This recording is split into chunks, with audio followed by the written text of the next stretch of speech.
Well, hello. It's me. Hi. Hello, it's me. I'm the problem. It's me. Hi. Okay, so welcome, my beauties. I don't know what the fuck my StreamYard's doing right now, but it's doing something weird. It's nice to see you guys. I am sorry. I have really been struggling with my own health shit, and this is what I get for sort of putting my own on the back burner while dealing with everything else on planet Earth. So my absences are not something that I want. Let's just put it that way, right? They're something that unfortunately is caused by my decaying health. So I am hoping it gets better. Obviously, my doctors do everything that they can to make sure that I'm okay and kicking it. The kids start school on Thursday, so that's fun. It's real fun. Start school in 2 days. My kid still needs a haircut. Anybody bring their kids for a haircut yet? You know, I do have yes, we have one. There are many ways you can support the channel. And since the turtle of the sewer crew completely sort of screwed my PayPal until PayPal fixes their fucking shit, which I had to literally file a complaint with like the BBB and like the Consumer Protection Bureau to get them to like give me answers instead of being general about why it's not fucking finished yet. And that's scary for anybody who runs a business because it's a business account, right? There's supposed to be certain protections in a business account, especially when it's very clear. It's not supposed to take this long. So we have moved over to Buy Me a Coffee, right? So we do have, Cash App, Venmo.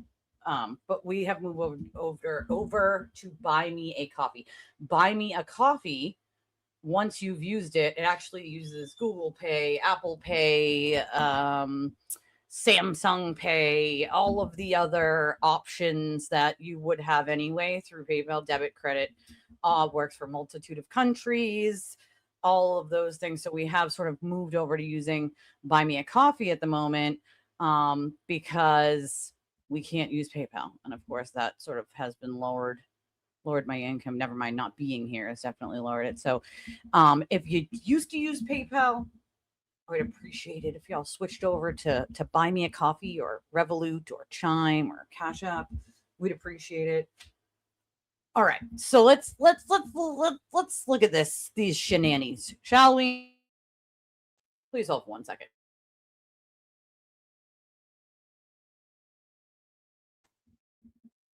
Sorry. Hello everybody. Hello. It's so nice to see you all. I missed you all. I'm in my I don't care era right now. Still don't feel 100%, but I have this shirt on. I know you guys love my funny shirts. This is my funny t-shirt, and it says, "I'm not responsible for what my face does when you talk." Okay? I can't be responsible for what my face does when a sewer turtle talks. It's not my fault. It's not my fault that my face does these things, okay? It's just not. We also have super chats and jewels and memberships. Get yourself a membership. I have something to announce tomorrow, something I've been slowly working on behind the scenes. Every chance I get to do a little bit more and a little bit more and a little bit more. And it's very exciting for me. Hopefully one day it's, I know, right? I'm just saying, I can't be responsible for my face, all right? Hopefully it amounts to something, but I think my perspective is a different perspective, and I try to get on the computer and work on a little bit of it any day that I can. So it'll be an exciting announcement, but I feel like I was going to do a members only tonight, Tuesday, but I wasn't here yesterday. So this is me on a bad day. Yes, this is me on I feel like a bag of smashed assholes still, and I threw a t-shirt on and put my hair in a fucking ponytail, and I don't fucking care. Don't judge me. Don't judge me. Don't judge me. This is me on a bad day. This is me on a what the fuck day. But I have an interesting back and forth to show you. Nick Rocco actually had a little bit of a back and forth with Aiden on Twitter and sort of called him out a little bit. This is my interview scorecard, by the way. If you're looking at the background and like, what the fuck is that, Elise? Well, this right here is the public clownery scorecard. Okay. This is the Court of Public Clownery scorecard for how you do an interview. Well, how Mike did one versus how Aiden did one. And as you can see there, Aiden doesn't do interviews. He does screaming matches and me's, all those things. That's what he does. He does not do freaking interviews. All right. He doesn't do those things. Freeze is present. I was just about to ask, girl. I was literally just about to ask before I played the Twitter Tales bumper if you were here, because, I feel bad playing it when you're not here. Like, I feel like I can't play it until you are present. Can't play it till you're present, right? It's my scorecard. This is what it is. This is my scorecard. My face is in the way, but if I take my face off, you can see all of it. Wait, hold on. Let me take my face.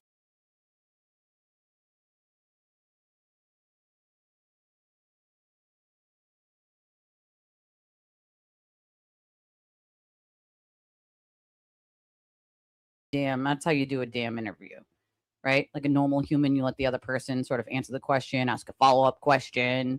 You don't scream about yourself. You don't go, what about me, Dave? Me, the sewer turtle. What about me? What about my nuggies? Chicken nugs. Happened to my chicken nugs. Free the nugs, bitches. You don't do that. Aiden did some of this. Can you please go? I can't go back.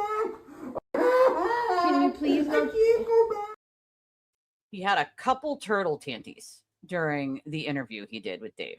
He did a couple. He did do a couple turtle tanties. Hi, Marsha. Did I tell you were you here the other day, or had you already left when she got the other pair of sneakers and did the whole walk? Because I told you, girl, she's fashionista walk. I had a couple packages that came today. Also, a big shout out to Miss G Money. I just want to say thank you to her. There was a couple things for the little there, and I got some new towels, which I needed desperately. So I thank her for that. And my little got this little capybara set that's been on my wish list for quite some time. And it's like pens and a little notebook and a little pencil case and highlighters. And she was freaking so excited to open that. And then there was a sticky roll kit to make sticky roll bracelets that came today from her. And she freaking absolutely, oh girl, yeah, she put them on during the last stream. You might have already left at that point, but she came all the way in here to tell us there was a package, and she put them on, and she did her little walk, girl. She was so excited. And she was excited that she got leggings today, underwear and socks, because those are necessities, So I'm down to only needing a few things for school at this point. School snacks, I need those, that's for sure. And actually, before the show, I had a little bit of extra time, and I was like, oh, I got to start putting my Halloween stuff on there. Halloween's my favorite holiday. He wrote a book called Blizzard of Lies about the Karen Reed case. And fun fact, Mike had already booked an interview with Dave Wedge. Now, of course, Aiden finds out about this interview that Mike's going to do and has to, of course, sit there and bitch and whine and throw a tanty behind closed doors and then contact Dave Wedge and be like, well, I need to have you on. Right. And so he has Dave on before Mike, even though Mike had already booked it for a while now. And of course, makes a buffoon out of himself, because that's what Aiden does, is make a absolute fucking buffoon out of himself. So yeah, she was so styling. She was like doing the walk with it. Now she got a rug today too. This is her. I haven't opened it yet, but this is the rug that matches sort of this one back here that she loves so much, except this one's smaller and will go in her room. That G Money got her, which she's very excited about. And it just came a little while ago. So she'll have her own very awesome rug in her room. Everything's hardwood floors here, and it hurts. When I get on the floor to do something with her, yesterday we made a terrarium.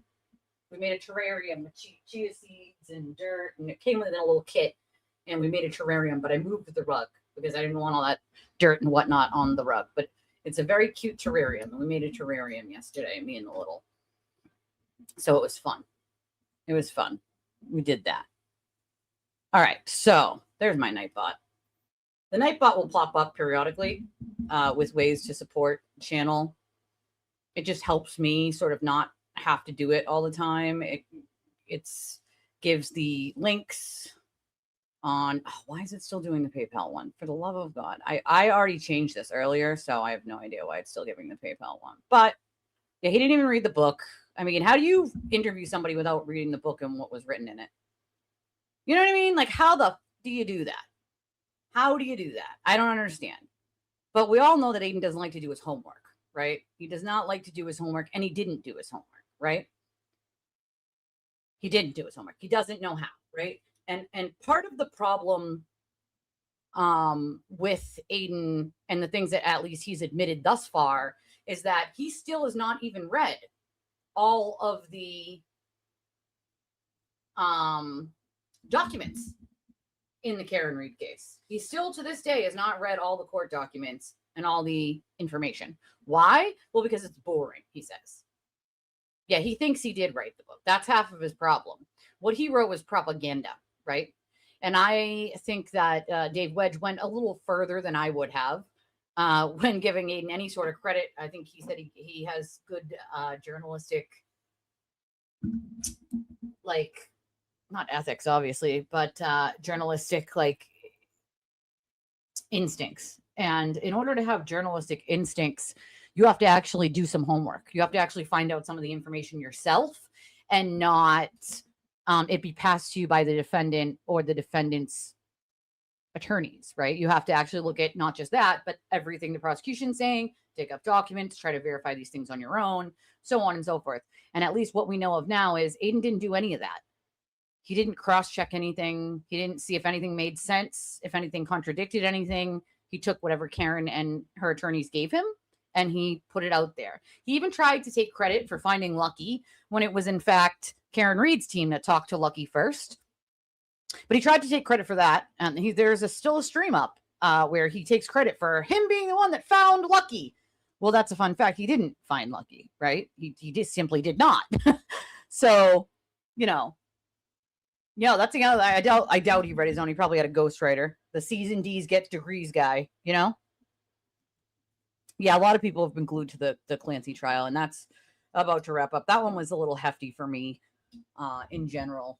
So it is kind of comical, right? And that's why I was like, you know what? I was going to do my show earlier, but then I said, you know what? Let me wait until after Mike does his interview with Dave Wedge so I can show people what it's supposed to look like and what it's fucking not supposed to look like, right? Like, even if you have a opinion on the case, right? Mike has an opinion on the case. He still was able to do an interview without injecting his opinion of what should or shouldn't be, right? That's how you do an interview. You ask questions, you ask follow-up questions, you let the person speak, right? And you don't make it about you all the time. You don't go, well, what about me? And I'm an advocate. No, I'm a journalist. No, I mean, he has now changed it, right? Award-winning journalist, he claimed all that time. Now he's using the term that he's, an advocate, or he does advocacy work. No, he doesn't. No, he fucking doesn't. No, he absolutely does not. He wouldn't know what advocacy was if it punched him in the face. I've been doing advocacy for almost 20 years. It doesn't look like anything like what he's doing. An activist. Yeah, thank you. An activist. He's not a fucking activist. For a while, he used that he was a journalist, and then he moved on to I'm an advocate, and now it's on to activist, right? Now we're on to activist. He wants to just take a hat off and put a hat on when it benefits him. That's not the way it fucking works, right? He's none of those things anyway. Not any of them. TV told viewers to buy the TB book. Are you? Because you got to help himself. If you're having the author on, you put the links to their book on. Even if you read it and you didn't like it, you're having them on. The nice thing to do is to link their product. People can choose for themselves whether they like the product or they don't like the product. It's the same way as if I decided ahead of time I was going to have multiple other content creators on. I would put in my description or have my mods put in where you could find those content creators. Please hold on.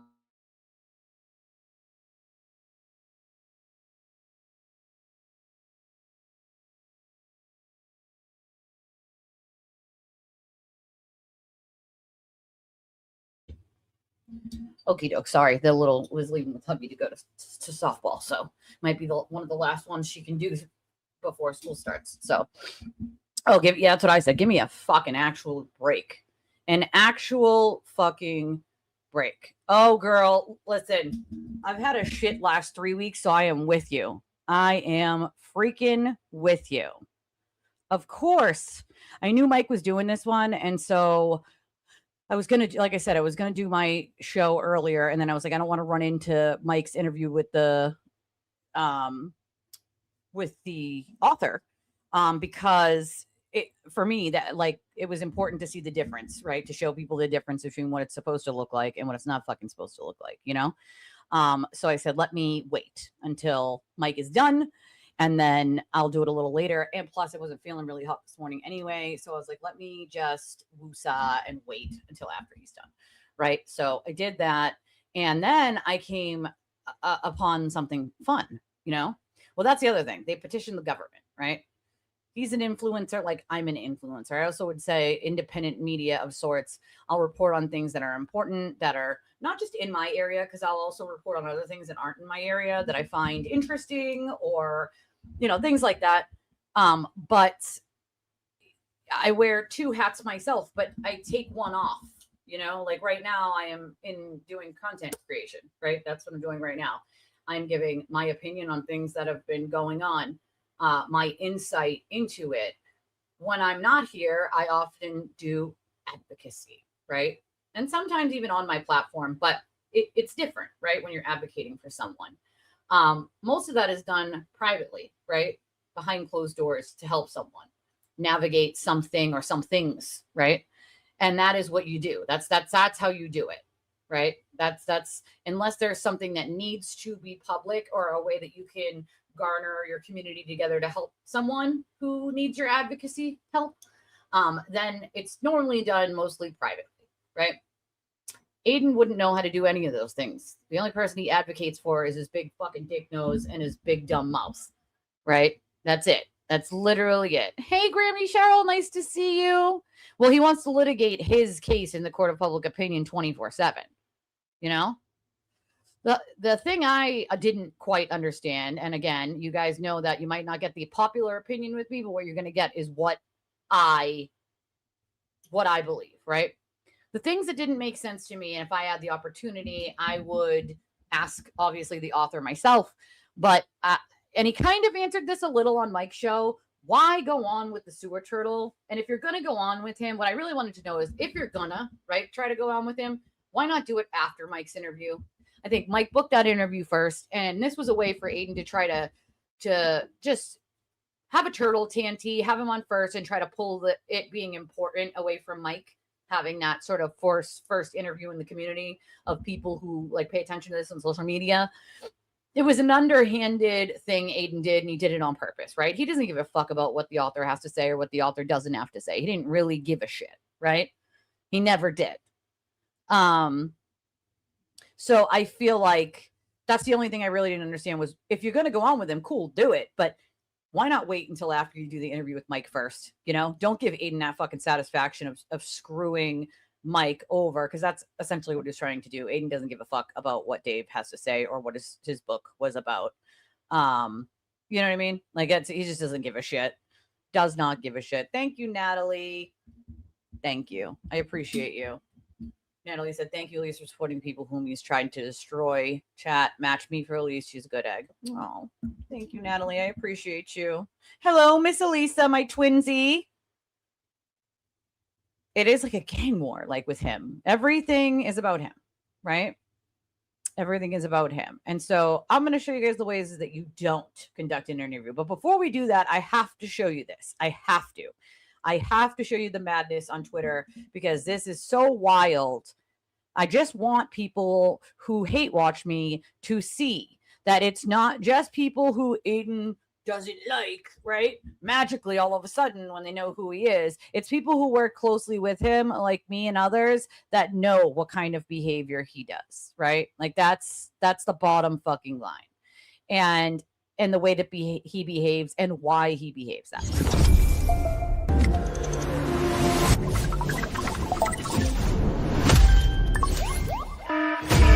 Grab the tea, because Twitter is melting down again.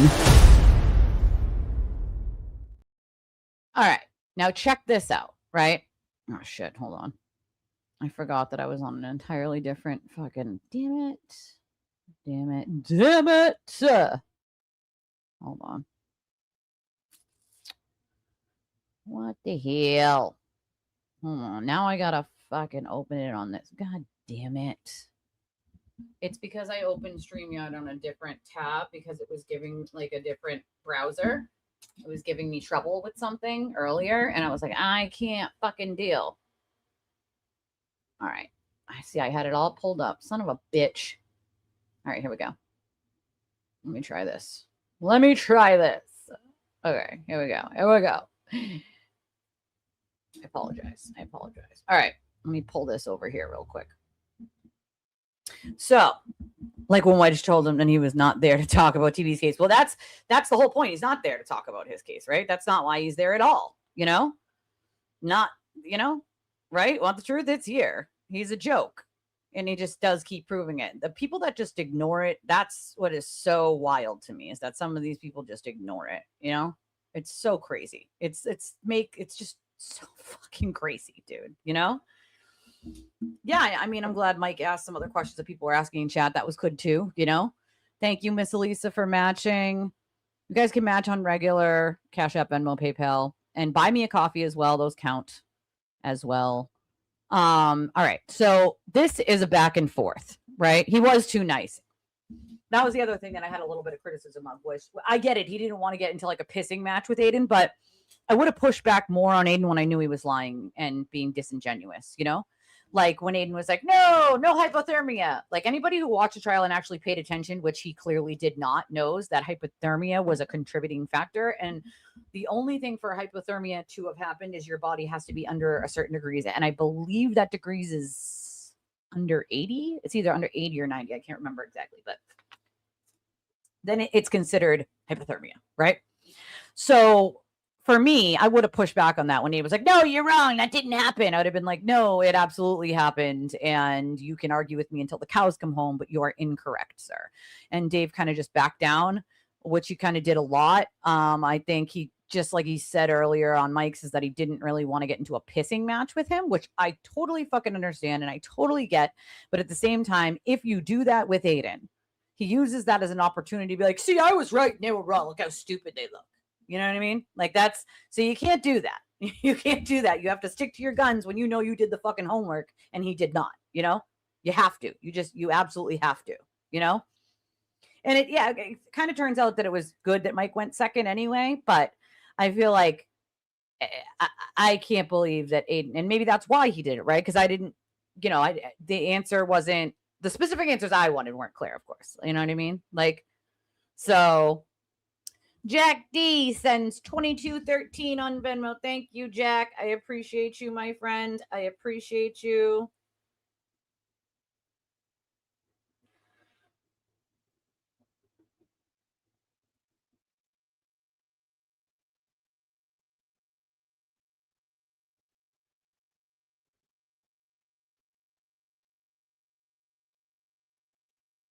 Hold on one second. Why is my phone doing that?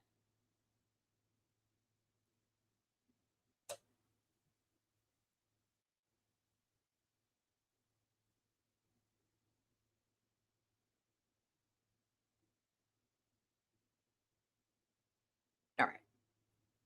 My phone is like doubling up on things here. Oh, Grave sends $100 on Cash App and says, for Dolly, wanted you to have this. Poor Dolly Parton died today, guys. It's very sad. I talked about it earlier. I was in Mike's chat, and it's sad. Dolly Parton, thank you, Grave. I appreciate you, my friend. Dolly Parton is just like one of those people, man. An icon. Just an icon. That lady was an absolute freaking icon. So it's just sad that she passed away, He didn't care. He's fighting with Nick, and Nick sort of tells him about himself, right? Yeah, it started last night, it looks like, and then it started up again today. Thank you, Van Pan. I appreciate you. Right? I mean, this is going to be interesting, Yeah, I just want to know why, Like I just want to know why. Thank you, Babsy. I appreciate your match. I like it. Thank you. Yeah, I mean, now that it happened second, I'm like, okay, cool, right? Like, all right, we got this. Second makes sense, you know? Bunnies versus turtles. Yeah, that's still an ongoing thing as well. That's still an ongoing thing. We're going to talk a little bit about the sort of shots fired that Machado has fired at Aiden, and vice versa. That's been a little interesting, you know. I'm not the famous Babs that people know. You're not famous? Not famous? Me neither. Me? Neither. Me neither. Hey, Pass the Pepper. It's nice to see you, darling. It's nice. 95 degree. Okay, thank you guys. Below 95. All right, thank you. Thank you. I knew it was somewhere around there. I wasn't sure, but once you're under that, it is in fact hypothermia. Oh, it didn't? Oh, let me see if it came up on the other. Hold on, let's move this little window here. If it popped up on the other end here. Why is it not popping up? What is happening?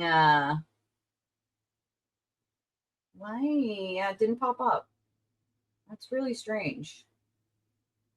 Make sure it's not just pending, Rose, because sometimes it'll pend and then it'll like go back into your account because it didn't do it right. But if it doesn't, you make sure you contact YouTube.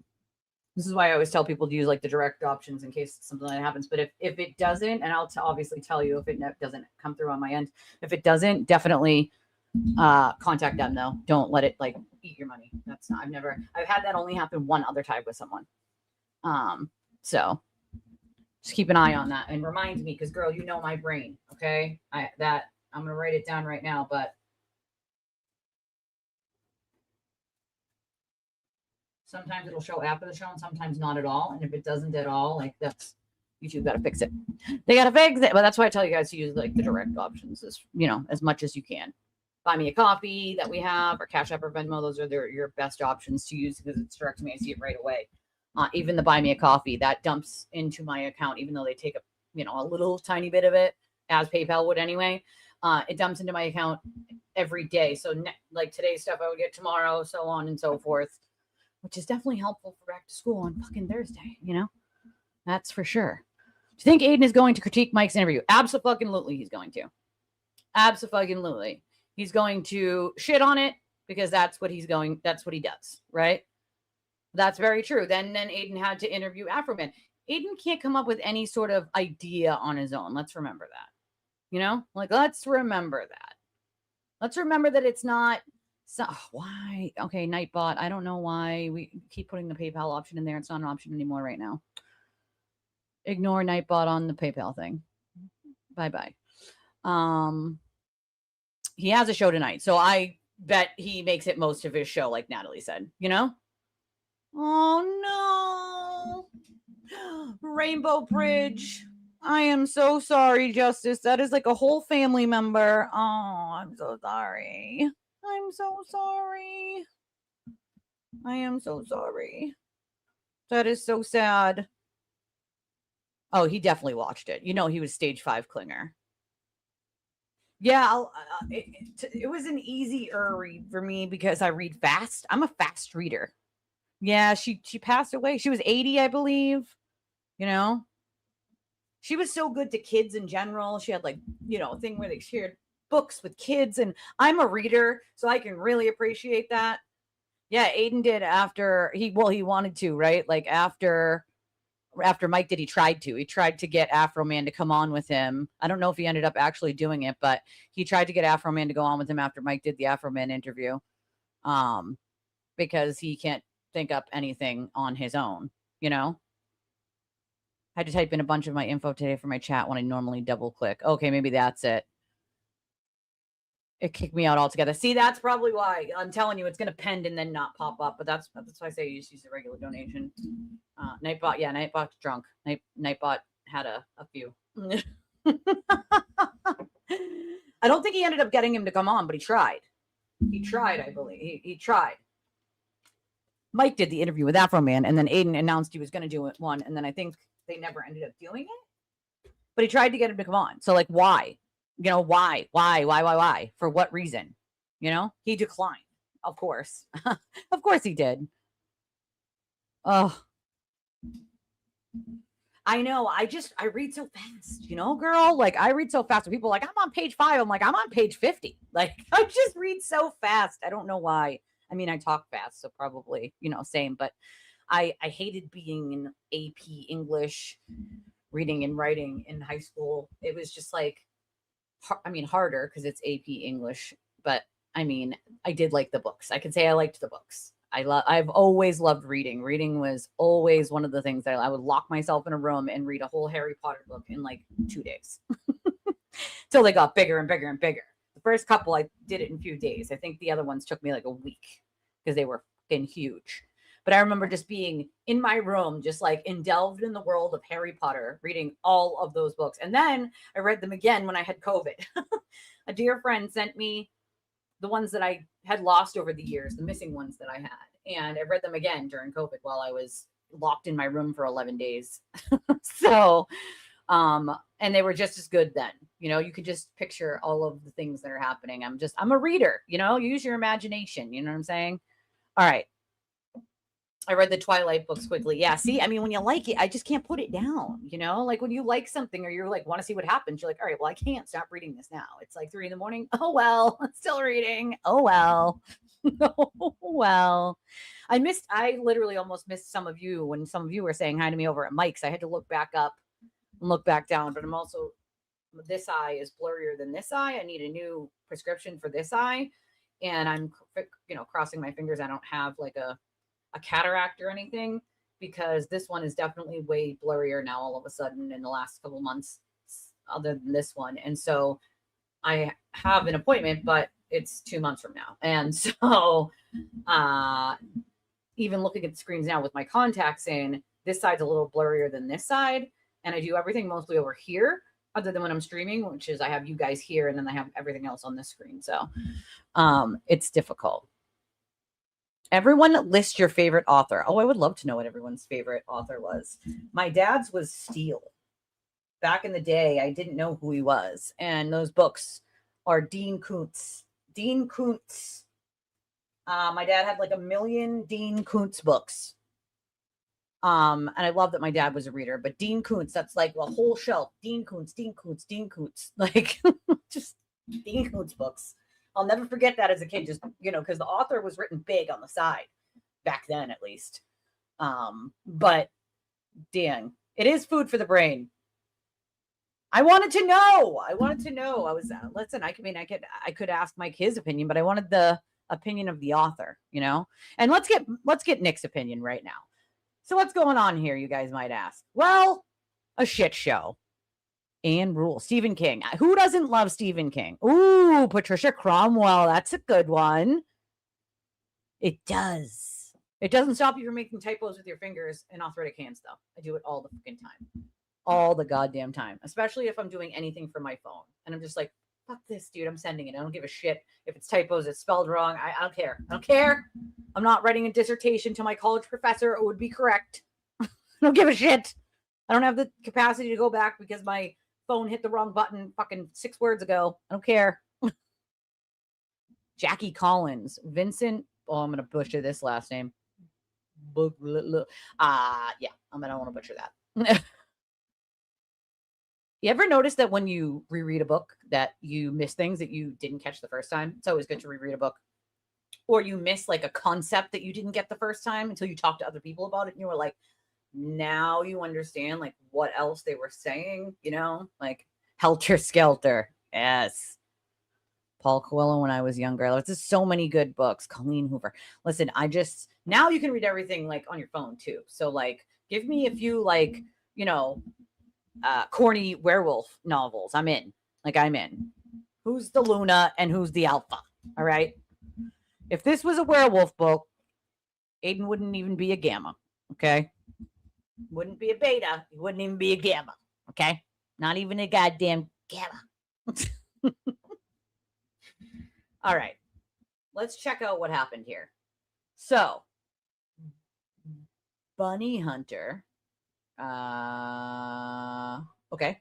Said, Jess, you publicly accusing Dr. Turtleboy of stealing money from Karen Reed and saying Nikki Haircuts will back you up on that is a massive, massive accusation. You best have receipts, or the backlash on this one will be the last straw. Ooh. People on the interwebs are scary, huh? They're scary. They're scary. Not. Erica Walsh said, disgusting. Sorry, Erica Walsh. She did, in fact, do that. I didn't think it could be more disgusted, but here I am. So Nick Rocco said, I will back who up on what? Not sure why Jess would think I'd back her up after she ran her mouth about me. I have no proof whether he did or didn't donate the $5,400 to Karen. Then this person said, Jenna is egging this behavior on. Not sure what she sees in Jess, but it's wild. I suspect Jess feeds her anger. She's suffering from the Clancy case. And so Nick's like, because he's talking about his wife, right? So he's like egging her on. Jenna got a message about something and she answered her. Not sure how that's egging this behavior on. And of course it isn't. That's weird to say that. I have some screenshots of Jenna's comments in Jess's chat. Okay. Drop them. Then there are some screenshots. Okay, cool. So Nick said, first off, it's definitely weird as fuck that you screenshot people's comments. That's weird. And I say it also is very weird. I think it's weird. Oh, okay. Yes, that is a must read. I'm going to have to, girl, listen. All right, you're going to make me be writing things down right now.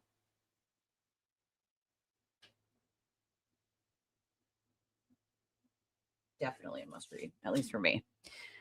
You can. I have, there's like audio stories that my husband will listen to like at night while we're falling asleep, you know? I guess so, huh? I guess it worked out that way. Wineville Chicken Coop Murders is a good read. Ooh, that sounds good. Can they define last straw? LOL, you mean TV will have a relapse and spin? Exactly. Exactly. Oh, yes, I do, girl. Yes, I do. I thought he was the Dracula guy. He could be. It is weird. It is weird, right, girl? It's not just me. It is fucking weird. Why are we doing all that? Why the fuck are people doing that shit? Why? Nat sends $5 and says, match me on Venmo or Cash App. We're getting a rolling rally going, but this one isn't criminal. Nat, thank you. I love this. I needed that laugh, Nat. Okay, that Nat sent this $5 on Venmo and said, match me on Venmo or Cash App. We're getting a rolling rally going, but this one isn't criminal. I love that. Thank you, Nat. That just made my day. We got a rolling rally. It's not illegal, though. It's a legal one. It's a legal one. Why is she promising anything on Deech's behalf? You can't. He can't just open cases like that. It's not the way it works. I don't know what, like, I can't. All right. People like her really need to, like, stop pretending that they know what the fuck they're talking about. That shit irks me until no end. Emily C. Why? Why? Do your damn homework instead of living in a fucking echo chamber. Adam Deech cannot just reopen all these cases because he wants to. That's not the way it works, darling. Okay? Any case that he has had anything to do with at the U.S. Attorney's Office, investigated, looked at, have any conflicts in whatsoever, he definitely can't touch. Secondly, he can't just go opening cases from years ago because the general public wants him to. That's not how it works. That would be a serious issue. Also, fun fact, there is no chance in hell Deech is winning that race. Not a chance in hell. Nobody deserves it. I don't think anybody does. But and some of us can't even go in other places or that you get the immediate shit on, you know? It's wild. He'd be burned any future chance with anyone, let's be honest, you know? With anyone. I also hope he loses, but there's no chance in hell he's going to win anyway. He doesn't have the numbers. He doesn't have the backing. He just doesn't. He might have the out-of-state backing, and that certainly is not going to help him here. I do not want someone who, like Rachel Rollins, for instance, that is corrupt as fuck back in office. And under no circumstances would I vote for Rachel Rollins. Now there's sketchiness around the signatures that she passed in to even run for DA, with the people saying, hey, I didn't sign that. Right? If that doesn't tell you everything you need to know, and she handed it in herself, right? Like, come the fuck on. If they're willing to do it once, they're willing to do it again, right? If they're willing to lie once, they're willing to do it again. Like, and it's not like they're lying about small shit. Deitch has lied about and been sort of ambiguous about some really important shit, right? He cannot reopen Aiden's case. He can't shut Aiden's case down. He can't have anything to do with Aiden's case because it's a conflict of interest. So making any, assumption of, well, I'll take a look at it. He can't take a look at it. Ethically, he can't take a look at it. So it's like, why say something like that? Hello, darling. I was giving you thank yous earlier. You missed it. Have to check it on the rewinds. Oh, thank you, Miss Elisa. Miss Elisa sends $5 and says, I'll follow Natalie anywhere, and please tell Mike how to pronounce Elisa. I will. See, that's why I tell people it's easier to just call me Elise, girl, but I will. I will. I absolutely will. Thank you. I appreciate your $5, my friend. Who's going to be the double matcher? Oh, please pass the pepper. Sends $25 and says, match. Who's going to match? Please pass the pepper. Thank you. Please pass the pepper. She sends a heart. I send you lots of hearts back, my friend. I just wish people wouldn't just say shit that they know nothing about. That's the part that gets me. Emily C. He cannot just open cases for the fuck of it, right? That's not how things work. Even if he's the new DA, he can't just be like, well, the public doesn't like this case and they don't like how this one worked and they don't like how this one worked. So I guess we're just going to pull all these cases out of the asshole of the file cabinet and we're just going to do them again, right? Like, there are laws surrounding this shit, right? There are ethics surrounding this shit. You cannot do that. You cannot do that, nor is he going to do that. He's misleading people by making statements like, man, take a look at that. No, you won't. No, you fucking won't. I don't either. It speaks volumes that he's willing to lie and that he was not, think about this for a second. He was not willing to go on Mike's show, you guys. He's not willing to go on Mike's show, okay? He said he would go. He told Gretchen Voss he would go on competing people's shows and media. He wants to get to everyone, right? But he wouldn't go on the Forensic Room. He wouldn't even go on Mike's show. Mike, he wouldn't go on Mike's show. I'm sorry. What the fuck are you hiding, my guy? Like, that right there has to give you a red flag. I don't care what you think of Mike, okay? I know that Mike would still be fair with you even if he didn't like you. All right, let's just be honest. And I've never heard Mike really say he doesn't like Deitch, So it's like, what the, like, why? Why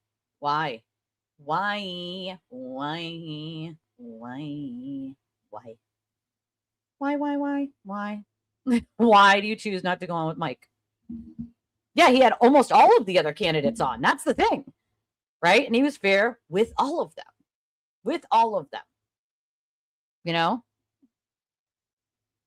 It's wild. It's just so wild to me. Oh God, it is. I don't see, again, it horrifies me that she ever taught children. It horrifies me that Aiden never taught children as well. Okay. I'm sorry, but if you're in an echo chamber, how the fuck can I trust you to teach my child? If you're willing to just repeat things that aren't true without ever looking into it, I can't teach you to teach my fucking kid. Get the hell out of here. Yeah. So, the first one is this person, wine snob, AKA iced latte addict person who posted the screenshots. And then Nicaragua was like, okay, that's fucking weird. Yeah, I agree with you, KB. I think they're putting too much trust in a guy that they think is going to be helpful. I don't know. Natalie sends $20 and says, okay, Pepper, here's the salt. I love it. Here's the salt. Now we got salt and pepper. I used to love Salt and Pepper. Who did not listen to Salt and Pepper back in the day? Salt and Pepper's here. Salt and Pepper's here. Who's going to be the next to match Pepper on her 25? So Nick's like, it's weird as fuck that you screenshot people's comments. Second off, she can say whatever the fuck she wants. It's fucking weird that you stalk people in a YouTube chat for your leader. I feel sorry for you. Seek help. Right? Then this person, yep, push it. Ooh, baby, baby. Don't make me start singing. I'm not a good singer. I am not. I will keep my day job. I will keep my day job with you guys. I can't. I'm not a good singer. We're not going to The Voice anytime soon. I promise. Not going to happen. So, I don't know if I don't think, no, he doesn't have a master's. He does not have a master's. And his motto was C's and D's, get degrees. He lied in his book, though. I think he said in his book he had like a master's or something. He does not have a master's. He has a BA. He does not have a master's. But I think he lied in his book, I believe, and said that he had a master's. I think someone else pointed that out recently, and I was like, I forgot about that. So this person replies back to Nick, and this is before Aiden jumps in, right? And says, first off, it's weird that you lied.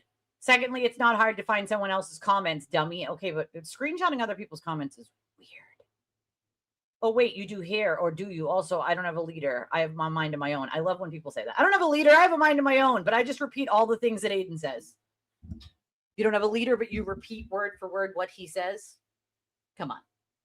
No, he's not a doctor. Anybody who thinks he's a doctor is kind of another thing. He's not a doctor. He put it in one of his blogs that he took down. Shut the hell up, did he? I know I think he put it in his book too. It was somewhere, and then people immediately were like, bro, you don't have a master's, you liar. You liar. You liar. You fucking liar. You big fat liar. So then here he goes, right? Trying to grasp at straws at this point. So Nick's like, lied? I don't keep track of comments or chats my wife is in, but you do. Seek help, right? So Aiden, this is where Aiden jumps in because he's so very impressive and all with his tanties on the floor. Let's just remind you, this big bad guy is the one that pretends that like he's so tough and whatnot, but this is what he's doing in his spare time. Can you please go? Can you please go? He cannot go back. He can't. So he goes, why'd you delete all the content on the read files after promoting it for months? Why no more fundraisers for the civil lawsuit? Why did those just stop in January? You know she's been sued since then, right? I have a question. Why does he think that he has the right to know any of those things is the number one reason. I would like to know where the audacity comes from that a sewer turtle thinks that he deserves answers about other people's personal lives or choices. Okay? Why? Why do you think you can do that? I'm confused as to why. You don't have the right to know any of that. You should actually get yourself a big fat cup of shut the fuck up on a side order of go fuck yourself the next time you're at Chili's, sir. No chicken nugs for you. Just a cup of shut the fuck up and a side order of fuck yourself. Like that's what you should be ordering these days. Okay? So you should be ordering. So this person, because his leader dumped him, he needs to seek help. Oh, so now, okay. Once she figures out you're no longer useful, that's usually the end of it. So it sounds like he's still mad, right? That Nick is friends with Karen. He's big mad about this. He's very big mad. You know, it says I've blocked it. His post is from an account you blocked. They're all people I've blocked. That's why. He's feuding with Nick because he's very upset. He's sad still. He's a big sad boy that Nick talks to Karen and Karen will not talk to him. He's big sad about that. So, he's got to throw a tanty. So here's his tanty, right? So this is where Nick sort of puts him on notice. And Nick's like, I know you like to go on your show and tell everyone that she threw him out like trash, which is funny because that's what I say about Aiden. Once again, he uses one of my like direct statements that I've been using for I don't even know how long, but don't worry, he's not a stage 5 clinger here or anything, folks. He just repeats things that I say all the time and just applies them to other people. Got it. Sure. Yeah, why don't you like me? She likes you and she doesn't like me.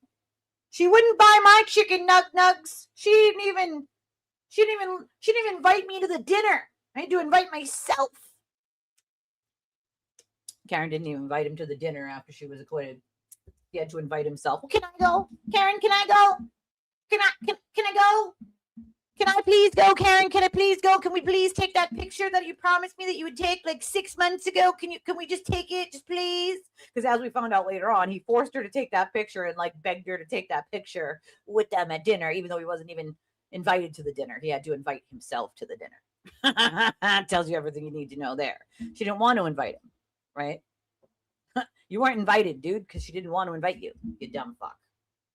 Like, so Nick said, it's amazing to me how you can get up there and just spit lies to your followers and they believe it as if it's true. I don't know how many times I've said that myself. How the fuck he just gets up there and just endlessly lies until the cows come home, I don't quite understand. I do not quite get. I probably never will understand why this happens. Why people just believe whatever the fuck he says with no pushback. So Aiden completely ignores that part, right? Completely ignores that part. And then says, hold on. Let me back up here. Good point, Nick. This versus Bill Brickhouse had good point, Nick, like how he lied about everything surrounding the death of John O'Keefe and other content creators did say whatever they needed to. Now you realize, right? But Aiden completely bypasses that and says, why'd you delete all the content on the read files? No more fundraisers for the civil lawsuit, ? Why did those just stop? Right? Like, but for real, why'd you remove it after promoting it for so much? Why no more fundraisers for Karen Reed in almost 7 months? Why aren't you supporting her anymore? Right? Who the fuck? Again, he doesn't get to decide who supports who or what that support looks like. He thinks the only way someone can support someone is money. That's his idea of what support is. When someone purchases something off of my wish list, that is support, right? If someone sends me an e-gift card or a physical gift card, that is support, right? When they come here and they hit the like button and they subscribe to the channel and they're here every time I stream, that's fucking support, right? That costs no money at all. It costs time, but no money. That's support, right? You don't get to decide what that support looks like, sir. Okay? Yeah, why aren't you, Aiden? Good question. Why the fuck aren't you? You say you support her all the time, but you don't, right? Like, we know you don't. He says everybody's an anti, but he's the worst anti-Karen Reed person at the moment, right? Oh, I'm anti. No one should listen to me because I'm anti-Karen Reed. Well, Aiden, you are literally the person who has done the most damage to Karen Reed has been you, sir. You. Well, I mean, he did one at the same time as one of the last ones, right? Just to screw it over. That was his whole point. Yeah, it's gaslighting and deflection. It's exactly what it is. And that was the other thing. Melanie Little should feel real proud of herself, right? You want to help people do shit like that. It's like, bro, Melvin, Felony Little, understand this. Aiden will shit on you at some point. And he will say you're a hack and say you're an idiot and say that he never watched your shows because they were boring, because that's what he complains to people about, why he doesn't watch them, because they're boring. And he can't deal with your facial expressions like most people say. And it's cringe, so he doesn't watch it. That's all the things he's going to say about you and more later on when you no longer serve him, right? Well, that's what they do. They stir the pot, you know? You see, that's the other thing. Why are people like Mazza keeping track of who raised the most money? Why are people like Radhouse Media following right behind Aiden like owner giving out doggy treats? You know what I'm saying? Like, if you have to do that, and that's the side that you have to pick of a man that's clearly a fucking pathological liar at this point, which has literally been proven. The man cannot tell the truth about whether he went fucking pee 5 minutes ago, all right? And you're still following behind him like a good little puppy because you're waiting for him to throw you a bone or a treat, because that's where you get the bulk of your viewers from. And if you ever said, you know what, I don't support him anymore, a bulk of your viewers would leave. And that just shows me that you can't build anything on your own, that you have to keep following him to bring it in. That's sad. Right? I might not have the biggest audience on planet Earth, but I have my own audience, right? I have my own. I don't need to rely on him. You know? She got involved because dollar signs were involved. That's why. Dollar signs were involved. People got more money. Listen, the Lindsay Clancy case is a big case. I probably could have made a decent amount of money covering that case, but I knew for my own sanity that I wasn't going to be able to do it. After I listened to opening statements, I recognized that was not something I was going to be able to do. For my own sanity, right? And so I was like, nope, can't do it, right? Can't do it. Weird. It's not a contest either. People's livelihoods, people's lives are not fucking contests. They're just not, you know? Nightbot, shut up. I already took the PayPal link out. I don't know why Nightbot still has it. I have Nightbot open over here and I don't understand. It's weird, you know? Well, I liked when he had someone admitted he had no deals yet for his story. Well, that's the thing. No one wants to buy it, you know? Well, that's the other thing is Melanie really doesn't like Nan. She's really jealous of Nan. It's weird. She's a weirdo. Melanie's a weirdo. So, of course, Aiden goes on and on about why aren't you supporting her anymore? And Nick Rocco is like, the Read Files is going to be with a podcast company, not through YouTube anymore. But keep telling more lies. You're very good at it. Why don't I support her? ? What the fuck are you talking about? Just because you make shit up in your head doesn't mean it's true, no matter how many times you say it. And that is the difference, right? That's the shit that Aiden does. He just makes something up, runs with it, says it like it's fact, and then tells the world that it's a fact. When it's not a fact. It's not even close to true. And then those people go out and they repeat it like it's a fact. And they go, this person did this. They're bad. Aiden said so. He has receipts. He always has receipts. Without realizing, okay, that the receipts he has are doctored, fake, made up things he sent to himself or had someone else email him. Like, he doesn't have straightforward, real, factual receipts, dude, right? So he has to manufacture them. That's how he operates, and it's how he's operated for 10 years. You know what I mean? It's weird. I don't understand, but I guess what Nick is saying here is that it's going to be with a podcast company now and not just them doing it on YouTube. So maybe that's why they abandoned the YouTube idea. I don't know. Maybe a company after that decided to pick it up. I don't know, but I guess that's what's going to happen. I never really watched Maza, but I have heard many people say that they think he's a disappointment for just following along and playing the fuck game, you know? So, I mean, I will cover cases that involve children, but that one was just tough. It also involved postpartum, and I might not have had postpartum psychosis or postpartum where I wanted to harm my children, but I still had what they call the baby blues postpartum, and postpartum is a very personal thing. And my sister had postpartum. So that is really just like for me, like I knew after opening statements, it was going to be too difficult for me to cover that. You know what I admired about Dave Wedge? He said he understood why Karen stopped talking. You mean to Aiden? Because she probably wants to tell her own story. Dave didn't disparage her today. Stop talking to Dave because she wants to tell her own story. Yeah, he did say that she stopped talking to them and because she's going to tell it herself or she's going to write a book or whatever. Yeah, no, I know you meant in general. The way Mazza still follows for the boys lead was crazy. He did so much for the free Kelsey, and she didn't give him the interview with Turtleboy when he was late. That's the other thing. If your friend's dating, you got to give up those interviews, right? He's entitled to them when he steps in at the end of it. And if you don't give it to him, and that's why Mazza took that shit on the chin, because if he said something, then what? Aiden would throw him out like trash? Imagine taking something like that on the chin. Fuck that. Fuck that. It is a very... I have no doubt in my mind that Bradel set up that interview. You know, it is a polarizing case. It really is. And you have to be very delicate with people because everyone has an opinion, right? Like, and if you just shit on people and you're like, oh, hey, like, I don't like your opinion. You suck at life because you have this opinion. Well, then you're sort of ostracizing a whole group of human beings, right? We don't have to agree, but we don't have to do what Aiden did. We do not have to spit hatred and vitriol at someone who believes something different than we do. We don't have to do that. And we can do it by just not acting that way and showing people that we're not acting that way. You know what I mean? Like that it's not difficult, right? And I think what Aiden created was a very volatile atmosphere for everyone involved, including on social media. And I think people have recognized at this point that temperature needs to go down and we need to show people that that's not how people want to behave, right? People can not agree on one thing, but completely agree on something else, right? And most people have found that, guess what?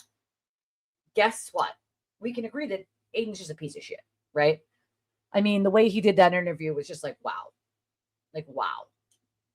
What the fuck, dude? Like, you're harping on the poor guy, right? For nothing. He's like demanding that the author Dave tell him all about his own case. It's like, this isn't what an interview is about. It's not about your case. Yeah, don't be a dick, you know, and respect each other's opinions, you know. Like, it's not that hard. Like, it's really, really not. It's not difficult to just, don't be a douche nozzle. You know what I mean? Like, don't be a fucking douche nozzle. Just don't be a douche nozzle. So, of course, that's Nick said, just because you make shit up in your head doesn't make it true, bro.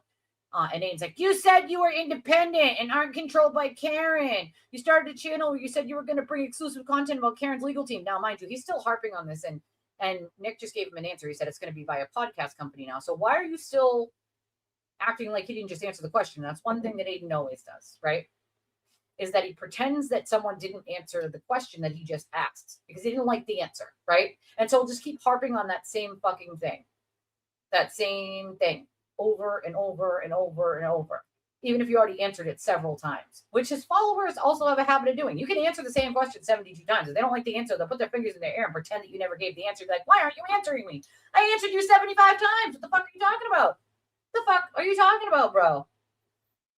Bro, key me in. What the fuck are you talking about? Like, the channel, rather than her defense fund, was promoted on Rotten Mango, which got 2 million views. And then you shut it down before ever putting any content out there. It's been 7 months since any fundraisers have been done for her. Why is that? Nick gives the best answer yet, right? I know. I'm so sorry. I'm sorry. I'm sorry. I apologized earlier. I'm sorry. I'm sorry. I'm sorry. Listen, my health has been shit lately, and Claire, my darling, how are you? I'm guessing you must have just got out of work, so that's why you're able to catch me right now. I'm doing it late today. I know. I didn't feel great this morning, but I also wanted Mike to be able to get his interview done with the author so I could show what it's supposed to look like versus what the fuck Aiden did yesterday, and clown on Aiden a little for how ridiculous he looked. You know? How ridiculous he looked doing that goddamn interview. Like, he looks so fucking absolutely ridiculous. That's Crazy Treats the author, who is his guest, like a piece of trash. And the poor guy pretty much, that's the thing, is felt bad. He took it and then he didn't want to like sort of push back on Aiden, which I get. I understand why. But at the same time, like, sometimes you have to push back on him. You know, you got to, because if you don't, he'll take that as like, oh, you agree that I'm right and you're wrong. Like, no.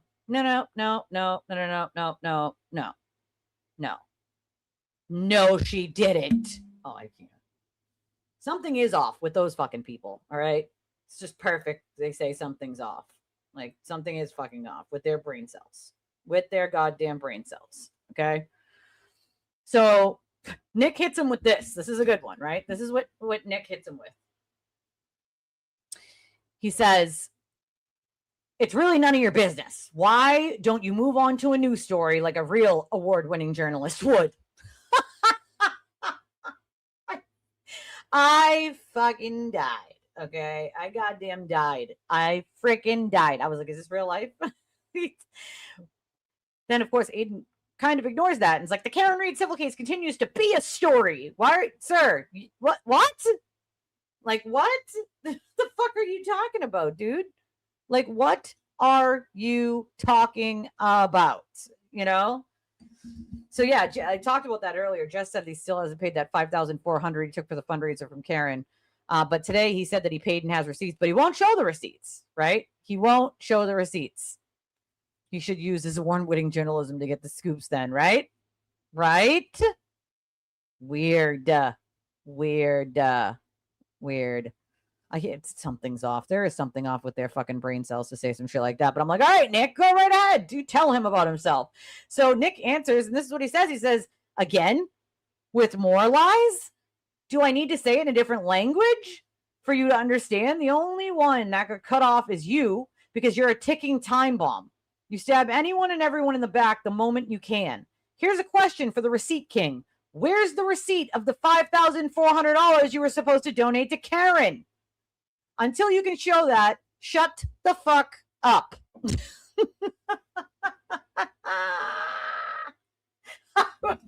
lie was absolutely effing dead when I read that. I was like, my brain. I said, oh, God damn it. Oh, shut. Nah. Holy bagoli. Okay, what in the actual fuck is going on here? And of course, as we know, Aiden ain't got no goddamn receipts for that, right? You ain't got no goddamn receipts. That was at 1:17 p.m. today. Nick wrote that, right? And so I haven't seen anything since then, really, other than people saying, can you back that up, right? And Nick basically says, like, all I can see is that there's no $5,400 donation to her thing. That's what I can see. I can see that there is no $5,400 donation or $1,000. Like, there is none of that. None of that exists. I've looked, it doesn't exist. So basically, Nick's like, if he's got a receipt of it, he should fucking show it. Because I don't see any goddamn fucking thing on her defense fund that says that you paid it, sir. Like, that doesn't exist. It's not there. So if it does, show us. Show us. Show us. Just fucking show us, dude. Just show us. It's fine, right? Show us. It's totally just fucking show us. Like, show us. You know? Show us. It's amazing to me, the shit that that's willing to fly out of his, Aiden's mouth, and then he just ignores the answers, right? He does not like the answers. Aiden doesn't like the answers. He's like, answers that I don't like, I'll just pretend they don't exist. Is that lady from Mel from Something's Off, and Rebecca Lavoie, who like kisses Aiden's ass? They do that podcast called Something's Off. Yeah, Something's Off with their fucking brains, bro. There's a clip of Rebecca Lavoie talking to Aiden, and she's like, and you don't talk shit about your ex-wife, and so like I think you're a good guy, and just all the ladies that you date are crazy. And when I read the court documents, I'm like, oh wow, lady, you can write anything in a court document. Doesn't mean any of that happened. Doesn't mean any of it's true. And Aiden has a bad habit of just saying shit that never happened, like, right, to make it so that everybody would be like, oh my god, that person's bad. Like, that's what he does, It's $5,400, $5,400, And I mean, they bought him a new house, right? Like, he's asking for donations for a defense fund and then buying a house. That is a scam, dude. If you can afford to pay for your own defense fund, then you don't ask other people to help you pay for it, especially if you put almost $200,000 down on a fucking house. Like, come on, bro. Stop it. So yeah, there are no receipts because he's never going to show receipts. They don't exist, right? They don't exist. Thank you, Danny, for becoming a member again, darling. I appreciate you. Oh yeah, that one, I almost peed myself. That one, I was dead. I was dead. He wasn't donating it. Other people gave him the money to donate it. Yeah, but in the end, after other people gave him the money, he's supposed to take that amount and donate it, right? And obviously, Aiden didn't donate shit, right? Yeah, he absolutely would have shown them and been like, see, shut the fuck up. Don't say it. I love my Muppet Man videos. Is there a Muppet Man video on this? Please hold. I'm gonna need to go look at the Muppet video here. Please hold. Please hold. What is happening? Why is this? Why? Hold on. I keep forgetting that I have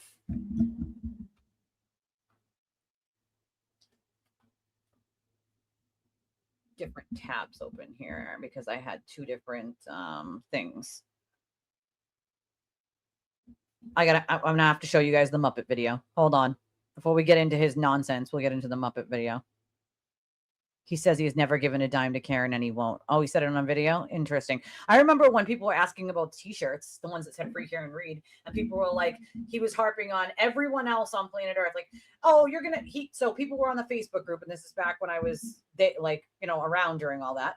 And he was telling people in the Facebook group that if it had a turtle on it, they needed to give him like 5% or 10% or 15% of these $5 bracelets or t-shirts they were selling because there's a turtle on it and that's his quote likeness or his brand and you can't do that. And so then people started clapping back at him and saying, well, what the fuck are you giving Karen off of all your merch that says Free Karen Read all over it? And then he went on a rant. During a live stream, was like $0.00. I'm not giving her anything, and I don't have to, and I'm never going to, and stop fucking asking, and you're an idiot for asking, and you're an asshole for asking. Meanwhile, he is literally demanding that if you want to post it on the page to sell, that you, even if you're donating a portion of that to Karen Read, you also have to give a portion to him, or you can't post it on the Facebook page. Like, that is essentially like stealing from people, like forcing them to have to give to him. You know what I'm saying? Like, it's wild. It's wild. We got Muppet Man videos. We got Muppet Man videos. Muppet Man videos. Hold on. Get this over here. Scroll. Here it is. It was an hour ago.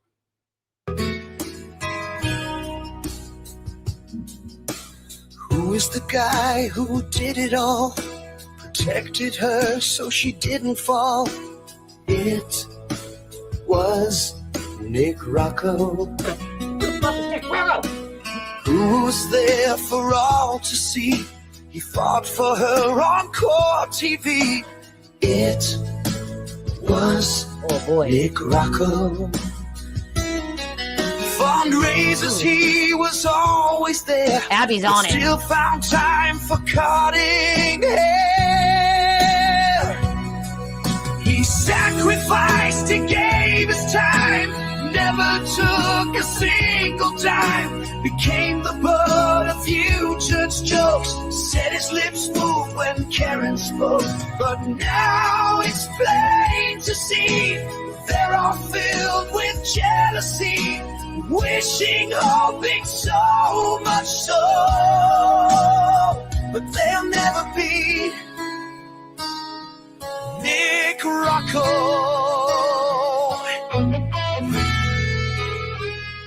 Oh, I gotta love the Muppet Man. No, a lot of people actually have, but they've not done anything about it. So he loves taking credit for stuff, right? Like he's taking credit for quite a few things that he didn't do.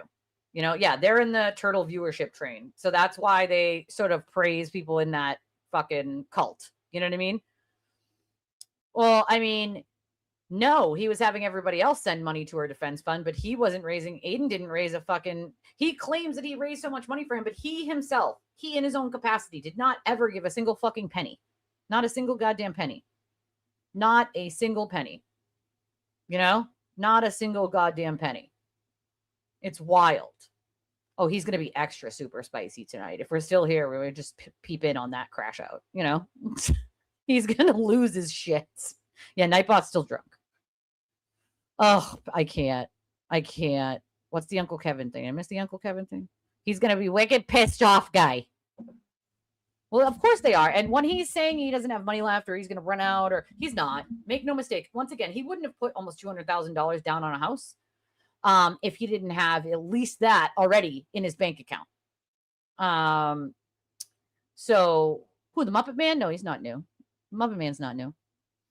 Not a penny, and he admits it. Yeah, sad. It's fucking sad. He's a sad sack of shit. That's for sure. He is a sad fucking sack.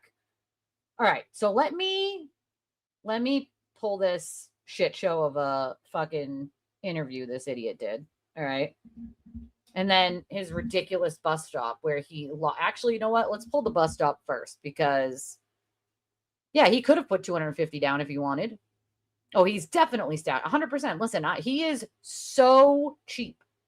So cheap. Like the cheapest person you have ever met, think of that times 100.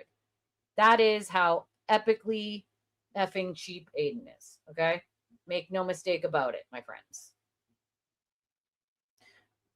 I mean, his shows are all about himself. So, I mean, not a shock to anyone when it's all about him, you know? He doesn't ever want to really talk about any, I mean, even in my shows, like even if the main course is some fucking tantrum he threw, like we often delve into all sorts of topics, books, weather, kids, nostalgia, foods. Like we will talk about everything and anything, you know? Oh, he's wicked rude. I mean, that's how he operates so regularly. People forget, like that is how he operates regularly. If you see him out in public, he will not actually even look you in the eyes when you're talking to him. He will look everywhere else to see if anyone's looking at him, to see if anybody else sees him, to see how important he is. He's looking everywhere else. Everywhere else. Oh my God. His episode for tonight says Rachel Rollins and Dave Wedge interviews. So he's just going to talk about the interviews that he just did. I can't. I literally can't. He did 2 bus stops today. I can't. I fucking can't. Hold on. We gotta pull this nonsensical bullshit here. No, he did not. I can't. I wouldn't pay 2 pennies to go to dinner with him. Do you have to buy him chicken nugs? Is that a requirement? Hashtag free the nuggies. Hashtag free the nugs. The next Atlantic hurricane will be named Dolly. Oh, that's his business model. You know, that is it. Yeah, he calls everybody a grifter and a scammer, and everyone is. It's funny because he accuses everybody of being what he is, right?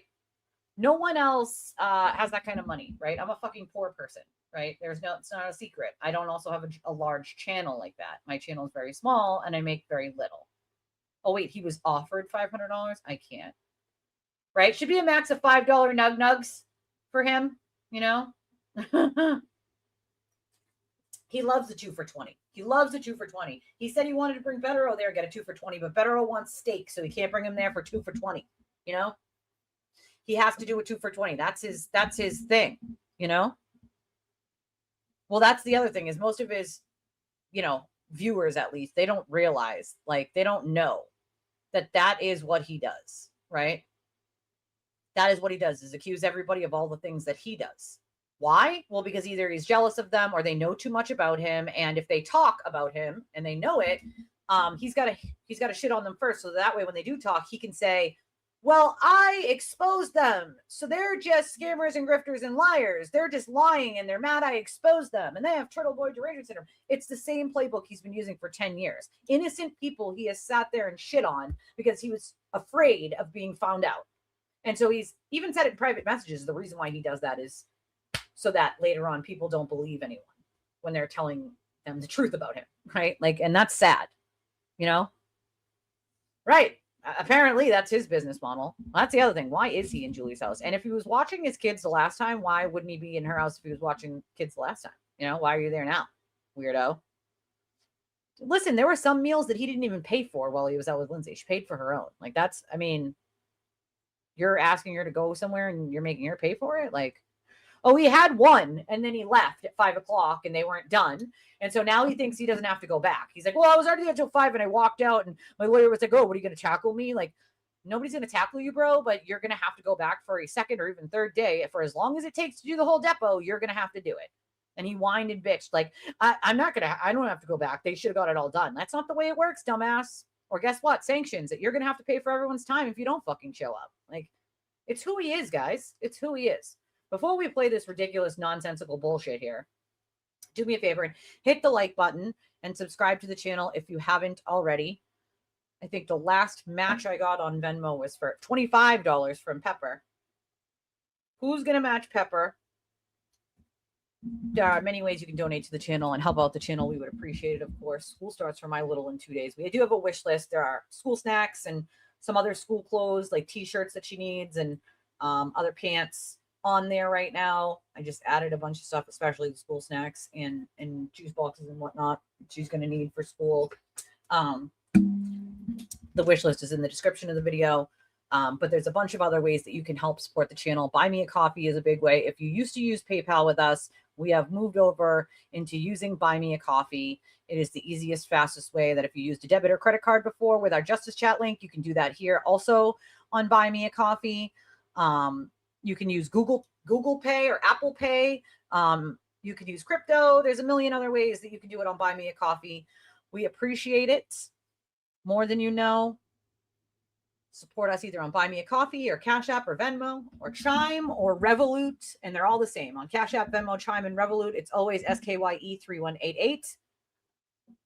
And then, like I said, our Amazon wish list is in the description. And I just put the Buy Me a Coffee there in chat. It's also pinned to the top of the chat if you're looking for that. He said he will sell himself. It's money like that. Oh, boy. I can't. He'll never help himself. He needs a fridge tune-up, right? Comes with a fridge tune-up as an extra. Oh, man. Let's get the matching going. I would appreciate it. I appreciate you guys. All right, let's play this fucking shitstorm. I mean, it's like a comedy show for me. I just see this shit and I'm like, oh boy, this is funny ass shit. This will make my day. That's how funny this shit is. Let's do this shit. Anyway, hopefully you guys enjoyed the interview. Oh my God, look, the first thing is Broken Baker. The author yesterday really doesn't know much. 6 chapters in, and so far the book could be written by Drama Llama. or you're just mad that you don't like the facts. And that's part of the problem, right? You don't have to like the facts, but let's pretend that the broken baker actually knows the Karen Reed case. Not for nothing, but he kind of weaseled his way in during like the second trial, and he doesn't know shit about shit. If you ask that guy 7 facts about the case, he would not know the correct answers to them. He would know what Aiden told him. You know what Aiden told everybody in the beginning? That taillight was found on top of the snow. He told people that for like 6-8 months until the videos of them digging for it were released. And then he just never talked about it again. He didn't actually then go, oh guys, I was wrong. There was no taillight on top of the snow. We gotta correct that. I was wrong. Because he can never admit when he's wrong or when he lied. So instead, he just never says anything, letting people continue to believe that taillight was found on top of the snow. People kept repeating, I haven't seen anybody recently, but people kept repeating that up until the second trial, that taillight was found on top of the snow. And that was never happened. That never happened. Never happened, right? I feel like, who the fuck would buy an OnlyFans from him? Who would buy an OnlyFans? Time for jail, bud. By the way, I do this every day since October 11th, 2023, when I got jacked up. By the way, I do this every day since I was arrested. They arrested me for First Amendment. They object to your judgeness. I can't believe he's still saying this. I do this every day because in case they arrest me, I want it on a stream. I would love it for them to arrest him while he's doing a Bus Stop Live. I will save that for comedy for the rest of my life. Okay? For the rest of my life. By the popo at the bus stop in case they try to do it again. We'll get it on tape. That was the plan. But it's become a fun. The last match was Please Pass Pepper sent $25 on Venmo to the show. I think we're just matching other people for the show. I've been dealing with my own health struggles recently, and so I have been absent quite a bit, and that obviously has affected my income, my channel quite a bit. And so I think we have beautiful, wonderful friends and members here who are just trying to help sort of fill in that gap. And I appreciate that, you guys. I always appreciate any and all support that comes from you guys. And I don't know what I would do without you guys, to be honest. You know, the bills keep coming regardless of my health. And that's unfortunate, but it is what it is. I can't wait for him to go to jail either, because that's where he belongs. So he can no longer hurt another innocent person ever again. He can no longer smear another innocent person. He can no longer lie about another innocent person. He can no longer sit there and become jealous of someone to the point where he needs to affect their livelihood and their lives. I have been the target of that for some years now, and it's not fucking fun. It's hard to sort of get over that hump of people believing whatever he says about you that simply isn't true. You know, when people start to realize that he's willing to lie about anything and everything, and he's willing to lie even about them, that's when they start to figure out that, like, okay, he's a fucking liar. Nobody should listen to anything he says about anyone else. And he accuses everyone else of doing the exact same things he's already doing behind closed doors. It's wild.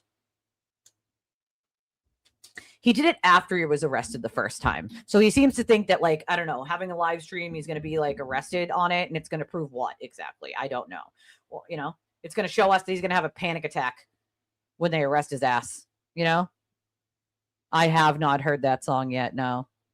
Greedy pig. I mean, he is a greedy pig. That's true. He could look at the pics while he's fixing the guy's toilets.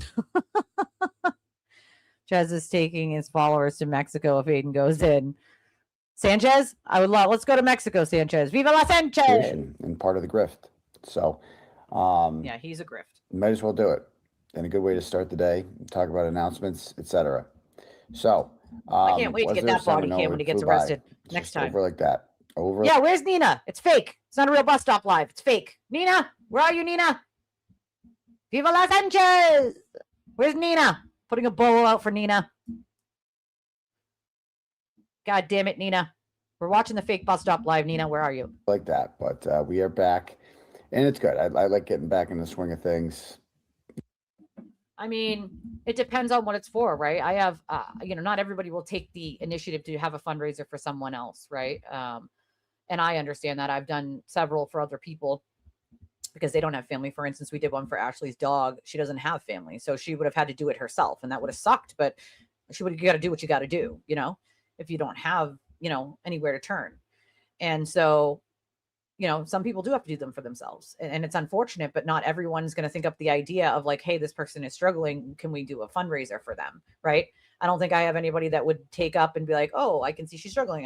Can we do it? You know what I mean? Like I would never expect anybody to do that. But at the same time, like if you don't have someone to do that, like you don't really have another option, right? But he's not at a point where he would need to do that, right? He has family, right? He has money. He could have paid for his defense fund himself on the money he was making and the money he is making. He simply chose not to. He does not want to fund his own shit, right? He is definitely shameless. That's for sure. That's for sure. You know, I sleep too late in the summer, go to bed too late, forces you to like, you know, really get back in the swing of things, if you will. But anyway, interesting. Hopefully you guys enjoyed the interview yesterday. I'm gonna have to rewatch that again, and maybe we could rewatch parts of it. Let's just do that. Let's go over some parts of last night's show, shall we? Why is my audio so low? I'm like, okay. I am so glad I don't work in the mainstream media, because if I did, I'd have to act like that. And this isn't like a personal shot at Dave. Well, that's the other thing is he tells everybody it's for a good cause. It's for the First Amendment. It's your freedoms. Your freedoms are under attack. Nobody's freedoms are under attack but his. And that's because he committed a crime, you know? Are they going to send him chicken nugs on Canteen? Just asking for a friend here. I don't think you can get chicken nugs on Canteen. There's no 2 for $20 on Canteen, Aiden. There is not. There is not. Patricia. Oxy sends $25 and says, matching to help you and your family. Thank you, Oxy. I appreciate that. Thank you, Miss Oxymoron. We appreciate your help. Who's going to match? Oxy. She's the last donation. Oxy sends $25. Thank you, Oxy. I appreciate that. It's very kind of you. He's a nice guy. Never done anything to me. I have nothing against Come the guy. to a stream near you. But they brag about things like, I've written this book, and that was. What he doesn't seem to understand is when you have experience in something, right? Experience in something. For instance, I worked in the prison system. For instance, I'm a recovered addict. I was an addict 20 years ago, right? I had not only wanted to become a lawyer and had sat in on court cases. My aunt worked for a lawyer, so I was able to help in the office with things that she did for the lawyer, learn things from the lawyer, sit on cases with them. But then I worked in the prison system. I also have sat in a jail cell myself for possessing drugs illegally when I was an addict, right? So I have, and then again, my life turned around and I worked in a prison. So, and never mind the fact that like my whole goal in life was finish school and become a lawyer, right? And as most of you know, I have a daughter with a rare terminal illness, and that obviously takes precedent over anything else I wanted to do. And so that's not the way that my life went, but I never stopped studying. I never stopped learning. I never stopped paying attention. I have a lot of experience in the legal system, right? In different ways, in a bunch of different ways. When you have experience in something, it's better than reading it out of a book. There are things that they teach right now about addiction that are not true in a book that they might teach you in college. I've been an addict, right? So I can tell you there are the things they teach in a book that don't apply. He doesn't seem to understand that experience matters. Having experience in something is important. You know, it's very important. So he whines that other people have experience about things, you know, like, come on, man. Ooh, that's a good question, Rose. That's a damn good question. But yeah, he's doing good one, Freeze. Does anybody remember what he did to Phelps when he didn't like what Phelps's podcast came to the conclusion of? He was like, oh, just download it because you guys want me to have money. But then he shit all over Phelps. So he didn't make a penny off of that because he didn't follow the contract. You got to file a contract. you got to follow it. You got to follow it to get paid, guy. You know, I don't think he was bragging either. He was sort of sharing what his experience was, right? Yeah, he does not know how to say anyone's a nice guy. You know, experience is important, but does experience mean that person is an expert? No, I'm certainly not an expert. I have a lot of knowledge and experience, but I'm not an expert, I wouldn't say. I don't think anybody can actually be a fully expert because I believe that you're always learning. I believe that you're learning until you die. And if you're not and you're stagnant, like that's your mistake. Like it had M. William Phelps energy. There it is. I've written this best-selling book and this best-selling book. Well, they did. Yeah, because the publishing company, any publishing company that puts out a book about like a hot topic is going to get a lot of views, you know? Hold on. He's such a whiner. That's right. That's right. I was going to talk about that. Claire, my darling. Claire sends $50 and says, get the kids some snacks. Some nice snacks on me. Oh, I will. They have specific ones picked out that I put on my Amazon wish list. There are these like new, do you guys remember those like things that you could, the Oreo sticks you could dip in the frosting? My kids found these s'mores version one. They're like graham crackers that you can dip in like, I think it's marshmallow or whatever. But that, and they picked out the squeezy pouches. My kids, for some reason, love those specific squeezy pouches, and fruit snacks and chips, and then juice boxes. I was gonna throw, and usually we drink a lot of water in this house. To be honest with you, I drink a ton of water, just water. So thank you, Claire, for your $50. I appreciate you. I love you. Thank you. Thank you. I might save that for the show. I'm going to save the Rachel Rollins interview for tomorrow. But yeah, He did an and by the way, hour if of you guys want this. your messages read out loud to the class, click on the link at the top for Turtle Chat or cash at me at $ Uncle Turtleboy. Yeah, definitely light your money on fire before you do that. Yeah. So, all right. So, you know, he's an idiot, right? And just goes over his dumb interview. We might as well just watch the fucking interview. I was hoping there was some good tidbits in here of lies, but you know what? Fuck it. We just watched the damn interview. And I'm not going to watch it like all the way through because we got to get to Mike's and to show you how it goes, how you're supposed to do you one. know, it had Phelps vibes. Oh, come on. That's not the right one. What the actual fuck stick here? Can you tell I don't watch him often enough to like, unless something like this is brought to my attention? Is this the one? Isn't this the one I just clicked on? Oh, okay. It's this one. It's this one. It's definitely this one. First of all, we pause this. Secondly, we get rid of these fucking idiots over here. And then we do this. Program isn't run by complete white trash. You know, you never know. So, yeah. Again, where the fuck are your pupils, sir? Could someone, where is the missing poster? Where the fuck are your pupils? Again, they are gone. They are missing. They don't exist. Okay. Where are your pupils? Your eyes are all red. Your pupils are non-existent. Like, bro, you look high as a kite, sir. Go give them a sub if you haven't already. But seriously, thanks a lot to those fine people. Yes, that's what he does. I couldn't, I just, first of all, it comes in handy. I'll tell you that much. Because obviously he has yet to throw the polos in the bag, so he's not allowed to wear them. He looks high as fuck, bro. No one who has ever been an addict like me can sit here and not say that this guy looks high as hell. Hey, BB, nice to see you.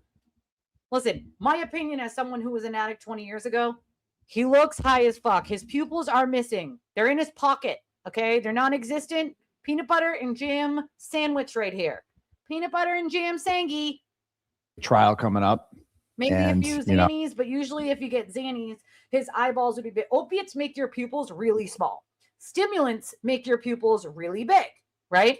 So the problem is his eyes are like, it looks like he smoked weed and took something is what it looks like.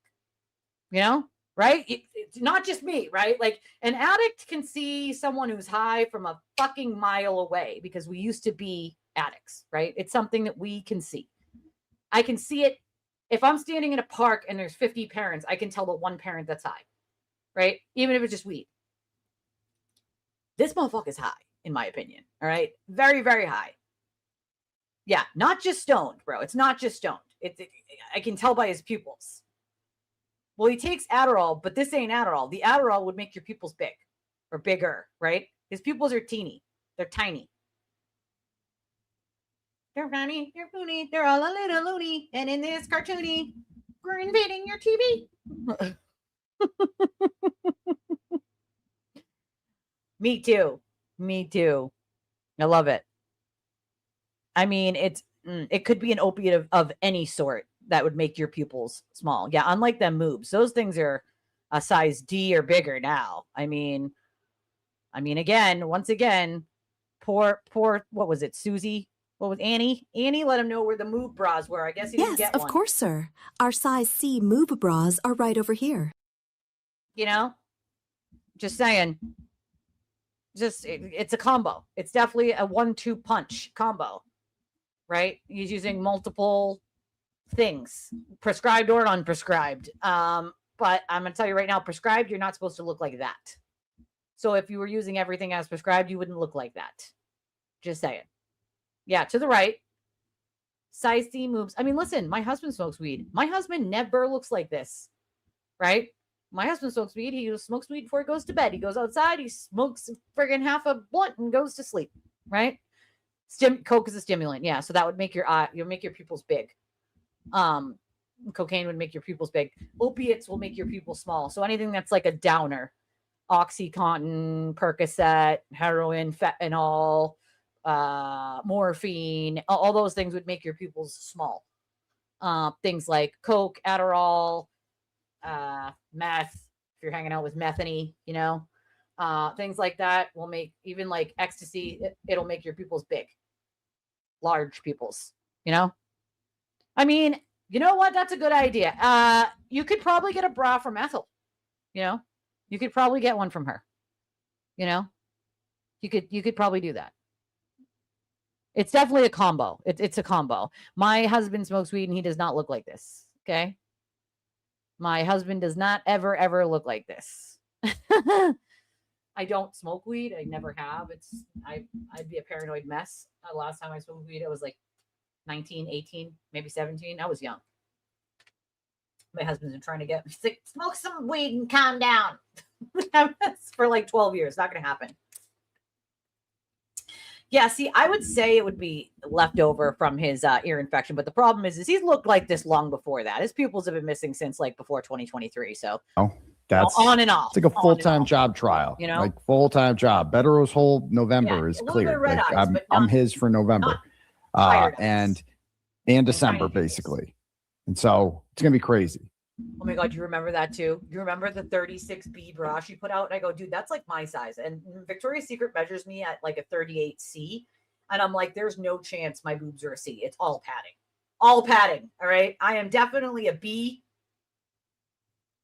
Definitely a B, not a C. I don't own boobs. I have no tititol. I have acetol, but no tititol. And so I'm like, she pulls up this bra and she's like, I'm on 36B. I'm like, bitch, where? In your head? In your leg? In your arm? What the fuck is a 36B? Those boobs are not a 36B, ma'am. Okay? That is not. It's not a thing. Okay? It's not a fucking thing. Right? In third grade? When? That's the other thing. I'd put money on that motherfucker having a deviated septum. Facts. It's going to be crazy. It's going to be here before you know it, man. Before you know it. And I feel like my observantness is probably from a lot of trauma, to be honest with you. I almost wish that I wasn't that observant. It comes from like a lifelong bouts of endless fucking trauma. And so you kind of like your brain just automatically sees these things because it warns it. It's like danger, Will Robinson. Someone over here is high. Someone over here is being very verbally abusive, which triggers your like, you know what I mean? Fight or flight. So it's like, I have been hyper aware since I was, I don't know, like 14. And that's the one thing with my PTSD that I will never probably fully control is me being hyper aware of every fucking thing. I have to know where all the exits are when I enter a restaurant, and I just automatically look for them. I don't want my back to anything but a wall. I don't want people walking behind me. Like, it's just part of my PTSD, and everybody's different. But for me, like, hyper awareness is one of my biggest struggles. Is I am so hyper aware of things, and it drives me fucking batty. I've already got so many ideas, and I'm not going to talk too much about strategy. I'm done giving away my secrets. Okay, but we have a plan. He's done giving out his legal secrets on the interwebs, guys. Yes, plus the experiences. Yeah, you kind of have to have lived life to pick it out immediately. And yeah, hyper aware. And it's just never going to go, yeah, you're the same as me. So you know exactly what I'm talking about, you know? Yeah, I bet Tim does get anxious when my sister-in-law has Down syndrome, and she gets a little anxious when exits are blocked. My nephew does not like when people mess up his like stuff. He has to have it in a very certain place. Like with his autism, that's the way it works. Like he needs his things where he needs his things, you know? And so everyone's different, but for me, it's the hyper awareness, you know, it's definitely the damn, yeah, we have a plan. He says, we have a plan. I love that he says, we have a plan. We have a plan. He doesn't want to tell us all of his legal problems and all the things he's going to do in court on the interwebs anymore, guys. He doesn't want to tell us his secrets that everyone should go look for his intent. Clearly, he doesn't even know how intent works. Nobody else could possibly look for your intent.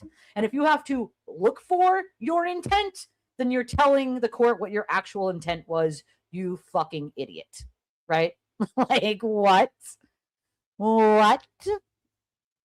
Because Karen Reed didn't come on and give away her secrets before her trial, did she? No. Oh, boy. There goes the itching of the nose. Every time, if she did, then Hank Brennan would have come up with more lies. Now, I'm not going up against Hank Brennan.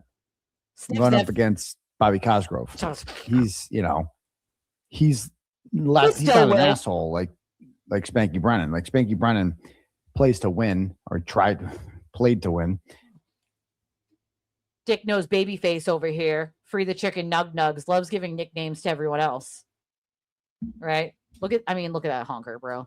That thing, that deviated septum must hurt, Movie Man. That's what we're going to start calling him. He's the new superhero, actually villain, Movie Man. All right. Watch out. His moves may pop out. All right. They may pop out. Ooh, Lovely Bones was such a good book. That was everybody should read. They made that into a movie, but it's a good book. It's a good book. Yeah, because everything's going to be a surprise. Skiing that Miami snow. Yeah, he's going to be Movie Man from now on. Movie Man. Didn't work out that way. Then he ran away and never showed his face again like a coward. But, he will cut any corner, come up with any lie, angle, whatever. Says the guy that does that 24/7. See, again, the projection of him telling everyone what everyone else is doing is fucking amazing. He literally just projects all of what he is onto everyone else.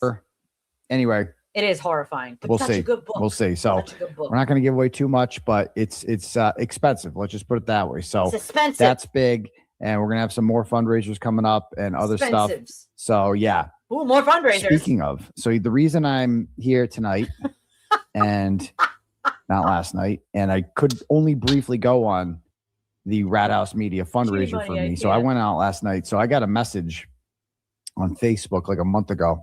Oh, good Lord. From a couple. Never heard of them before. And they messaged me and they were like, I'll just read the message. Arthur sends $2. Thank you, Smarty Artie. Thank you so much. I appreciate you, my friend. Thank you. Thank you. Thank you, Smarty Artie. Message. I'll read the message out loud. Hold on. So I have this right. I don't want to misquote him. Motorboat is moved. Okay. You got me on that one. I'm dead. So he was messages me. He's like, "Hi, Aiden. I previously reached out through your website, and my wife reached out over Facebook." And they said I could say a name. So her name is Maggie. Maggie is a huge fan and has followed you for a few years since the beginning with Karen Reed. We're hoping that we could take you and a date out to dinner at a restaurant convenient and fun for you. And we would pay you for your time as well. There's $500 to make sense. Nothing weird. Just trying to get to know a local hero. Well, I'll pay you $500 to go out with dinner with you and someone else. So that's not weird at all. Here, fun fact, guys. I'll go to dinner with you for free, and I'll even pay for my own dinner. How about that? That's weird. Okay? Weird. Let's go all together. I'm so serious. We'll just get a bunch of people together, and we'll just go somewhere. We'll get some appetizers, and I'll pay for my own, right? Imagine that. And you don't need to pay me to go. I'll just go because it's fun, and I like meeting people. Thank you, BB. Thank you for gifting memberships. I appreciate you. Please let me know either way. Now, I've never been offered money to go to dinner before. That's weird. I've never had this. This is weird. And so I'm like, I thought about it for a minute. Like at first I was like, okay, well, this could be a setup. A lot could go wrong here. Oh, wow. The conspiracy is real. It's a setup. They're offering me money, but it's a setup. No, they just really want to go out to dinner with you, I guess. Wow. Yeah, it sounds like how murders happen.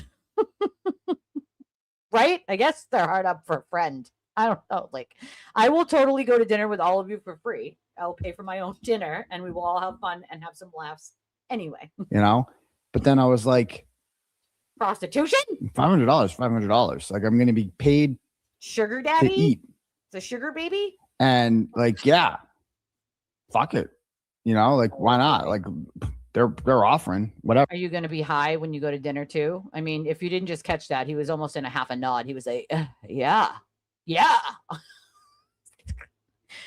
Yeah. And he can bring a friend. That is weird. I will fully go to dinner with you guys for free for fun. Like, why the fuck? Nobody ever offer me money to go to dinner with you. That's weird. I would happily go for free and we can laugh and we can eat and we can just get to know each other like normal human beings without anybody needing to pay me to go to dinner with you. Like, that's weird. I would just do it anyway. Like, that's weird. Right? I wish it was a trap. That would be fucking funny. That would be amazing. It'd be like one of those hidden camera things that guy O'Keefe does on the government people. Imagine someone sets them up on a date, you know, and they have like a hidden camera in their shirt and he just starts spewing all the things that he's so important about. And so I go, yeah, let's do it. And he goes, awesome. Are you interested in Ocean? Oh, he goes. So it's him and his wife. Got it. Ocean Prime in Boston. Or would you prefer something closer to home? And then he gives me a couple available dates. And I didn't get back to him. And then I'm like, oh, crap, because I'm so bad at getting back to people. I'm like, hey, sorry about the delay. Should be available on the 22nd. Let me double check to make sure I don't have a commitment. And then he messages me. And then he messages me again. And then he messages me again on Monday. I just totally. A commitment to what? Your fucking interwebs 18 hours a day, sir? You know? Well, she knows she knows all the things that I know. So to be fair, there's not much that Jess is going to reveal to the world that I haven't already 27 times, right? All the things Aiden does, like, it all comes back to me almost instantly. So it's like To Catch a Predator. Oh my God, imagine. Can we do that? He won't answer my questions, Brian. He will not. It's going to cost me $5 or more to ask a second question. He won't even return my phone calls. But he'll totally go on to dinner with this guy and his wife for 500 smackaroonies. Once again, people, never offer me money to go to dinner with you. I'll be happy to just go to dinner with you, babe. Okay, babe. All right, babe. Okay, babes. All the babes. Do you get to bring Will with you? Is that the deal? Or you don't need your do boy bitch anymore? I'm asking for a friend. If was not getting back to him. And I'm like, oh, crap. Sorry for not getting back to you. The week flew by. Weird. And then I'm like, I told him the 22nd. He stalks the interweb, bro. And he makes a reservation for 4. For 4. And I'm like, I go, so were you just looking to like hang out? You want to get chicken nugs or you want to do the extras on the side? Wink, wink, nudge, nudge. Like, what, you just want to hang? What the fuck else would he want to do, Aiden? Snort lines, bitches and fucking boats and hoes. Like, what the fuck else would the guy want to do? Exactly. I'm just, oh, babe. Oh, babe. Bitches and hoes, boats and cocaine. Like, no business or anything? Like, no business? Yeah, no, they're not offering you a book deal. What's going on here? I've never been asked out to dinner. Shit. Like, when you just, not only are you paying for dinner, you're gonna pay for dinner and pay me. Like, yeah. He's like, you're paying me for you're gonna pay me for me. You're just gonna, for me. Like, he literally, he's like, is this gonna be a book deal in disguise? Are they gonna offer me a movie deal? Do they want to buy my Discovery Channel? It's a dick nose in the wilderness and its natural habitat type documentary. Are we doing that? This is a liar in his natural habitat. I don't see the downside here. I don't see the downside. You're a prostitute, sir. And I go, and he says, we're looking to have fun. Swapping keys? And meet you two. This is casual. My wife is a big fan, and it's an early birthday present. Ooh, gross. I don't want to crush. Skip that part. And he goes, sure. I want to crush up any pills and snort them with you, bro. He didn't want to read that part out loud. Skip that part. Don't read that. You guys can't hear that problem. Like, dipping sauce. You guys gonna swap keys. Everyone puts their keys in the fishbowl. And upside down pineapples. And then he's like, yeah, we're excited. Yeah, we double check. And then I go down there. So we went down to South Boston yesterday to the seaport. Like I felt like Karen Reed and Alan Jackson just walking around in the seaport. It's so nice. There it is. There it is. I felt like Karen Reed and Alan Jackson. I got to be as important as them, so I always have to mention them 72 times. Yeah, it's a key party. Upside down pineapples and all, bitches. He already did it, apparently. Like, weird, bro. Sell him your underooskies. I mean, if you want dick pics, they're all over the interwebs. Although, again, that thing is red. He might need to get checked out. That's why they call it the red meat. You know, it's you might need to get that checked out, sir. It sounds like a personal problem. It's down there. It's like so fancy. Right, read that part. And, you know, you're just like, you know, it doesn't feel like you're in like real Boston. It's just like fancy Boston. And fancy. There's like a big, right? Ocean Prime is this, you know. We know what it is, sir. Seafood restaurant. Yes. And it's kind of right in the middle of the seaport. And across the street from it is this like apparently summer like beer garden thing. Here's a fun fact. You can actually take a boat there and dock like I used to do with my friends and then walk over. You could do that, right? Aiden wouldn't know anything about that because he doesn't ever leave the house other than to get paid $500 to hand out his red rocket and keys, you know, do weird things that involve crushing something. And so, which was perfect for like a pregame because I'm like, I don't want to make things too weird. I want to have a couple of drinks before we go because I don't know what the fuck we're getting into. And so we went down there, Trent's mom and I, and we had a couple drinks. And we, of course, you're there in the middle of public. There's thousands of people around. You run into people. And you drove home. Yeah, you drove home. Well, like Turtleboy, like everybody comes up to you and, you know, just love. Probably one person saw him and was like, oh, it's Turtleboy. Oh, that's Turtleboy. This story is bizarre as fuck. Everybody sees me and they're like, oh my God, it's Turtleboy. And they're like, oh my God, it's Turtleboy. Everybody pretend you don't see it. He's like, everybody loves me. They saw me at the seaport. They were asking me where Karen Reed was. They know we're besties. We're besties. She's my sister from another mister. You know, we're cool like that. It's so reassuring when that happens, when people keep coming up to you and you're like, no, oh, yeah. Like people are so excited. Don't They're make so eye happy. contact. They like are constantly reminded, like, and the first thing they always say is the same shit. Like, thank you for the Karen Reed stuff. Thank you for what you did for Karen Reed. That's like what they always say. I'm not making this shit up. When he says that, I'm not making this shit up. You can almost bet that he's making this shit up. Just in case anybody was wondering. I'm not making this shit up. When I tell the whole story one day, you guys will understand. It'll be crazy. You'll be like, oh my God, that's crazy. That's his tell. It's one of his tells. And I'm like, it's just reassuring because it's like, well, this is where my jury is going to come from. You know, these are the regular people out there. If you get a jury in the Seaport district and, you know, you're not going to, though. Suffolk County is a very large place, sir. It's not going to be people from just the Seaport district, dumbass. Also, I would hope that people who are educated, you know, are fucking smarter than this. You know what I'm saying? Like, nope, no one can measure up. You know, he's just, I highly doubt no one walked up to him. He made that shit up. Come on now. Who the fuck at this point would walk up to him? Other than one, you know, maybe one middle-aged woman who lives on the interwebs might have walked up to him, you know, because that is his fan club. There's like 4 or 5 psychotic psychos on X that like just endlessly simp for him. And the shit they say is so funny because it's literally just parroted from him. They just parrot everything he says without even realizing it. And it's like, bro, you just said the exact same thing he did. How do you know it's even true? You don't. You have no idea what you're talking about. You've never met the guy. You doesn't know. You have no idea how he operates. Most of us do, right? Because we're a behind the scenes people. We know what the fuck he does every day. Like, and it's not what he tells people he does every day. That know and appreciate the stuff and understand it. And they're like regular people keys. And, you know, and let's go. $500. I'm ready to go. Do it. So anyway, we end up. Does anybody else want to pay me $500 for dinner? Yeah. Anyone? I'm guessing this is the whole point of the story, right? Is to be like, well, they paid me $500 to go to dinner and buy me dinner.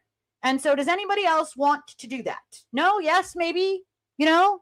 Right? Where's the video? I want to see pictures or it didn't happen. Right? Didn't happen. Didn't happen. I have chiclets. I would love to walk up to him and give him chiclets.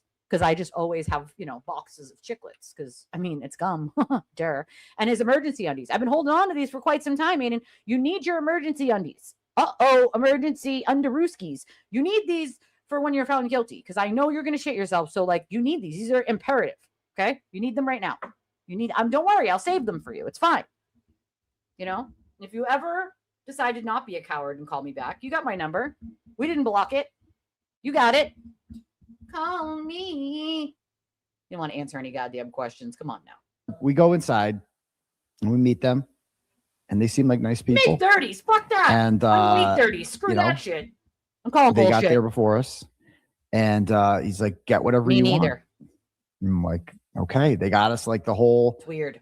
Their names are Matt and Maggie, and I'm like, "Can we say your names?" And I'm like, "Why? Why? They don't mind being doxxed." Matt and Maggie, you guys are fucking weirdos. You guys are weirdos. You paid a pathological liar $500 to have dinner with you. You're fucking weirdos. You might as well have literally just went to a strip club and handed out that $500 instead. Just saying. Just saying. You paid a pathological liar to sit in front of you and just pathologically lie about himself some more. That's what you did, Matt and Maggie. All right. Jesus. Poor Matt and Maggie. I'll pray for y'all. Sure. They're like, sure. Yeah, I don't care. And they got the seafood tower shit with lobster and all this stuff. And then we got that's what this is for.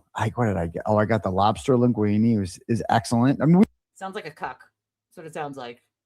It sounds like a cuck. It's a cuckold. All right. Oh, he melts like just string cheese, in the daylight, because he cannot go up against anyone. I have not seen this. Anyone. I saw parts of the middle and the end, but not this part. Right. There's nothing that anybody doesn't know that I couldn't tell you for free. Okay. Fun fact. You don't have to pay me. I'll tell you anyway. If you want to be lied to, what it sounds like is a fundraising idea, right? Now people will start being like, I'll pay you $500 to go to dinner with you, Aiden. As a matter of fact, I'll one up those people and I'll pay you $1,000. We were balling. I don't even know what the bill was, but it was balling. And then it does sound like fairy tale. It was an interesting conversation. We were there for 3 hours. 3 hours with these complete strangers.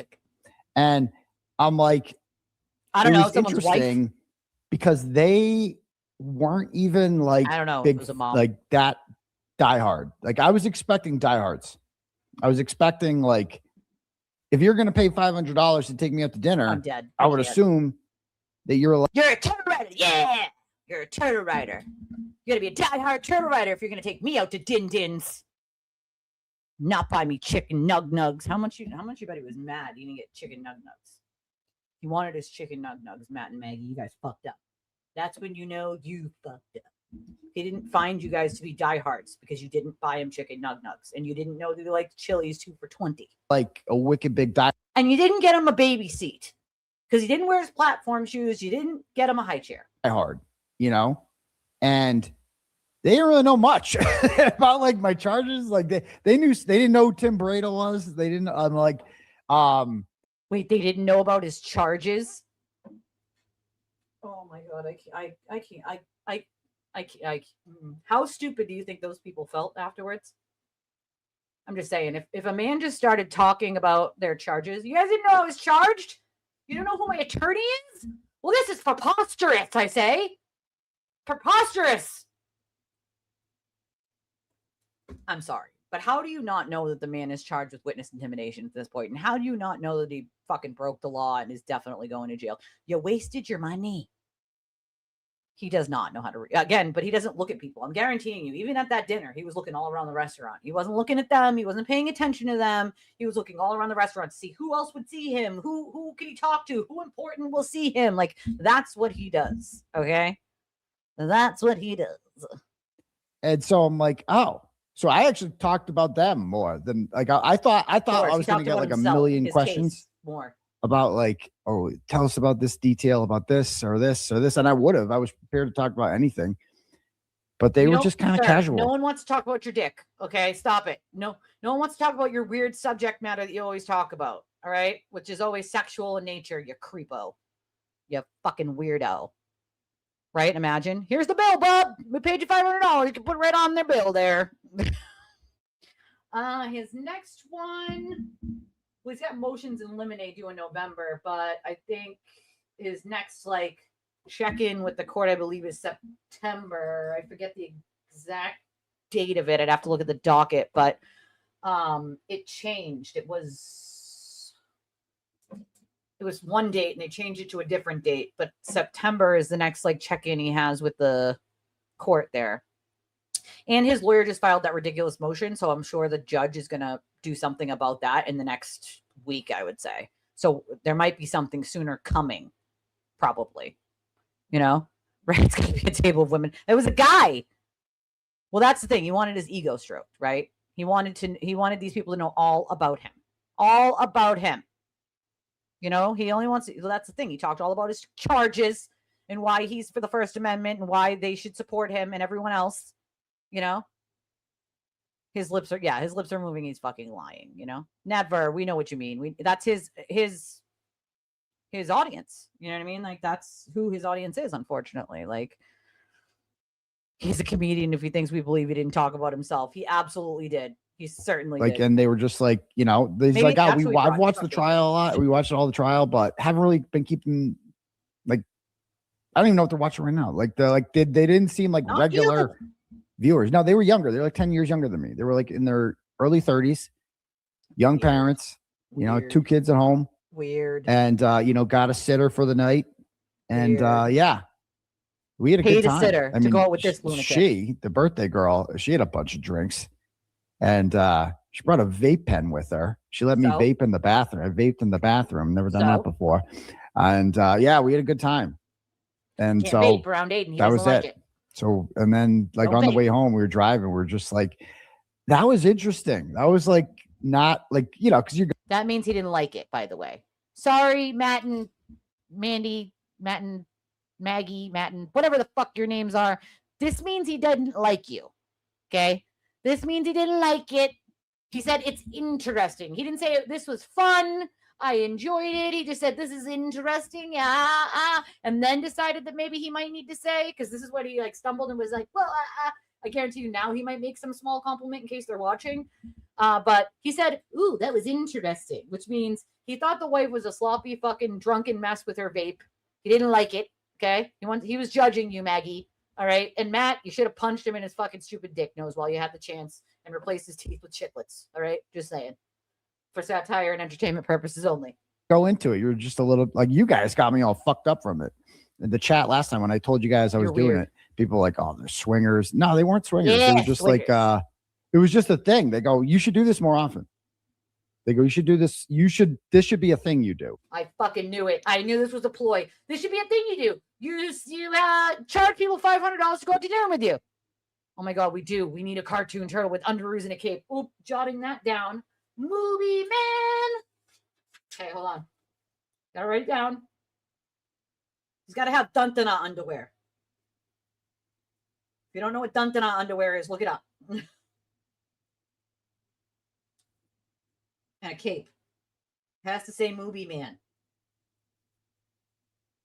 Movie man. Yes. Movie man. I don't know. Somebody named somebody's mom. Trent's mom? I don't fucking know. Said something like that. Right? He was prepared for questions. They just wanted to like not ask questions, apparently. It is weird. It's so weird. Nobody cares what you did in the bathroom, sir. Like, what the fuck? Well, that's the other thing. If you didn't know anything about him, why the fuck would you pay $500 to go out to dinner with him? Probably a lot of it, I'm guessing. I think it's for planting seeds. That's what I think. I think this is a good fundraising idea. Blah, blah, blah. And once again, I haven't seen this part yet, so I fucking knew it. I knew that's where he was going with this. Like, you should do this more. Yeah, charge people $500 to go out with dinner with you. Make the money that way. Yeah. I'm like, oh, I never thought of it. I never thought to be so presumptuous to be like, you can't. You want to pay me to go out to dinner? Like, I never thought that, but you shouldn't. Let it be known. Weirdo. Moving forward. Like, I am for sale. I will whore myself out. Ooh. No hanky panky. Okay. Ooh. I'm not giving it up or anything like that, but I will. This can be a thing. I mean, people entered raffles to go out to dinner with Karen Reed, right? That's the same thing. Could just, you know, whatever. And then they took, obviously we got a picture, you know, all that stuff. No, but wacky tobacco, not nicotine, not vaping nicotine. Yeah. So like, let it be known if you want it. And they go, you should charge more. They go, are we surprised? They said that I called it. I fucking knew it. You are such a snake, bro. There is nothing that you're going to do that I'm not going to know that you're going to fucking do, you creepy fucking snake. I knew it. You should charge more. Charge $1,000. Like, you're a fucking weirdo. They were surprised that I did it. Weirdo. For that cheap. I'm like, well, I've never priced myself in for dinner. I don't know. Because you don't do that. That's fucking weird, and it's a scam. That's what's called a scam, sir. I'm like, but let it be known moving forward.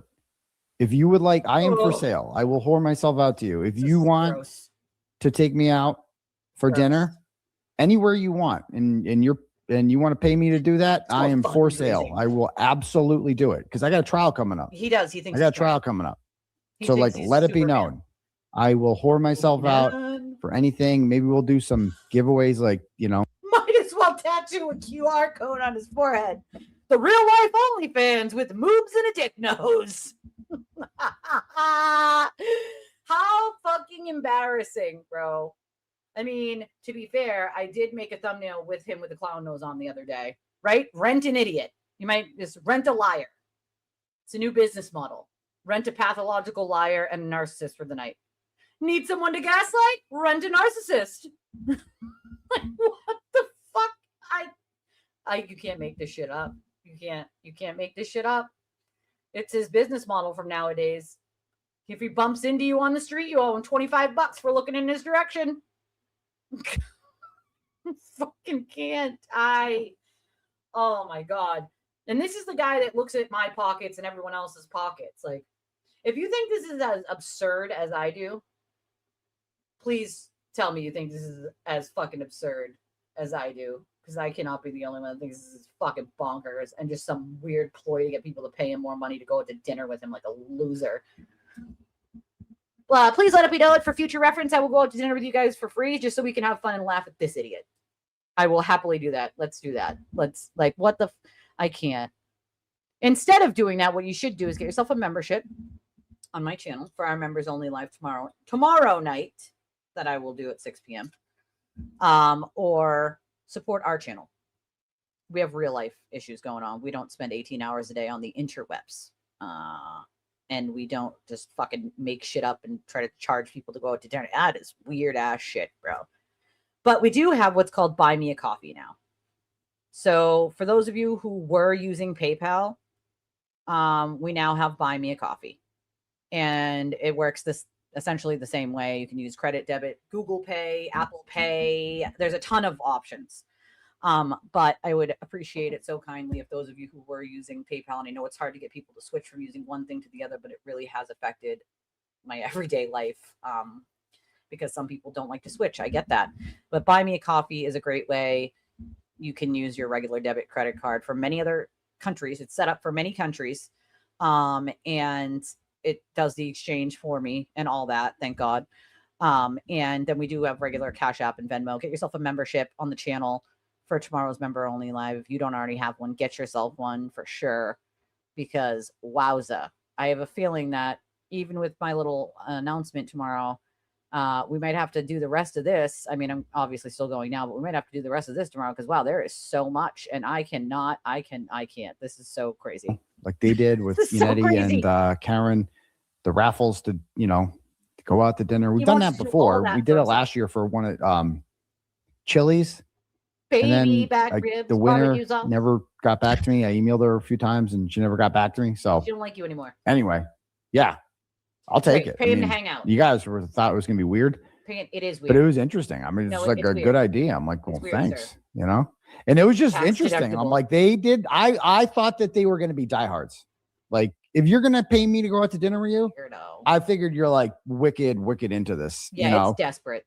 But they didn't know that much. Need a bingo card. Like, they did not know that much. We've had one. We've actually had a bingo card with a lot of that stuff on it. 99 years in jail, First Amendment, blah, blah. We did bingo one day with that stuff on it. We will do it again soon and do like a prize, like an e-gift card or something. A lot of the shit. They knew some stuff. Sue, thank you for becoming a member. They were not like as diehard as I thought they'd be, which is fine. I'll take what I paid $500 to have dinner with you and BB. Well, there's a fun fact. You can have dinner with me for free because that's fucking weird. And I would happily go out with any of you guys for dinner just to have fun and laugh and have a good time. It's a tax deductible asking for a friend. Stand by for a dinner gone bad jail. I would be so happy with 15. Oh, that would make my day. He'd be old by the time he got out. You know, he's in his 40s, early 40s, but still 20 years. He'd be in his, early 60s, Not that I think that he would learn any lessons. I don't think he would learn any lessons from any of it, He would have to stay for 3 hours and not hide under the table. I'll make a conversation. Does he have to answer 2 questions or we have to pay him $5 or more for that? I would love to go. I would listen. If everybody lived near me or everybody lived in Massachusetts, I feel like we could I feel like we could set up something where we could all just go out to dinner and just have a blast, Like, oh, thank you, BB. BB sends $25 and says, oops, just came off my screen and says, love your show, brutally honest as needed. I can't help it. I can't help it, BB. It's just who I am. I have no filter sometimes. I can't help it. Thank you, BB. I appreciate you. Who's going to match BB in his 25? You better know everything about me and a lot about my case and help strategize. Yeah, did you get unpaid labor, Aiden? From anybody. And honestly, like I said, we talked about them a lot. I was like more interested in them. I'm a really good conversationalist. You come out to me, I'm really personal too. Like, no, he's not. He looks at everything else and yups you to death. Yeah. Oh yeah. Oh, yep. Great. That literally, I've watched him do it a billion times. I've had conversations with himself in person a million times. Like, that's what he does every single fucking time, no matter who it is. He's not interested in anyone else. He's interested in himself every time. Personable. And so, like, if you go out for like a meal of food with me, you're gonna have a good time. Yeah, babysitting. Especially if you babysit your own children, Aiden. You don't babysit your own children, you fucking loser. They're your own children and your responsibility. You don't babysit them. My husband has never said, oh, I can't play softball today. I'm babysitting my daughter. He took my daughter with him to softball today. He said, oh, we're going to softball. I said, oh, she's going with you? Yep. Okay. Have fun. He's never, when someone's here and he doesn't want to go, he'll go, I'm with my kids and my wife. Sorry, guys. Not today. Right. And if I'm not home and he's just with the kids, he's like, sorry, spending time with my kids. He never has ever said, I'm babysitting my kids, because babysitting would be someone else other than the parents watching the children.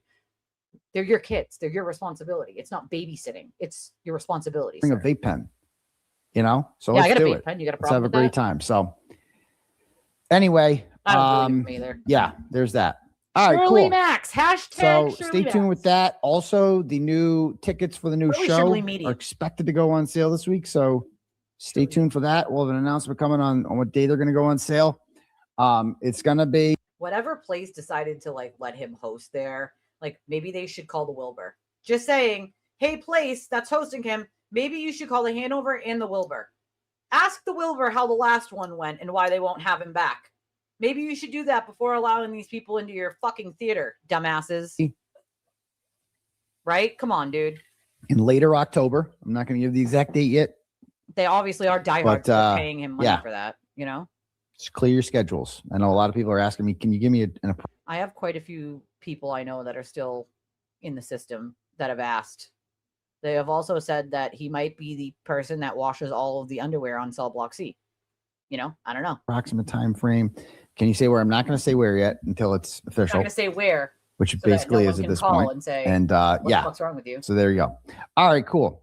If anybody wants their messages read out loud to the class tonight, no Turtle Chats, you can click at the link at the bottom of the chat.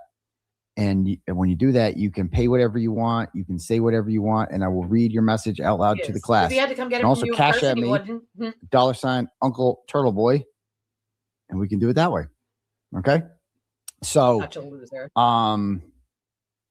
Yeah. Now, here's the deal, though. I'm having a guest on here tonight. All right, come on, get to the guest, Aiden. Jesus. Guy by the name of Dave Wedge. He wrote a book called Blizzard of Lies. Dave is I don't know. He's saying there's going to be some sort of show at some sort of theater. Most theaters in Massachusetts won't take him. And whatever theater did decide to take him, they're going to be in for a rude awakening, Lynn Auditorium. Oh, God, I hope it's not Lynn Auditorium. I really hope it's not. They, again, I guess they should call the Wilbur and ask the Wilbur how the last one went and why they won't have him back. I'll give you the bio I got on Dave here. Because once again, I gave you guys the tea on that. And the reason the Wilbur will not have him back is because of the way that him and his minions acted while they were in the theater. They're pissing on the side of the building, causing a ruckus, fighting with each other, throwing drinks, vaping inside, all the above. And so the Wilbur will not host him again because of that. Had nothing to do with Kelsey Fitzsimmons, like he claims. It is because of his audience and the way that they behaved while they were at the Wilbur. So they will not host him again. Maybe the Lynn Auditorium should call the Wilbur. You know what I mean? Weird. Watch out. Yeah, he's checked out because it's not about him. Dave Wedge bio. Hold on. You know? All right. So he says, okay, this is so Dave is a New York Times best-selling author and an award-winning investigative journalist. Just like me, we have something in common. He makes the first line about him. Just like me, I'm an award-winning journalist. No, you won best blogger that you stuffed the ballot box with, sir. Online. That's not the same fucking thing. You have never won an award for actual journalism where people knew that you did any work, right? You don't do any work. You take something someone told you and then you say it as if it's a fact. And if it just happens to be true, like 50% of the time you hit, tails on a coin and 50% of the time you hit heads. So if it happens to be true, they're like, oh yes, he's a award-winning investigative journalist. Like, no, he just repeats things people tell him when he likes what they said about someone. Like, that's it. Like, there's no actual investigating happening. He doesn't do any of that. For the Boston Herald for 14 years. Yeah, now he's horrible. His book about the 2013 marathon attacks, Boston's Strong. How I feel about that. A City's Triumph Over Tragedy was adapted for the 2016 movie Patriots Day. Yes, it was. I'm not going to say how much I hated that movie to him. I'm not going to bring that up. He has written bestsellers about Tom Brady and Deflategate, Whitey Bulger, and John Lennon. His most recent book, Riding with Evil, Taking Down the Notorious Pagan Motorcycle Gang, and Blood of Hate, The Untold Story of Marvelous Megan Hagler's Battle for Glory, are both in development as feature films.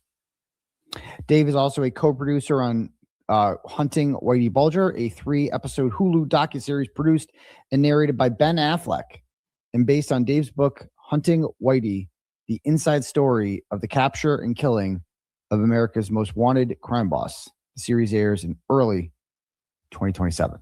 So, but he's already done, he did an interview the other day with Billy Bush, and I'm might have some questions about some of the answers he gave in that. He also, like before the book came out in July, he had a couple ones. And, like if you missed it, his interview with Billy Bush, he's what a lot of people would call a fence sitter. Okay. He really didn't take a position, and I'm not. Does he realize that good investigative journalism requires fence sitting?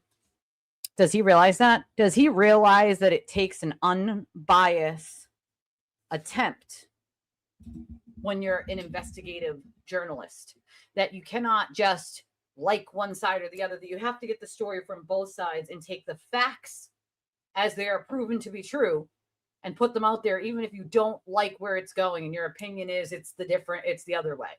If the fact of the matter is this, then that is something you got to put in there. You cannot just ignore facts like Aiden does, pretend they don't exist, and then think you're a journalist. That's not the way it works. I'm here to argue with this guy. Like, I think that's a waste of time. They're supposed to be unbiased and rather just pick his brain. He doesn't pick his brain. I feel like that's a more productive use of everyone's time if I just pick this guy's brain, ask him questions. He seems like a nice guy. I've met him before in court. He messaged me. He actually asked to speak with me about this book. I never did it because I'm planning on writing my own book when this is all said and done. I'm going to write my own book. Nobody will buy my documentary, but they'll definitely buy my book. All the turtle writers will buy my book. But right, that's the whole point. Anyway, they are fence sitters. You're right. Nothing sus about Boston bombing. I know that, but we'll get that. That's one question we're going to talk about tonight. The too far comment. We got to discuss that because and Billy Bush, like, what's up with him? Billy Bush in that interview was like, oh yeah, he might have gone too far. That's not what you said on my bro. You came on my fundraiser, Billy. Well, once again, Billy's not a fucking journalist. He just wants to go wherever the clicks are, and that's very clear to anybody who has eyeballs. So, of course, that's not what he said, Aiden. He's just scared of you. He's just scared. It's like he's like adapting. Yeah, I gotta do it the too. Audience, and like if I press Billy on that, like tell. Listen, I wouldn't listen. I don't listen. If ChatGPT can write a book, and I don't know if it can, but if it can, good for ChatGPT. You know what I mean? Like if someone can tell ChatGPT everything they want to write in a book and the book writes it for them, then hey, so be it. But Aiden just spews nonsense, right? So I would hope at least a ChatGPT would be like, well, we can't exactly put that in a book because it's defamatory and proven to not be true by all of these sources, and then it pulls up all the sources. I would hope that that's the way it would work if it did work like that. But I wouldn't put it past him, that's for sure. Tell me what went too far. Tell me what went too far and why it was too far. And what does too far even mean? What does that mean? When does it become illegal? Thank you for double matching, Claire. I appreciate you, my friend.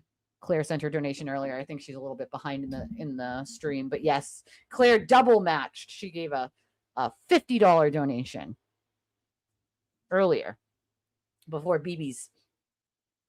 If you'd like to match or double match or half a match or quarter of a match, we do have super chats, memberships, Cash App, Venmo. Buy Me a Coffee is pinned to the top of the chat. Any and all support is more than welcome. Even if you don't watch me live and you're catching this on the replay, of course, any donations that come in when I'm not live, I read them the next time I'm live, and they're always helpful. And the ones that I get when I'm not live, it just reminds me that someone is watching, like they're rewatching or they watched when they got home. They didn't have time to watch it live.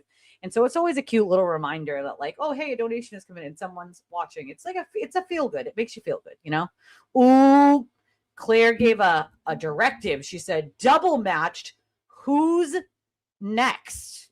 Who's going to take on Claire? Who's going to be the MVP? And like, explain that to me. I know it becomes illegal when you walk into a bank with a gun. Is he serious? You can walk into a bank and pass a note and it's still illegal, sir. And say, give me all your money. That's like a bank robbery. If you sit outside with a gun and you don't go inside the bank, well, you're not really robbing a bank, are you? So like you cross the line of. Is he serious? Is he serious?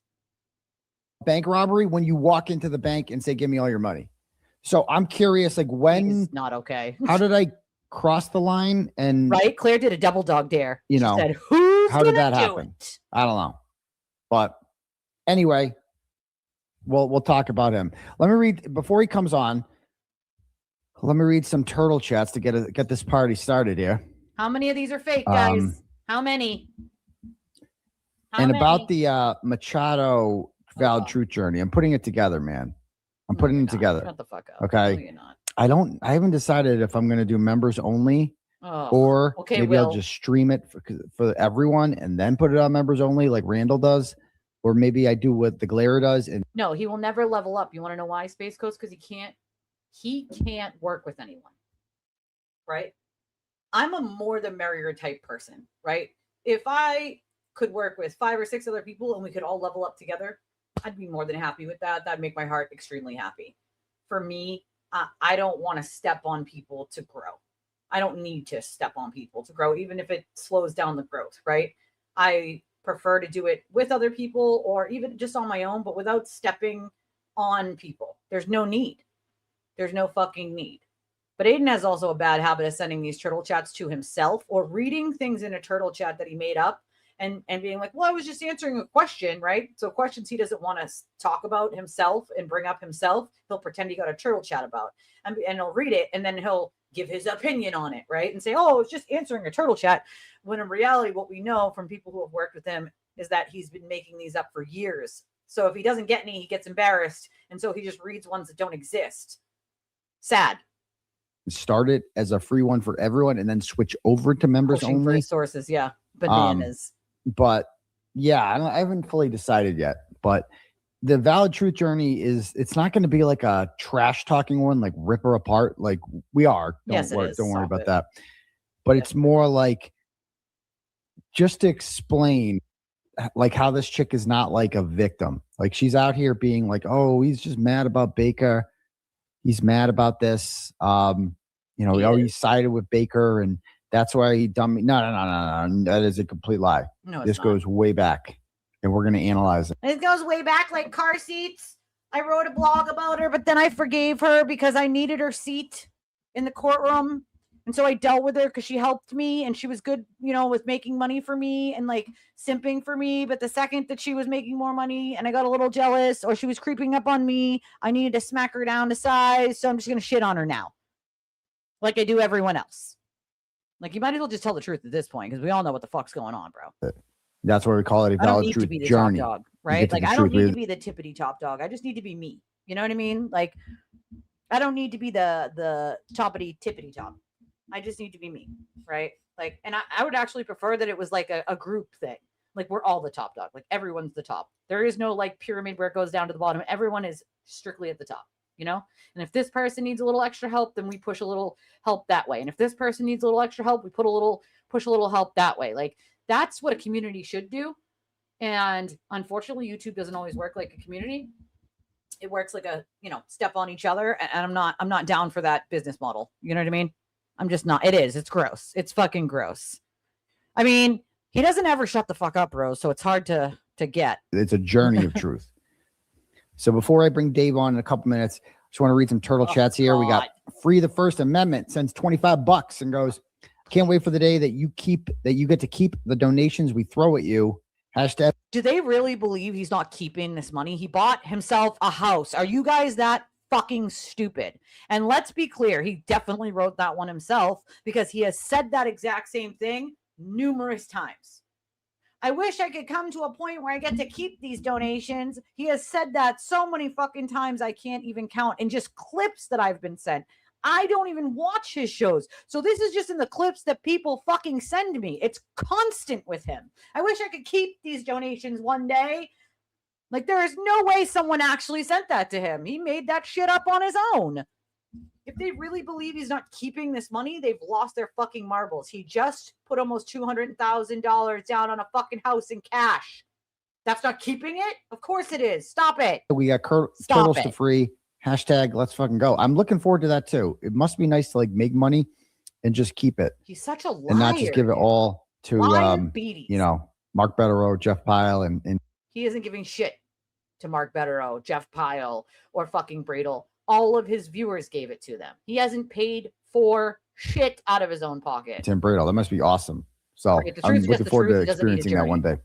Cassie sends $10, goes, you look so damn good. Jeez, in those blue polos. Polo Daddy, hashtag wood. Jeez, a little aggressive there, Cassie. Yeah, okay, I'll take it. But thank you very much. Keep your pants on. I appreciate that. I'm glad I'm trying to go for a more professional look. Okay, so polo's in the bag, as they say. We got it. Next, let's see. You make less on super chats. Embarrassed. On members only. That's the thing. Yes, you make less on turtle chats, and you don't get the revenue, the ad revenue. On members only, or you do a fundraiser for it. That could be a good one too. Yeah. Okay. Next, Hillary sends $10. Goes, I would like to invite you and a +1 for dinner with me and my husband. What's your price? My price is $500. That's the going. There it is. What a fucking scam artist. Price. Scam artist. Because my time is valuable. Okay, I'm a professional. So that was a 3. You're not a professional. Your time is not valuable. If your time was valuable, you wouldn't spend fucking 18 hours a day on fucking X under several sock accounts talking about your own dick and how awesome you are. Stop it. For the love of God. Stop the fucking madness right now. Have you heard the arguments that your own idiotic attorneys are making, sir? There is nothing serious about you. Nothing. Nada. Nothing. Nothing ever. Nothing fucking ever.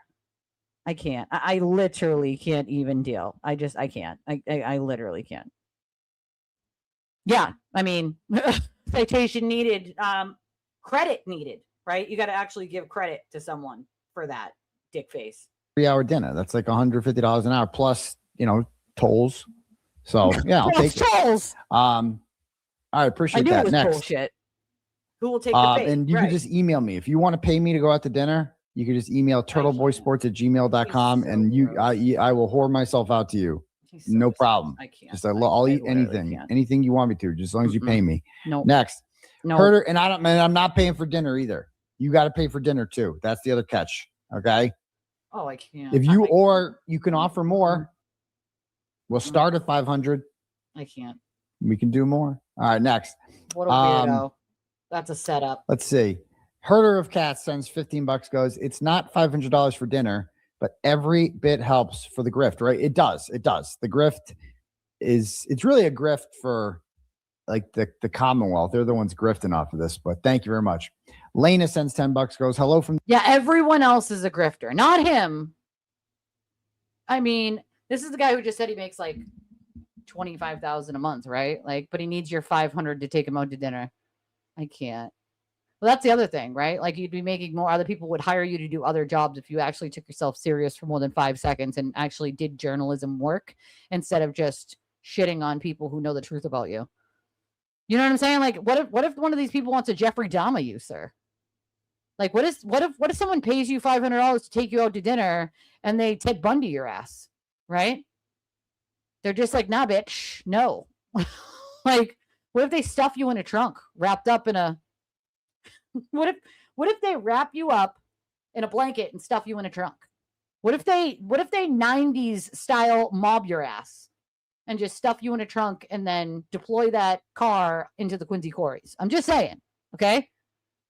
I'm just saying. The UK, I managed to stay awake for the live. Just wanted to send love and support. You are a legend. True. God bless you, Doctor. Well, thank you so much, Lena. And I know it's late over in the UK, and you're a legend too. Thank you. Brian from LTL sends $5 and goes, hey, Aiden, it's Brian from LTL. No, it's not. I heard about your $500 dinner appearance and was wondering if you'd watched me spank it over Zoom for $20. BLT, you got to stop, bro.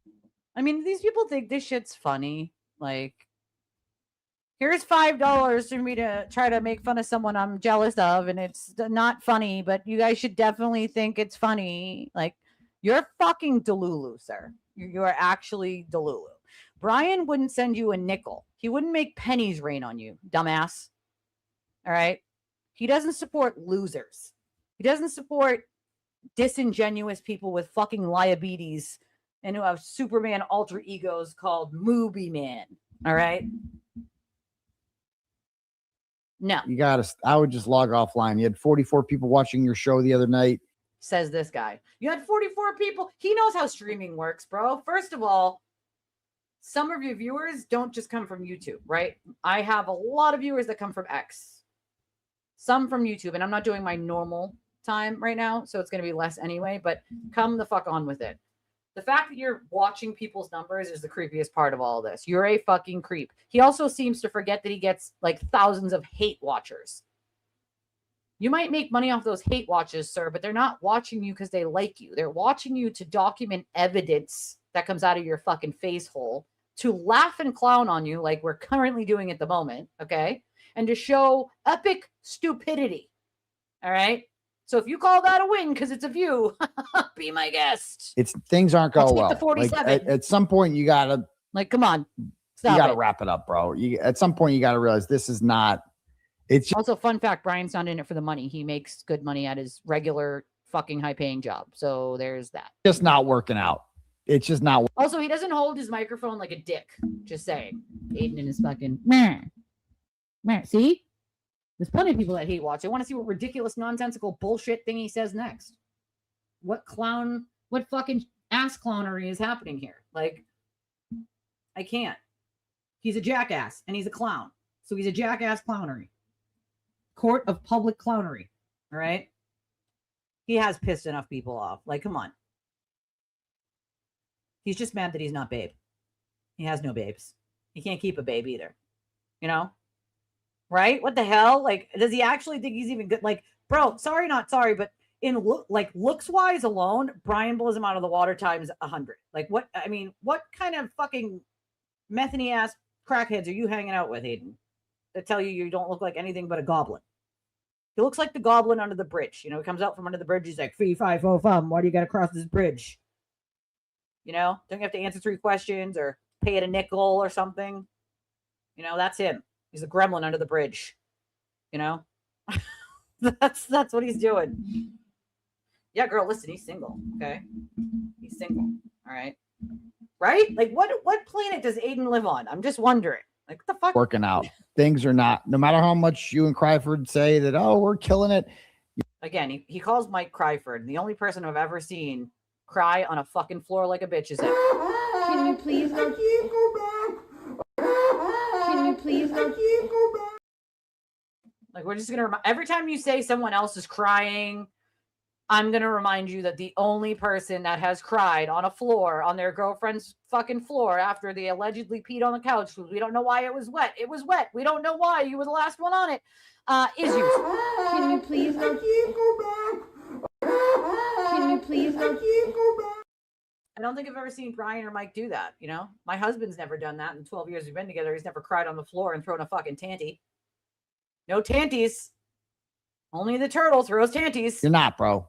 It's just, you should give up. That's what Karen Reed always said about you, man. I'm not lying. That's what Karen used to. He's such a he is so mad that Karen doesn't talk to him but talks to other people. Like, that's his way of like trying to, oh, that's what she said. No, she didn't. Shut the hell up. Tell me about your guilty.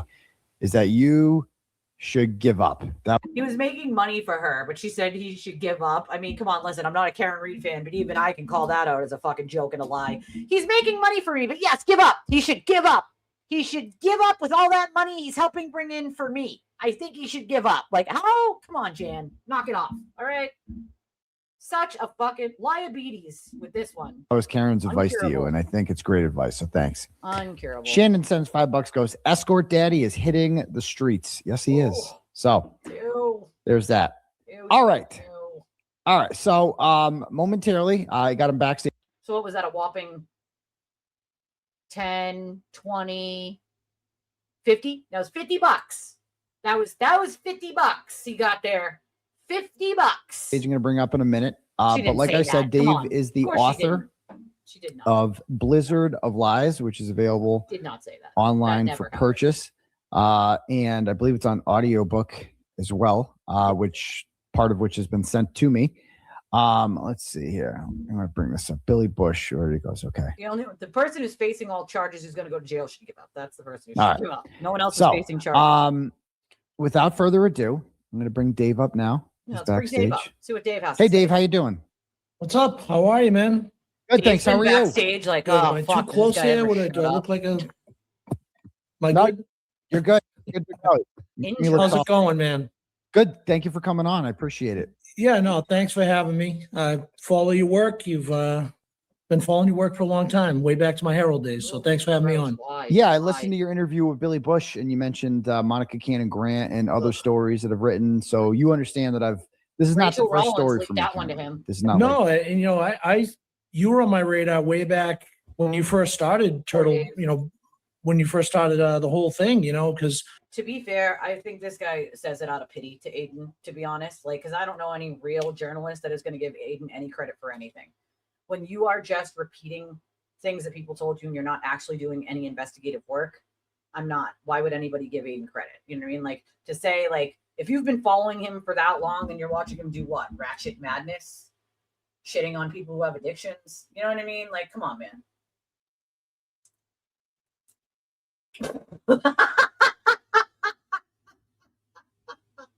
I'm dead. Imagine I'm dead. That would be amazing. I think he was being way too nice, to be honest, right? Like, I think he was being too nice by giving him like some sort of credit. Credit I don't think he deserves, because even in the Karen Reed case, like, people can give him credit. I did at one point too, because I didn't know what I didn't know. When you find out later on that he never did any of his own work, he never confirmed anything, he never went and did any actual work. He took exactly what Alan Jackson or Karen or David Giannetti gave him, and he ran with it. You cannot take just what a defense team gives you and run with it as a journalist. Okay, that's not what journalists do. They have to take all of the facts, not just the ones you like, right? You don't just take speculation either. That's not what journalists do.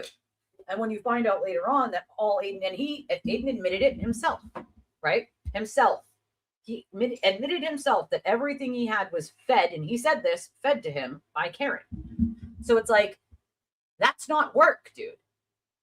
The fact that he misled everyone for fucking almost 2 years about who found Lucky, telling everyone that he did the work to find Lucky. No, he didn't. Karen's team found him, right? That's the first person who found him. And they handed over the information to him and then so on and so forth. He didn't do any work to find Lucky. So it's like he's been ringing his own bell and patting his own back for so fucking long, he forgets he didn't actually do any goddamn work in the case.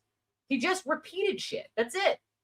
He just repeated what people told him. He didn't actually do any investigative anything at all.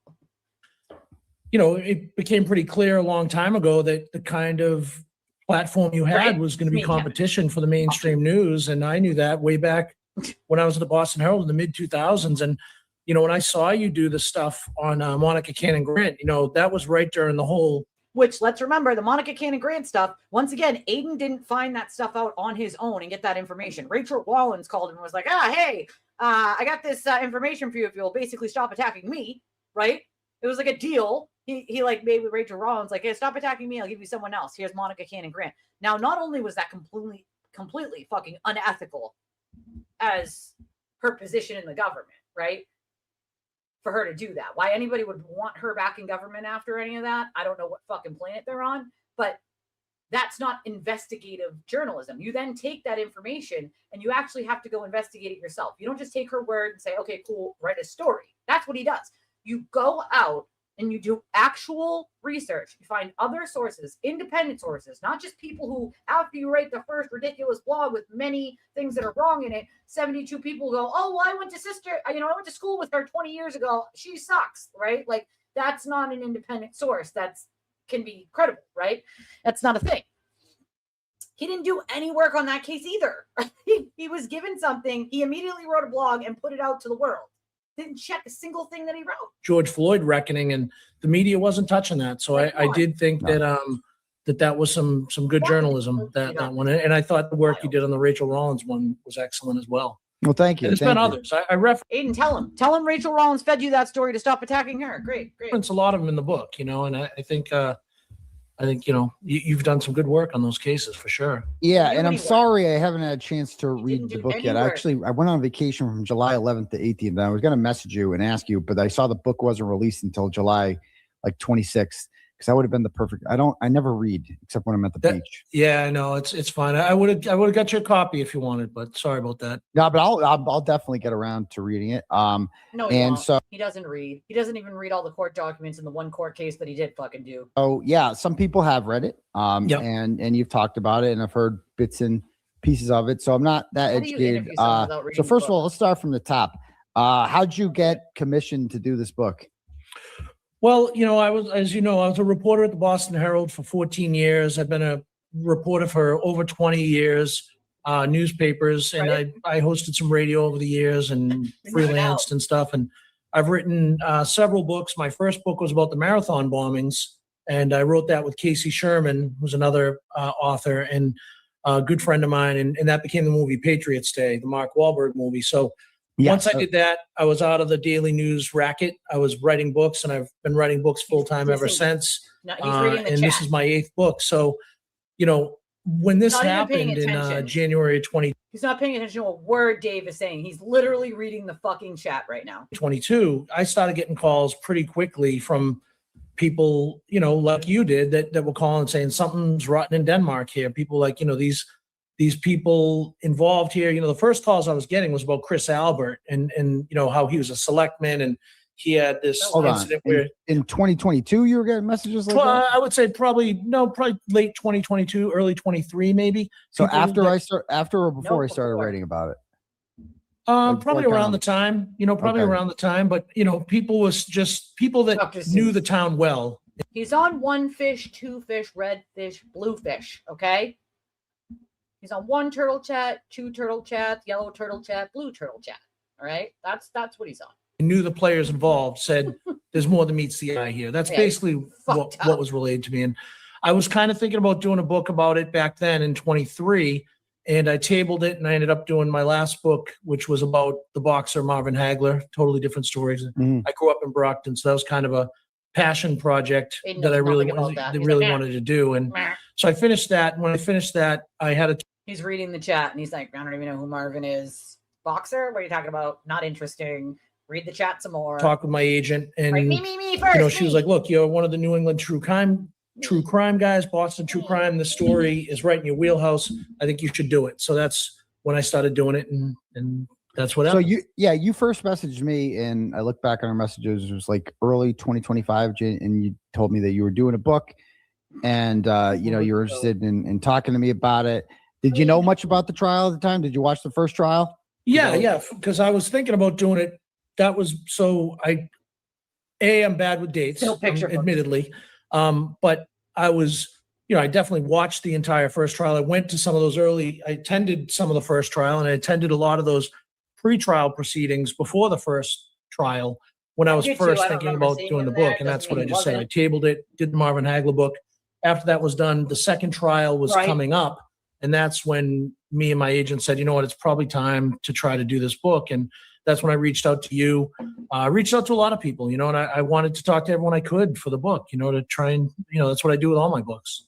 So that's brings me to my next question. Who did you interview in this book? I mean, I've heard, I've listened to portions of it, of the audio book. Yep. And first of all, who did you speak to? And then I have a couple questions. I mean, I've spoken to a lot of people on and off the record, but you know, I met with Karen a couple of times. She didn't want to talk on the record because she's, you know, probably going to write her own book, and she should, you know. And when did you meet with her? After the trial? No, before. It was before the first trial. Yeah. You spoke with her before the first trial? I did. Yeah. Yeah, she doesn't tell you everything. Shocking. Okay. And then Alan Jackson, obviously. Wait, before the first trial? Yeah. Yeah. But I was going to do the book before. But only I talked to her before the first trial, Dave. Only me. And she didn't tell me. How dare she not tell me she might be involved in a book that I wouldn't be involved in? How she lied. What? Look at his face. He's puzzled. Yeah, he's upset. This is what sets him off originally is, wait a second, you talked to her first? Wait, during the first trial? Wait a second. Gee, that might have been during the time, Aiden, where you tried to blackmail her, maybe, into giving you a court seat. Remember that? You threatened her through the Roccos. You remember that? Yeah. Where you were like, I'll just go to Tully with everything if you don't give me that court seat. Remember that, Aiden? Yeah, that might have been why she didn't tell you about Dave here. But ooh, shocker. She does things without having to tell you because, you know, there's this thing called having your own choices, and no one has to tell a sewer turtle anything, nor do they have to run it by the sewer turtle. But he just seems to think that everything belongs to him, right?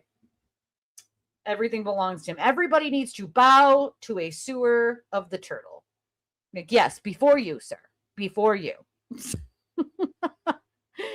Yep, it's a meltdown. It's a meltdown. A 543. Yeah, he's writing cheating. He's so deranged. Yeah, he wants to know why, when, how, and who he talked to, and for how long, and on what dates, and for how, and exactly how long was the phone call? Did they have signal messages? He's opining in his brain. His brain is about to fucking explode, and smoke is about to come out of his ears and his asshole. Just smoke, just like a cartoon, just start spewing out of his fucking ears. I can't. He's so mad right now. I was going to do the book before the first trial ever happened. That's when I was going to start writing the book. The first time. Pissed. And then I bailed on it, did the Marvin Hagler book. Oh, okay. Then I came back and I did the book after the first trial. Okay. After the second trial. And she would only speak to you off the record? What's that? She would only speak to you off the record? We met just as a casual meeting to meet Pitcher to try to talk about talking to me for the book. And she met with her people, talked to Alan, and they decided they didn't want to. I think they're doing their own projects. I think a lot of people, I think you probably are. And, I think she should, and I think you should. I think the more written about this situation. No, he shouldn't. He tried to do a documentary, Dave. I don't know if anybody told you, and nobody will buy it because he's a fucking liability. And also he has liabilities. And so the problem with having a liability issue and liabilities and being a perpetual liar is that no one will touch you with a 10-foot fucking pole because all your facts don't line up with the actual facts. And so that's a problem for most people, And so no one is going to touch him with a fucking 10-foot pole. The better from everybody's perspective. Right. He's realizing that's always what I've thought. I would have loved to have talked to you more for the book. I would have loved to have talked to her more for the book. We talked. But I watched all the trials, covered a lot of the proceedings, spoke to a lot of different people. I did spend a good amount of time with the O'Keefe family, people in the family, Paul O'Keefe. He's going to throw Tanty. Other folks in Tanty in 3, 2, 1. the family. Talked to a lot of the lawyers involved. I know the DA's office. I know a lot of people that were involved. Which lawyers? Which lawyers? Which ones? You got to tell me everyone. Tell me all the people you talked to and tell me why. He's so angry. He's looking at the chat to see how angry the chat is too. He needs to see if he needs to be more outraged or less outraged. Who did you talk to? Some on the record, some off. So I'm not going to really get into naming names here. But look, anyone that knows me, my track record speaks for itself, Aiden. And I've been doing this a long time, and I do my homework. And did you talk with Hank Brennan? I'm not going to reveal all my sources. I tried to talk to everybody involved in this case at some point or another. And some people talked to me. Some people talked off the record. Some people talked on the record. Someone stole a super I don't have a full list for. That's what it looks like. His face is like, oh, fuck. He's not going to give me his sources. I thought you liked that, Aiden. Journalistic shield? Yeah. First Amendment? You're not a First Amendment guy? No? It's not a thing? No? We don't like that? He only likes it for himself, remember. Give me the timestamp. I want the metadata. Aiden wants the metadata. It is so unhinged. Deep breaths, everyone. Deep breaths. Yeah, plate of shrimp. $500 a shrimp.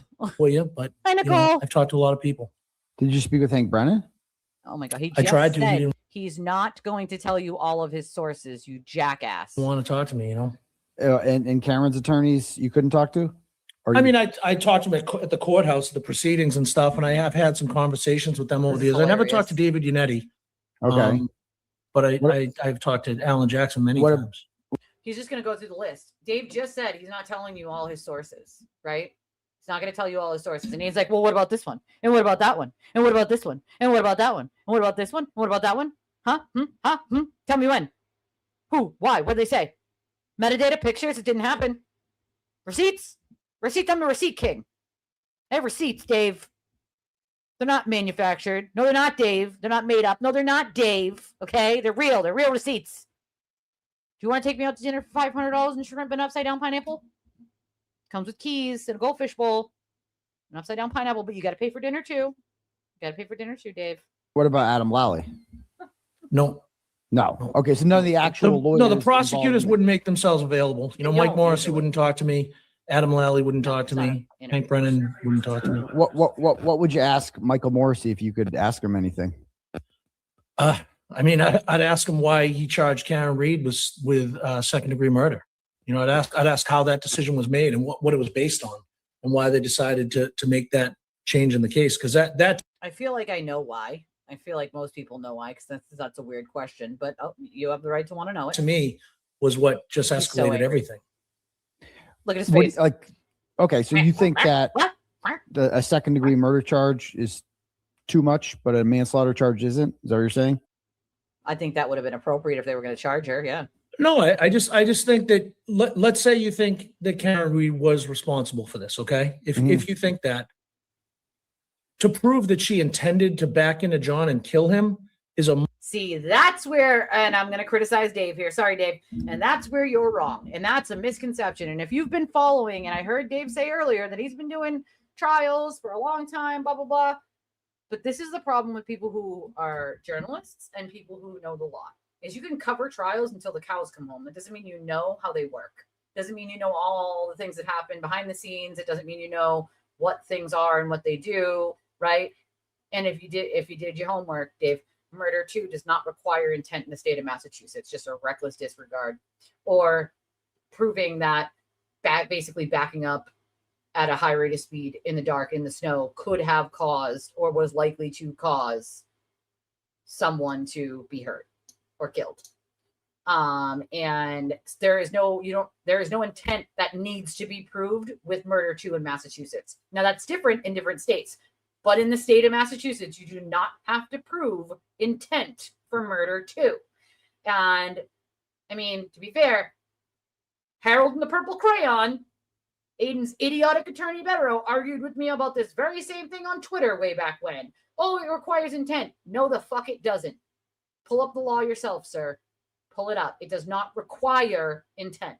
Not in Massachusetts. Maybe in New Jersey, maybe in New York, but it does not in Massachusetts. That's the one thing I'll criticize Dave on is it does not require intent, Dave. It does not require intent in the state of Massachusetts. Much steeper a climb than to say it was an accident. I don't think it is at all. I got to be honest with you. Like I, as somebody who believes Karen Reed's 1000% innocent, I don't buy that. No, you don't accidentally back into someone 24 miles an hour. Either it never happened or it was intentional murder. I don't. I think there is a scenario where it was an accident, where if she did go backwards and she was pissed off and screaming and they're fighting and yelling at each other and she speeds backwards, doesn't know she hit him. She didn't mean to hit him. It's not like she said. Why would you go backwards? I have no. He got out of the car. Maybe she was backing up to yell at him. I don't know. I wasn't there that night. There, I don't know. 100 feet. I mean, like if because that's what the Commonwealth says. But that's a fact, right? We know that from her car data, she did in fact back up 100 feet backwards. So you tell us, Aiden, why did she back up 100 feet? Right? So he's literally, not only is he arguing against his own point, right? Well, that's what the Commonwealth said. No, that's what the data said. That's what the car data said, is that she backed up 100 feet at 75% or 74% throttle, 100 feet. Like, so that's the fact, right? And they asked Karen about that. And she said the data is the data. You guys remember that, right? The data is the data. You cannot fake text stream data.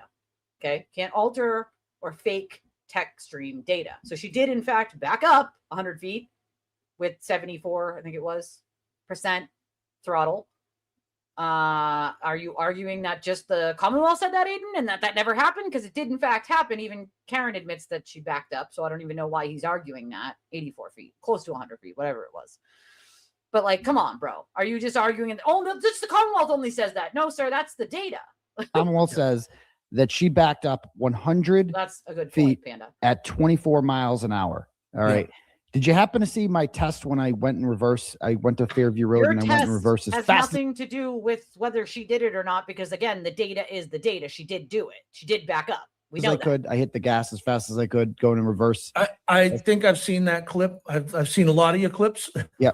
So I gunned it. Exactly. And I couldn't go faster than 19 miles an hour. It was impossible to reach that speed in that short amount of a distance. But more importantly, when you do Were you driving a Lexus? I was driving a Lexus and SUV. An SUV. Well, that's yes. the thing, same engine, I believe, as it did in fact happen. So that's the thing, is the text stream data can't be altered. Karen herself admits the data was the data. She did in fact back that car up.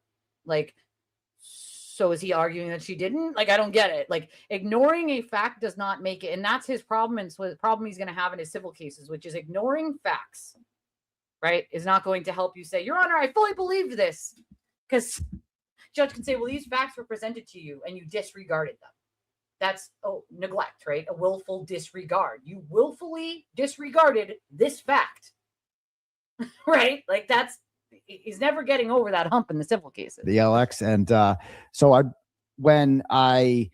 but my point was going 19 miles an hour in reverse feels like you're going 150 miles an hour forward.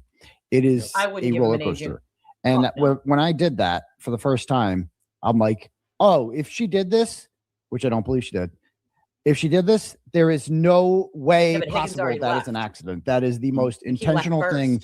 You don't accidentally floor. Well, that's the other thing. He was in the middle of the day, not drunk. He was drunk. It was at night, like two different scenarios, you know? And also, once again, the data is the data. You can't change the text stream data. You can't fudge the text stream data. So we do in fact know that she did back the car up. So I don't even know why he's arguing that she didn't. That hard and then hit somebody. Yeah, right? No, that's interesting. Yeah, no, that's interesting. Yeah, I mean, look, but that's you asked me a question. That's what I would ask Mike Morrissey, why that decision was made. I'd like to know why he decided to elevate it to a second-degree murder. All right, you know, because he didn't have, you know, he didn't. What's the motive? They had an argument. You know, I mean, yeah. People said they were getting along at the bar. They fought earlier that day, but people said they were getting along at the bar. So they were. Changed, well, you know, someone wasn't getting along with them at the bar. Did you see the waterfall video? He can't put a fucking battery in a key fob, girl. You know, he doesn't know the difference between a 6-cylinder and an 8-cylinder or gear ratios. You know, he didn't know that there was a key inside the key fob. He didn't know you could change the battery in a key fob. We're talking about the guy who can't put together furniture. What'd you think of that? Interview him. Stop arguing. I think there's no sound, so I don't know.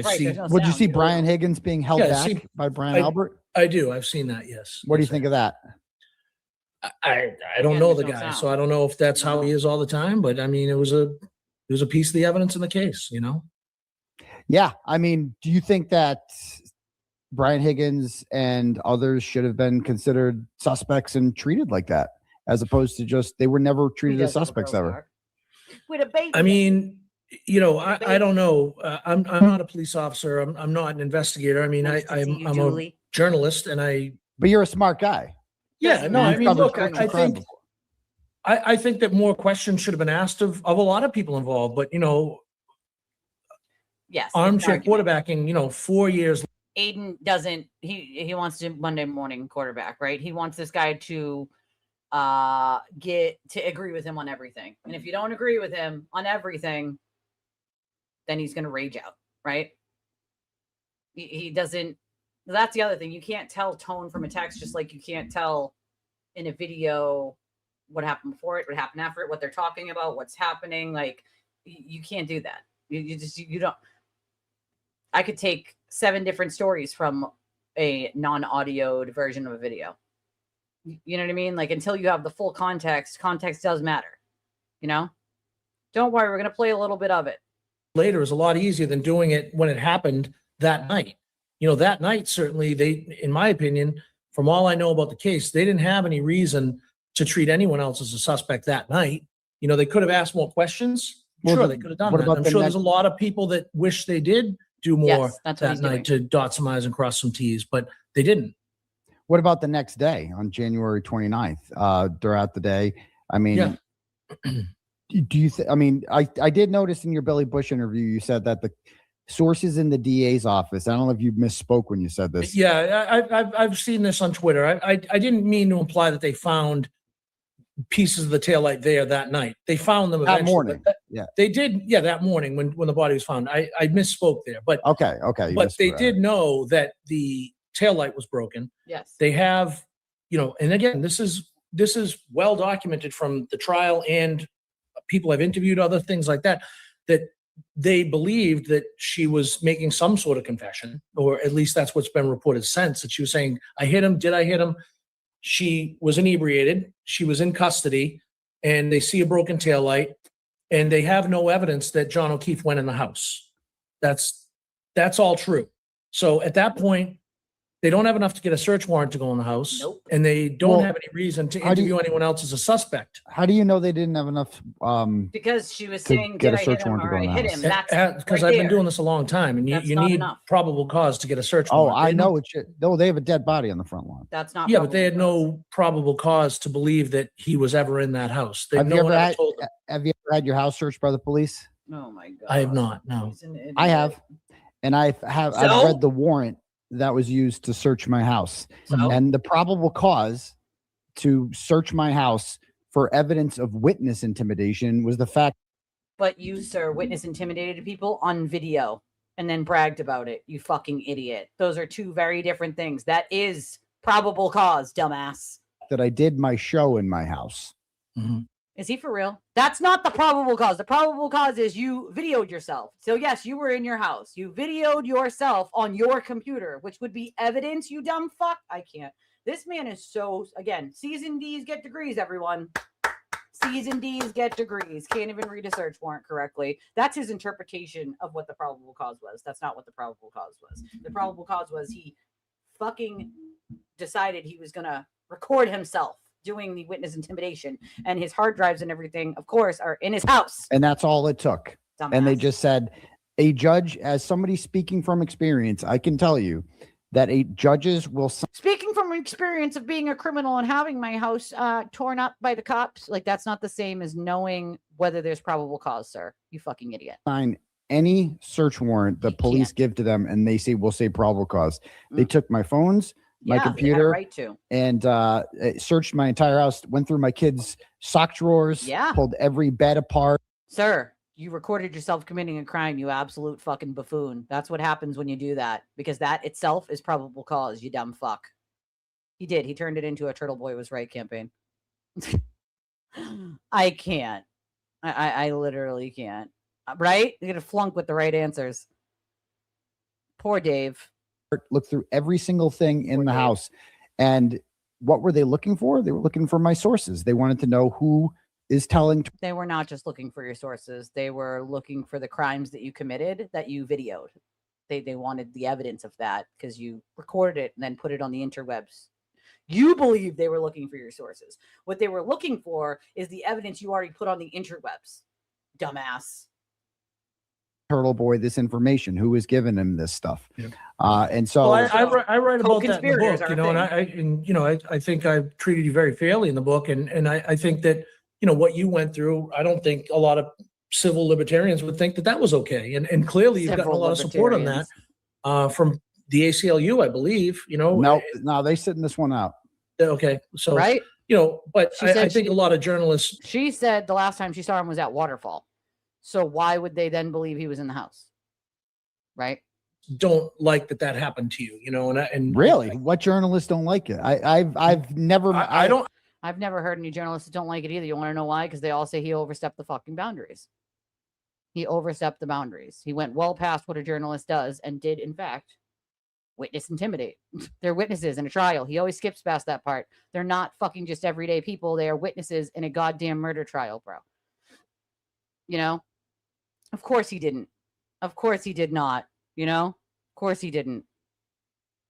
It's short man syndrome. He didn't have a hard upbringing, dude. He's the oldest of like 7 kids, right? His mother was a lawyer, I believe. His father's like a doctor or something like that. Like all of his siblings have normal high paying jobs and went through college and did the right things. He's the only fuck up. He's got mummy issues. I don't think that your house should have been tossed. That all the evidence that they needed was on. No, his house should have been tossed because they still wanted his devices, right? Which he records on. His phones, he has multiple phones, which he's bragged about multiple times. His computer, those are in his house. That's what you get a search warrant for. Online, they don't have to toss your house for that. Yes, they do. They have to find the original source of it. They can't just take it from online because then he can try to say it's altered. They have to find the original source, like the hard drive or the computer. See, I think Dave gave him too much credit here because if he's this seasoned, he knows damn well that they have to find the original source of those videos where it was originally like recorded from, right? They need the hard drives and the data from those devices, right? Like they need those. Dave knows that. He knows that. So again, I think he's just trying not to argue with Aiden.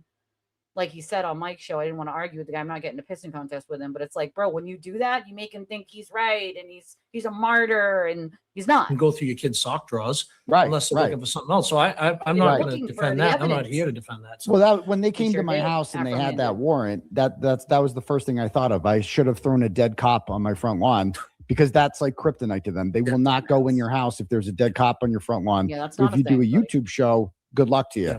And that's listen, I hear you, and you've been through a lot. So I like I said, I've been doing this a long time. I know the rules that police have to follow. Right, I talked to a billion cops about this case, and every single one, not a single one, has ever told me that they had a reason to go in that house. Not a single one. So. Yeah, they don't. They didn't destroy his house. They didn't destroy his house. They did what they would do with any other search warrant is they searched. And that's what they do. They go through your drawers, they move your TV, they look under your mattress in case you're hiding things. That's what they do. That's a normal search. As they told you, if you have a cop that will go on the record saying, oh my God, they had probable cause, they should have got a warrant and gone in that house, I'd love to hear it. Have you met Sean McDonough? I don't know Sean McDonough. Oh, he's a legend. So he's a former DEA agent. I mean, I've met many cops who have told me that there's plenty of probable cause to go inside that house. I mean, he was invited there, right? Yep. By them, right? I want to hear one. That was the last place he was seen. Karen Reed claims that she dropped him off and he went inside the house, right? After. Well, that's not what she originally said. She said she dropped him off and left and never saw him again. Her story evolved over time. What it said to who, though? To the cop. I mean, in different interviews that she's given. You know, in documentaries and things like that. She didn't originally say she never told the cops that he went in the house. She never said. No, she didn't. Who's the cop Then that later wrote the on, she report? said she dropped him off at the door. The original report was that Sarif guy, right? No, it was Michael Proctor. No, the original original was incident Sarif. report was written by a Canton police officer named Yes. Scott Sarif. You mean Steve Sarif? Steve Sarif. But Michael Proctor's report is the one that quoted Karen Reed. Yeah. And so is Michael Proctor reputable? Oh no, certainly not. Yeah. So anything Michael Proctor says, you have to throw out now. So if Michael Proctor says, I mean, she has given different versions of what happened, you know, and again, I remember, you know, people remember things differently. Time passes and you think the things, you remember things that you didn't remember originally, or vice versa. Your memory comes and goes with time. So, you know, she has said she dropped him off and left and never saw him again. She said that she watched him walk up to the house, and she's also said that she watched him go up to the door and look into the house. She said, well, what about Ryan Nagel, Heather Max, and Ricky D'Antano, who were all behind Karen Reed? Yeah, I know. They all said they never saw him. I get it. They all said he wasn't in the car. Right. So where could he be? I don't know. I think you do. Yeah. Where could he be? Well, off of the car. Where else could he be? I don't listen. I don't know. I know what happened in court, and I know what you just said. That's what they testified to, but you know, I wasn't out there that night, so I don't know. I mean, I don't think he was taking a leak in the bushes. I mean, they probably have no idea what he was doing. I wasn't there. I don't know. All right.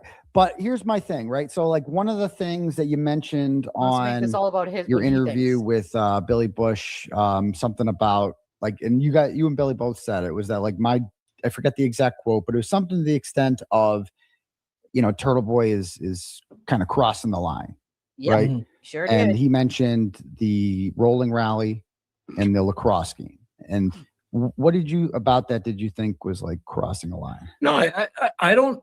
I mean, you know, when I'm talking about crossing a line, I'm saying crossing a line of traditional journalism. Ethics. You know, you don't play by the same rules as a reporter at the Boston Herald or WCVB Channel 5. You know, the things that you write and say, I could have never gone into the Boston Herald when I was a reporter there. And I've said in many interviews, I get asked about you all the time.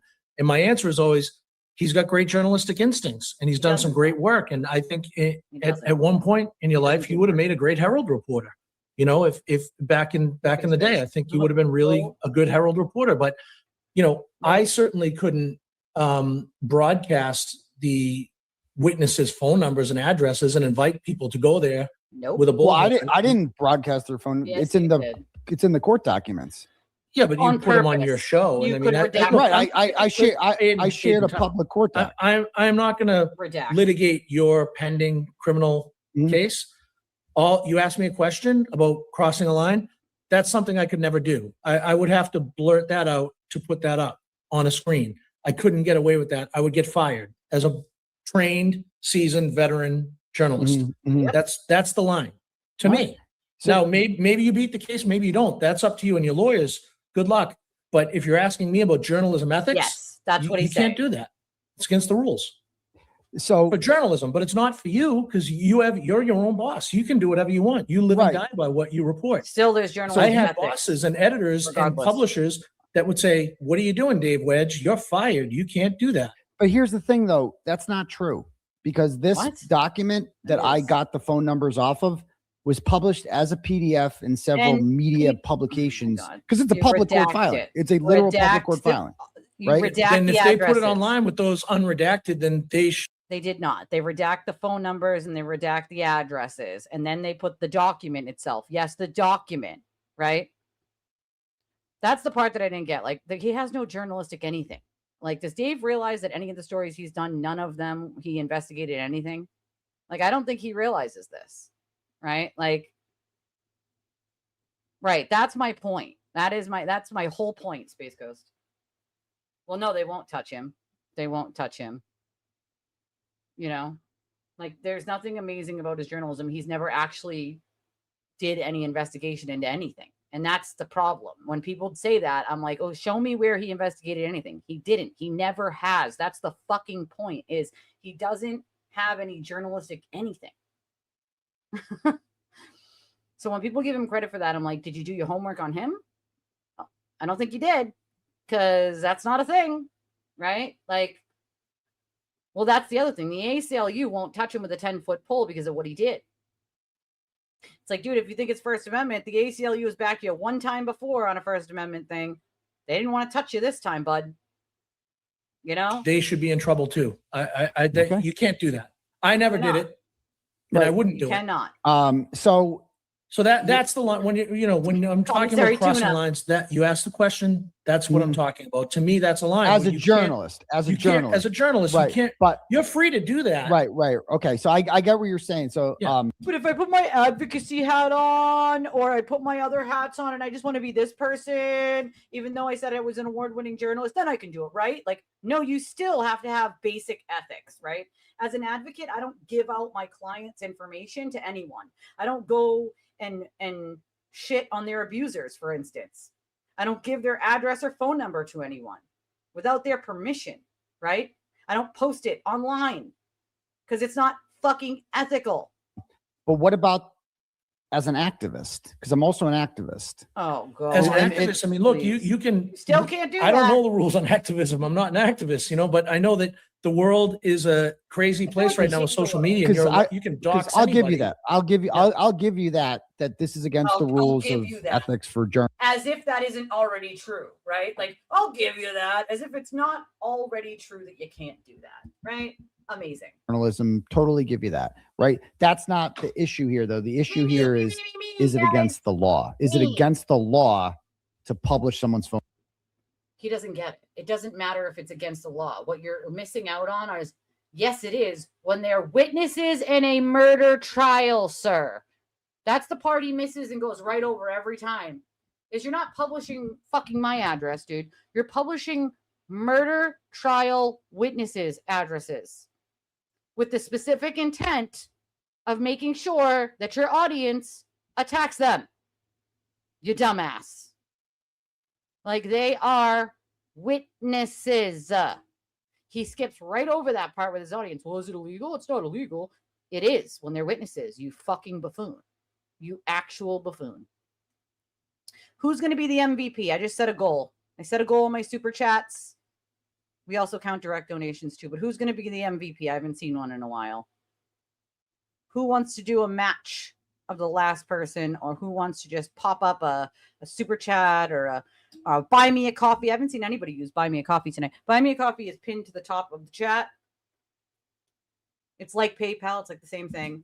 It's just buy me a coffee instead of PayPal. So you just enter and once you can use Google Pay, you can use Apple Pay, one click, and it connects to all of your like wallets that you have on your phone already.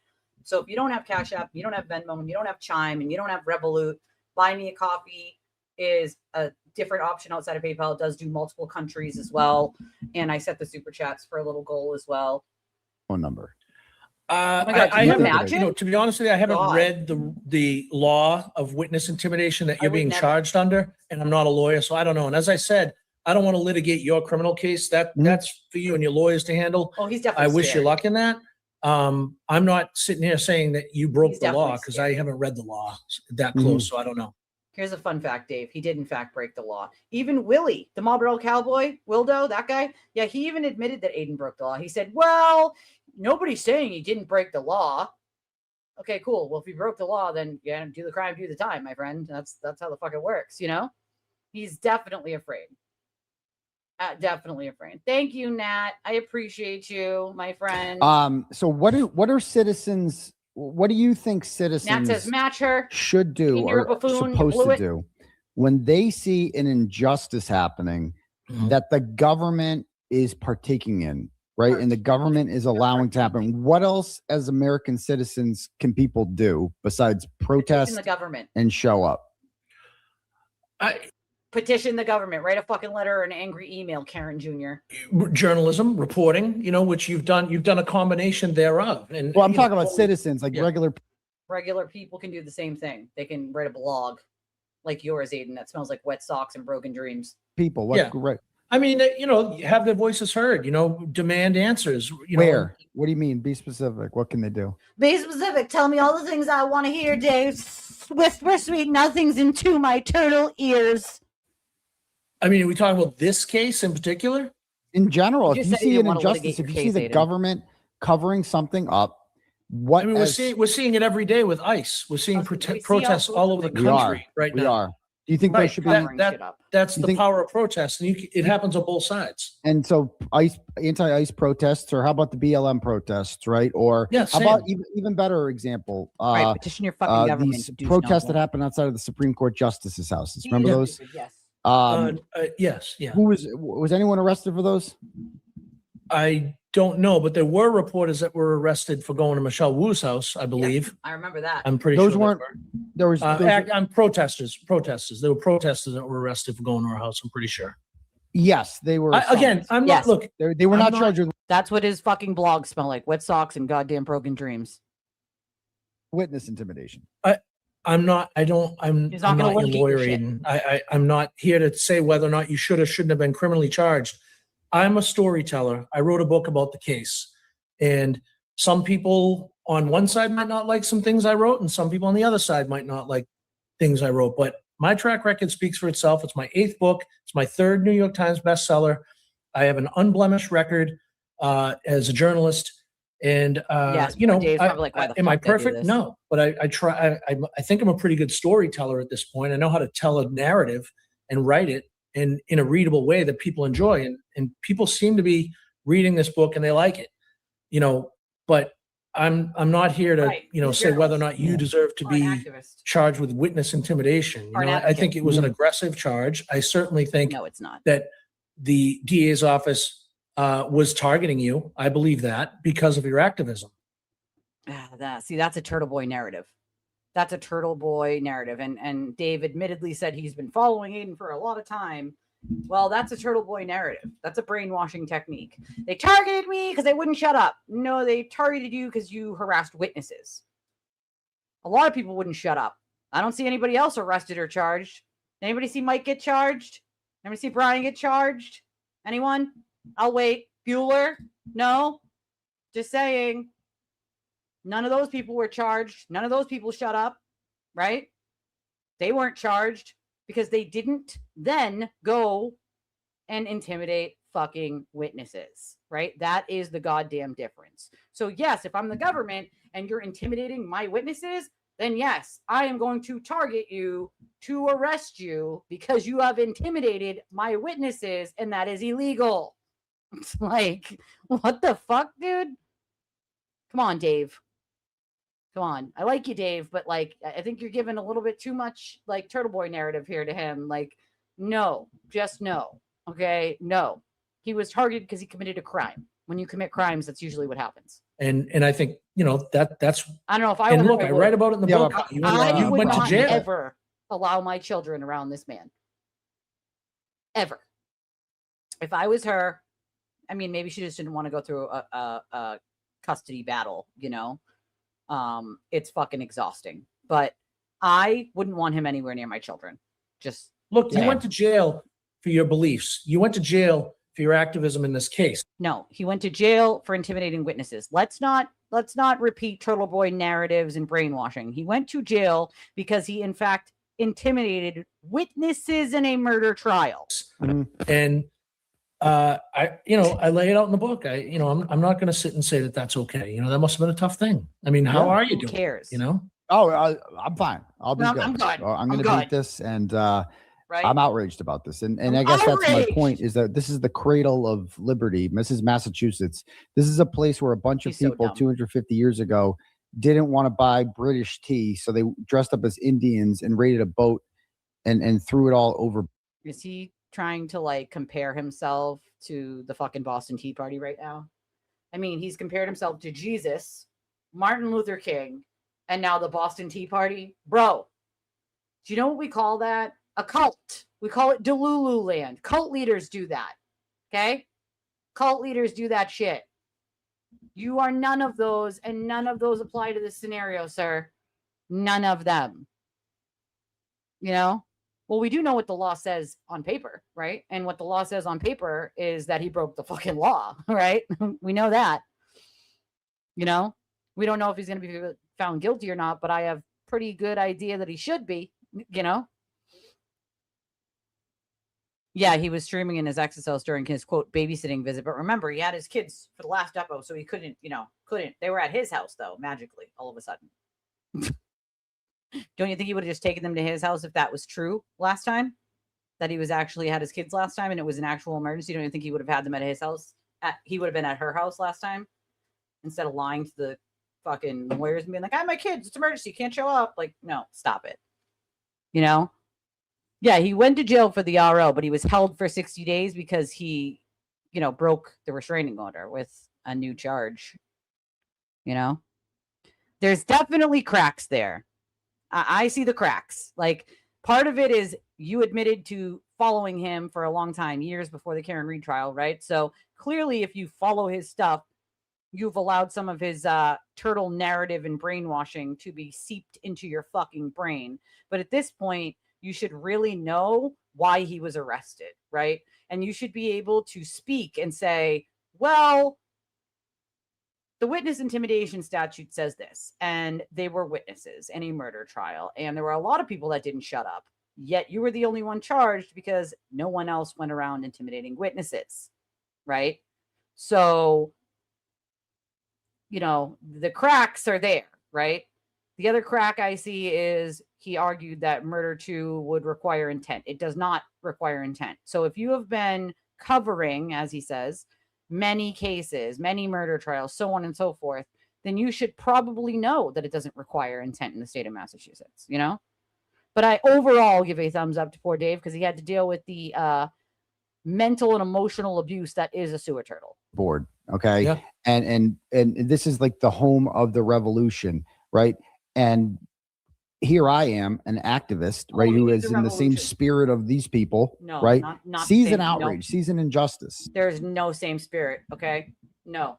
The Boston Tea Party was about taxation, which we should probably have another Boston Tea Party because we're being taxed out our fucking assholes to the point where no one can live, okay? You don't need a Boston Tea Party. Nobody is affected by you going to jail other than you, sir. Okay. No one's losing their First Amendment right. Nobody's losing their rights to speak. Nobody's losing anything if you go to jail, other than Turtle Riders losing a lot of money that they gave you. And I'm not trying to hurt anyone. I'm not threatening anyone. I'm not hitting anyone. Nobody got their pinkies hurt or anything like that. I'm showing up. I did a rolling rally where I showed up outside of the home with no permit. Jennifer McCabe, Brian Albert, with no permit, and a couple others. Aw. Space Coast, thank you. Space Coast sends $25 on Buy Me a Coffee. You're my first Buy Me a Coffee today. Says match Sapphire as she puts my wallet back. Sapphire the dog spending $25 out of Mr. Space Coast's wallet. Who's gonna match Mr. Space Coast? And what ended at the Camp Police Department, and I went there for like 7 minutes, and I said what their involvement was in the case, and that I believe that they should be arrested and charged with murder. Right? Yep. Do you believe that should be illegal? Exactly why. No, I think we have freedom of speech in this country. Right. To an extent, it's a blurred line though, because you are a public person with a large platform. Yep. You call yourself an award-winning journalist, so you have. Do you follow journalism ethics or do you not? So are you an activist or are you a journalist?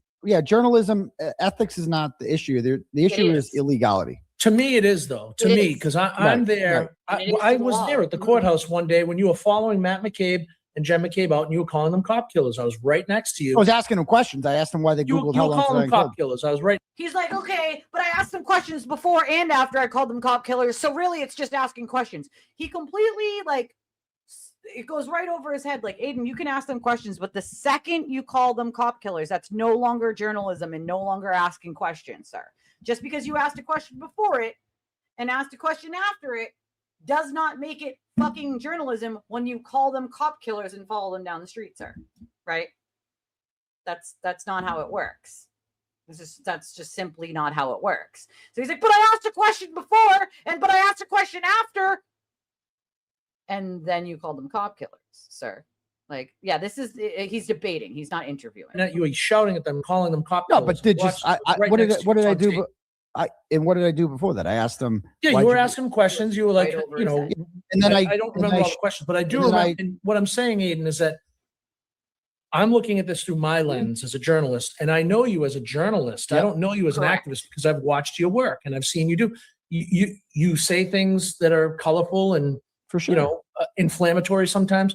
But I was looking at it as a journalism situation. There's TV cameras, there's you, and I was like, I concede. That's kind of crazy. But do I think you should be charged with witness intimidation for that? That's for the cops to decide. Yes. And that's for the DA's office. And that's that's also for you to decide as an American citizen. Oh, for fuck's sake. Do you want to live? Do you want to live in a world? I think the court will decide. You'll have your day in court. No, but okay. So, but should I've incurred $1 million in legal expenses? Do you think that people, Americans, you didn't incur $1 million in legal expenses, sir?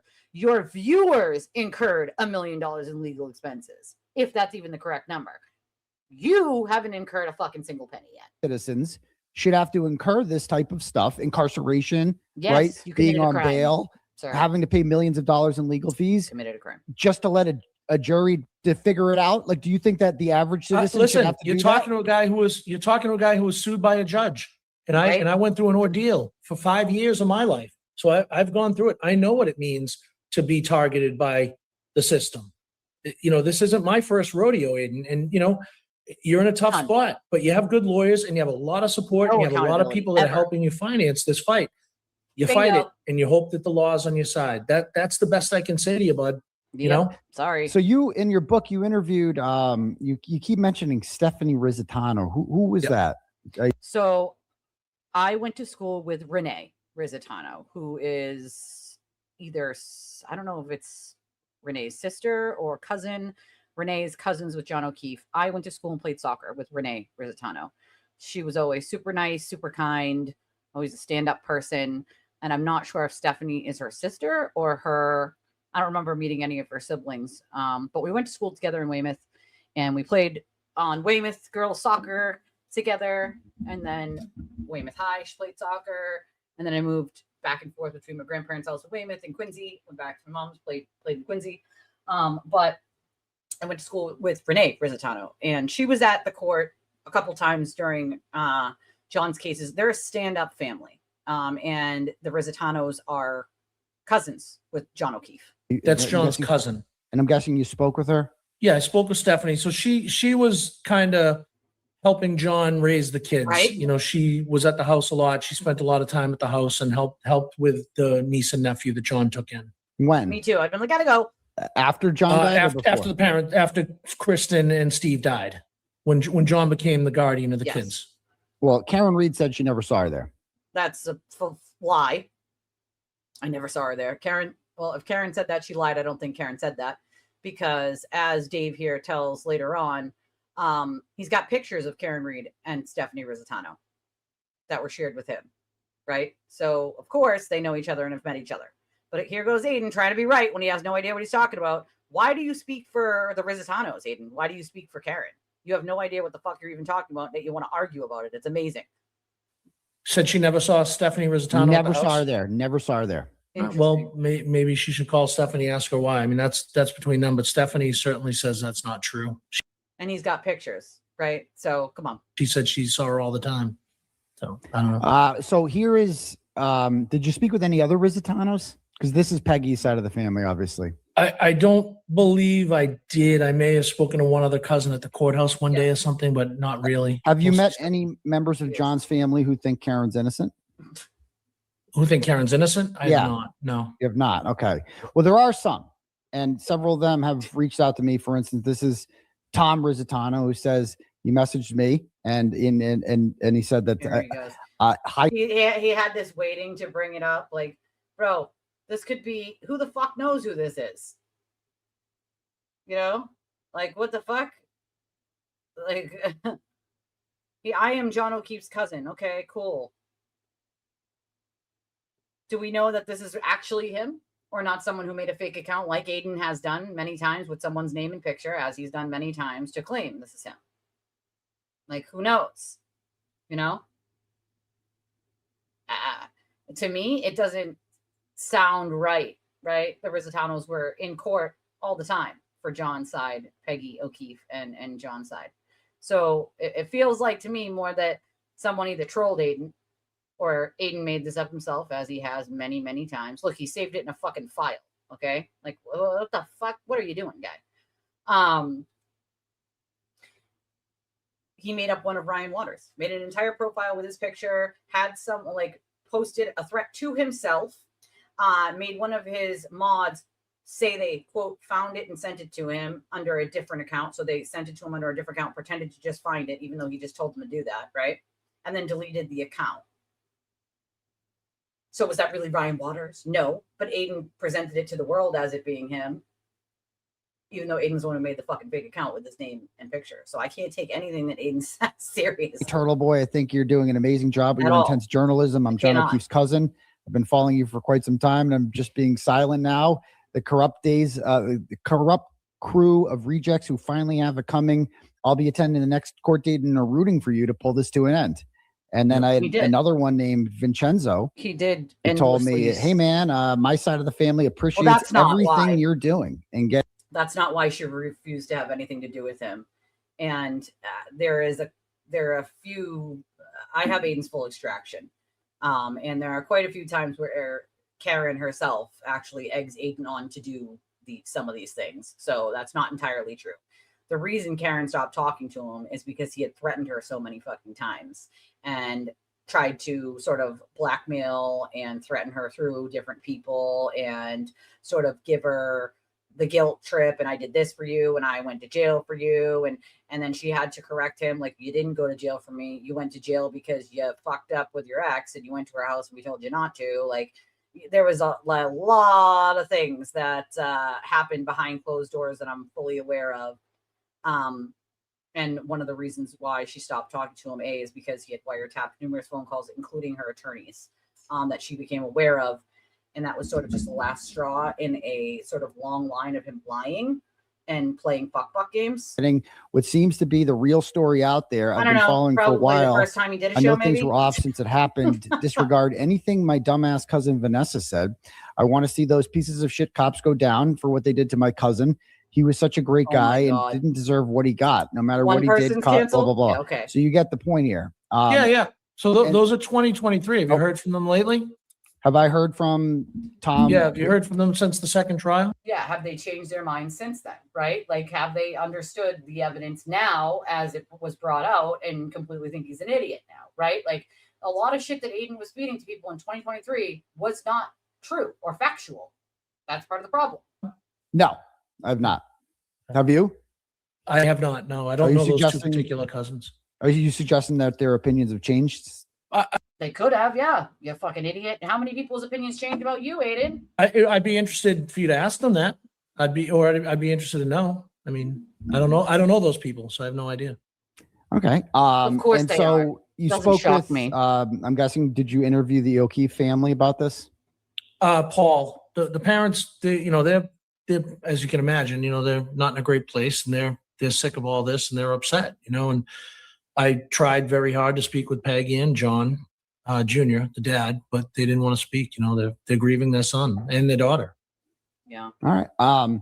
Who did you think was the most compelling witness for the prosecution in this case, in the trial? And then we'll do defense. Start with prosecution. Who's the most compelling witness? In the second trial? Either one. In the second trial? I mean, I think, I think the Lexus black box stuff and John's phone, John's phone data that showed the temperature going down and that it at the precise time when she reversed. I think that testimony was pretty strong for the prosecution. Let's talk about certainly for the defense. I think that the most important witnesses were the four medical experts that all testified that there was no evidence of a car strike, including the state's own medical examiner, Loposada. Right. So, but no evidence of a car strike doesn't mean a car strike didn't happen, right? They just can't find any medical evidence of that, which is part of what medical, and this is the parts that Dave explains later on Mike's show, but that Aiden can't separate, which is if a medical professional can't nail down exactly what happened, then they can't say, right? Then they can't say, oh, this definitely proves that it was a car strike, right? They had nothing to prove it was definitively a car strike, just that he hit his head, right? So they can only go by what medicine and science says in that aspect. If they can't nail down exactly, they can just say, well, I don't have any evidence that it was, but I also don't have any evidence that it wasn't, right? And Essentially, that's what they said in the trials. So Aiden, on the other hand, grasps onto one little part and says, well, they said that he wasn't hit by a car. No one said that. No one said that. You know, I think those. Well, she wasn't the state's medical examiner. Right. Scorty Bella. It's Scorty Bella. I apologize. Mixed up the names there. Yeah. So, you mentioned the cell phone battery. So that's Ian Whiffen. Yeah, Ian Whiffen. Yeah. So Ian Whiffen, the cell phone battery information shows that the cell phone never went below, I think it was like 38, 39 37. degrees. I think Okay, it was 37. so it drastically fell. Yep. And then it plateaued. It never went below there. You ever bring your phone out in snow? You bring your phone out in the freezing cold temperature before? Yeah, I've never looked at the temperature though. So no, but what happens to a phone if it's out in the temperature like that for 5 hours? It wasn't just on the snow though; it was in his pocket, right? His body and his clothes were between it. That's why it didn't go any lower than that until it went up when someone put it in their pocket, right? It started moving the second someone grabbed it from underneath him when he was moved, and then they put it in their pocket and immediately went up because they have a warm pocket, right? He's been out in the cold. It's not rocket science either to figure this out. Aiden just isn't smart, I guess. I don't fucking know. I mean, the battery will drain. It dies, right? It doesn't and always because die. the battery goes. I think isn't there explanation that, and again, may have some things wrong here. I'm doing my best, but isn't there explanation that it was under him?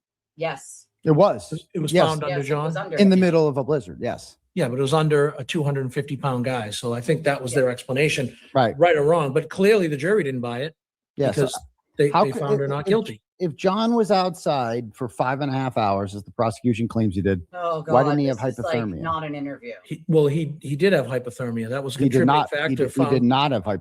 He did, in fact, have hypothermia. Aiden was 100% wrong on this. And there is a clip from the trial where Scorty Bello says his cause of death was the head strike with contributing factor of hypothermia. So Aiden, once again, is wrong because he doesn't even know the basic fucking facts of the case. He never bothered to get to know any of the facts of the case. He wanted his narrative and only his narrative out there. He'd never bothered to actually look at any of the data or any of the facts or all the fucking documents at all. And so Dave here is right. And I don't know why he doesn't. This is the part that bugged me. Argue back, Dave. I know you don't want to get in a pissing match with him, but you know you're right and you know he's wrong. Why the fuck not push back? And we don't say like, oh, well, maybe I got it wrong, because you didn't get it wrong, right? You didn't. You did your homework, right? So you know that he's wrong. Argue back, bro. Otherwise, he just makes it seem like he's right. And you're just, maybe you don't know, right? Like, don't give him that. Hypothermia. Hypothermia was one of the conditions It was found. not. It was blunt trauma with hypothermia. It was not. Contributing factor, hypothermia. Dr. Lapisato specifically testified that he had no signs of No, hypothermia. he had no frostbite. He had frostbite. hypothermia. The official cause of death. I'm telling you death right now. certificate- I'm telling you right now. You look, you might be right, but the I am official right. cause of death that was reported at the trial was did- like, blunt trauma with hypothermia as a contributing factor. It was not. It It was was never. Okay. No one I testified stand to corrected that. then. He's not going to So, argue. so with how that. could somebody be outside in the middle of a blizzard for 5.5 hours and not get hypothermia? They did. He did. He did. Good question. You know, but I think He all did. these questions have been answered at trial because Karen Reed was found not guilty. He Mhm. was wrong. Okay, so Aiden was if you wrong. were on the jury, how would you have voted? I Imagine would have voted arguing. not guilty because there was too much reasonable doubt. I mean, the reasonable doubt was screaming, you know, and I've been Imagine arguing while you're being wrong, claiming you're right. I mean, he does it all the time, but it's wild as fuck. He seems just like, nope, you're wrong. Nope, you're wrong. No, when he's 100% wrong. Aiden's 100% wrong, and yet he's still arguing that he's right. It's wild. pretty consistent in saying that there was a lot of reasonable doubt in the case. All right, and More so in the second trial than even the first, you know, but I think it was in both, but the second trial, certainly ton of reasonable doubt. Everything we just talked about. right. So why do you? So if there's reasonable doubt, that means and Karen Reed didn't do it. There's no other set of people that could have done it, right? Who else could have done it Is he serious? if Karen Reed didn't do it? I have no idea, Aiden. I wasn't out there. You know, I don't don't know. I have mean, to they've be. said Brian. You know, the defense is pointing the finger at Brian Higgins, Colin Albert, and Brian Albert, and then they stopped. They were told they couldn't point the finger at Colin Albert anymore. So, you know, it's Brian Albert and Brian Higgins are the two that the defense has claimed were responsible. But, you know, I haven't seen any evidence that those two killed John O'Keefe. I haven't seen any evidence that John O'Keefe was in the house. Right. That's the Well, problem with that theory. Well, why did John's phone Apple Health data show him going up and down 3 flights of stairs? I mean, that's been talked about. That's been debunked ad 52 nauseum times in the courtroom. I mean, they're saying that it was. He was moving those stairs. The fact that he even still brings this up is so fucking dumb. It's been debunked like 72 times. The stair moving was when they were still in the car. They weren't even at Fairview yet. They were still in the fucking car. So how's he walking steps in the car, Aiden, you dumb fuck? Misread from when they were driving there. The timeline didn't line up of when those steps supposedly happened.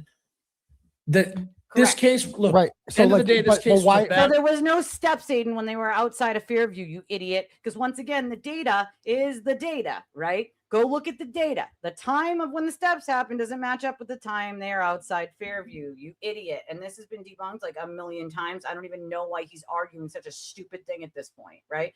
Why continue arguing facts that have been debunked, right? Like, I don't get it.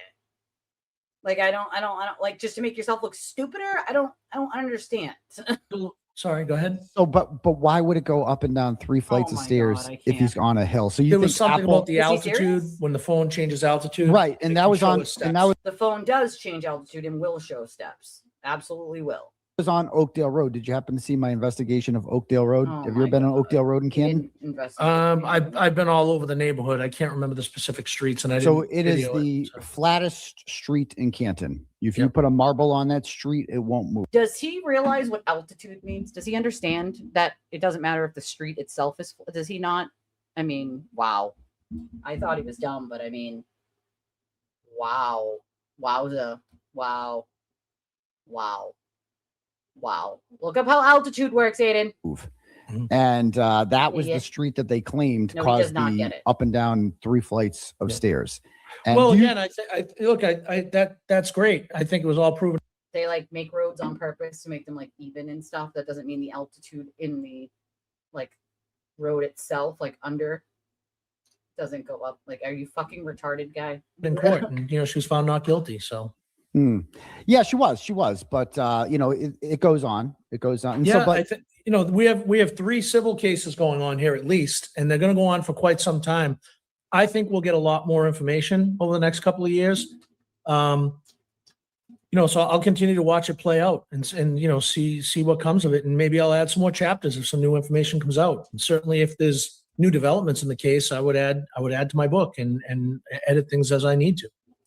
Do you think American citizens should be allowed to call that it should be against the law to call someone else a cop killer?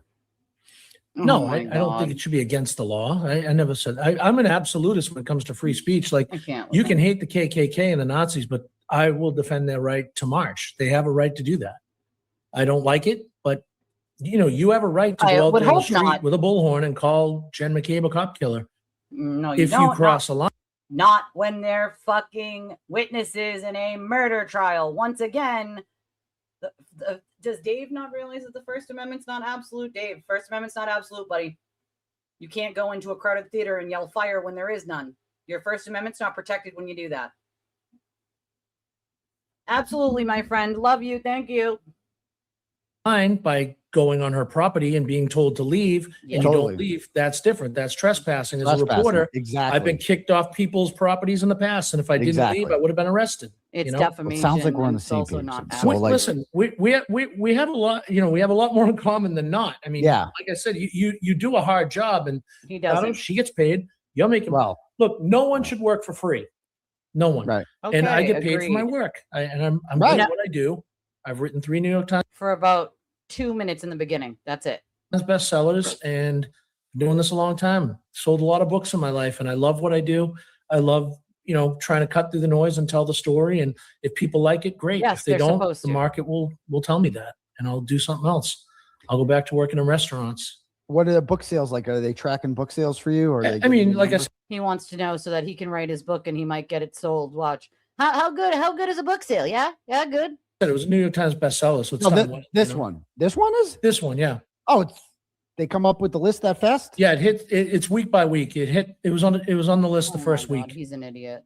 Who was it? Was it a publishing company that published it? Yeah, all my books have been. I've been on all the major publishers. This one's on Simon & Schuster.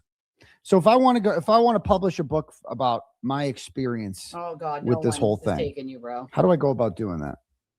You need a literary agent to sell your story to a publisher, So you need an agent. How do you find a literary agent? I'll talk offline with you. No, Okay. right? Like, Because I don't know what I'm doing. I mean, look, I'm surprised.